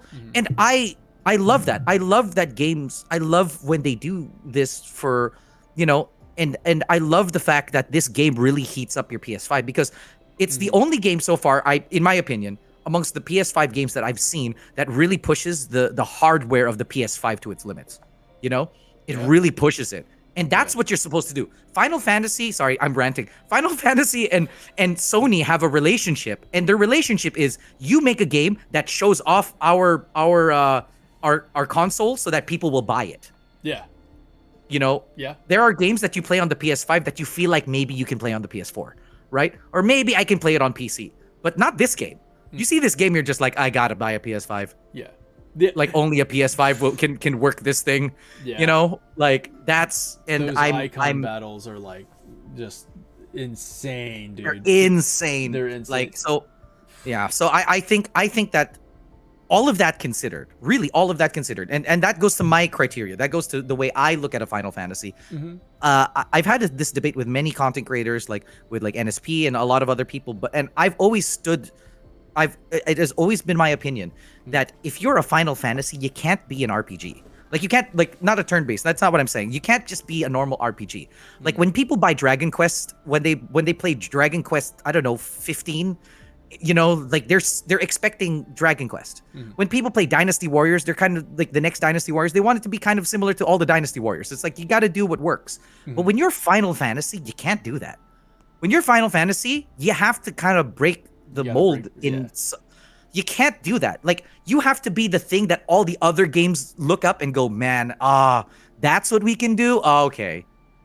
That's what we're allowed. That's what we can do. All right. If we can do that, then now a whole new bunch of games are going to be like, well, Final Fantasy 16 did this, so maybe that means we can do it too. Yeah. Like when you're that's what Final Fantasy means in the gaming world. In my opinion, it's the thing that it's not Square. It's not a game company bringing something that everybody knows. Like that everyone's gonna like. It's bringing something that will really break. And then you're selling something that people don't know they want, right? So the fact that some people are just like, well, it doesn't feel like fun. I don't know. To me, this is completely on. This has been more on brand to me than a lot of other Final Fantasy games, because of this element that, like, it just feels like it feels so new. It's like it's like me looking at 8 and watching Liberi Fatali, like FMV. That's kind of how this feels to me. So I don't know, man. I was like building up to this game. The excitement was unreal, because it definitely, like you said, man, it just looked like it was breaking ground. It looked like it was just like, this is an exciting freaking, like, this is awesome. So it's been and that's basically kind of where this video is at too. Like it's like I'm Final Fan TV is saying, kind of in a way, goodbye to Final Fantasy 15 or 16 content, because now we got to focus on Rebirth. Where it's like, please bring me back for Rebirth. Absolutely. Yeah. Your boy got some thoughts. I'm just putting it out there. Your boy got some thoughts. Really. But yeah, I mean, there's so much. I have so many thoughts on Rebirth as well. But like, man, when building up to 16, it was like, I was Dion in terms of hype, man. I was the dominant of hype, you know, like. You were the dominant. I was the icon of hype. But it was just pure, man. It was just pure. Like, there was I had no concerns, no thoughts, no like, you know, like no thoughts of like, oh man, what if they do this wrong? What if I was just super excited. Now with Rebirth, I am. Like Final Fantasy 7, yeah, Final Fantasy 7, my favorite thing of all time. Like, I love Final Fantasy 7. Final Fantasy 7 Remake, I've grown to really love that one, and I'm so freaking hyped for Rebirth. Like, the level of hype is unreal for me, but I'm always laced with this. It's just this lining of just, oh no. You know, like, this is sacred, but with 16 it was just pure, and I was just really excited. So like there's a little difference there, but yeah, this is goodbye to Final Fantasy 16 for now, because there are DLCs coming along the way, and we will cover those as well. But yeah, man, Crane, I gotta say thank you so much. I hope you were cool with 4.5 hours, but I hope you were good with that, man. We Like, didn't have enough time, to be honest. Like, I know, right? I feel like we can still talk about this freaking game. I want to make sure I get all of my thoughts out, and I think we did. In fairness, 16 deserves more. Like, you know, like, we did our best, but 16 deserves more than 4 hours. You know, 16's great. So 16's great. That's just me saying that 16 is really great. But, yeah, I agree, man. Well, thank you so much, Crane, for being on the show. No. And man, I love all of your insight, and man, this has been a blast for me. So thank you so much for being a part of it. I'm honored. I truly am honored. Like, I love you guys. I love Final Fan TV from the moment I saw you guys. You know, so man, this has been really great. I really hope that you guys are like my favorite. What's that called? Like, kind of like game journalist. Oh, wow. Like, outlet for me personally. And I'm not just saying, again, I'm not shilling for you guys, but this is, you know, I definitely wish like you guys do more. I really want to see you guys like travel around. I really want to see you guys like cover like these things, because I feel like you guys like cover stuff. Man, so I really appreciate it. Really means a lot, because that is the dream, honestly. Like, I love making content, being a content creator, but when you said, you know, like journalism and stuff like that, I love video game like media, like to go out and do that kind of stuff and interviews and stuff. So that means a lot. So I really appreciate that, man. Thank you so much for that. Anytime. All right, everybody watching, man, you guys have been, there's some people, Crane, have stuck around for the entire 4.5 hour duration of this. I've seen major shout out to you guys, and thanks for everybody, all the new subscribers. Thank you, Tigress, for you know, contributing to the coffee, and yeah, and that's gonna do it for this one. God, I hope we got everything that we wanted to say out. If not, we'll do another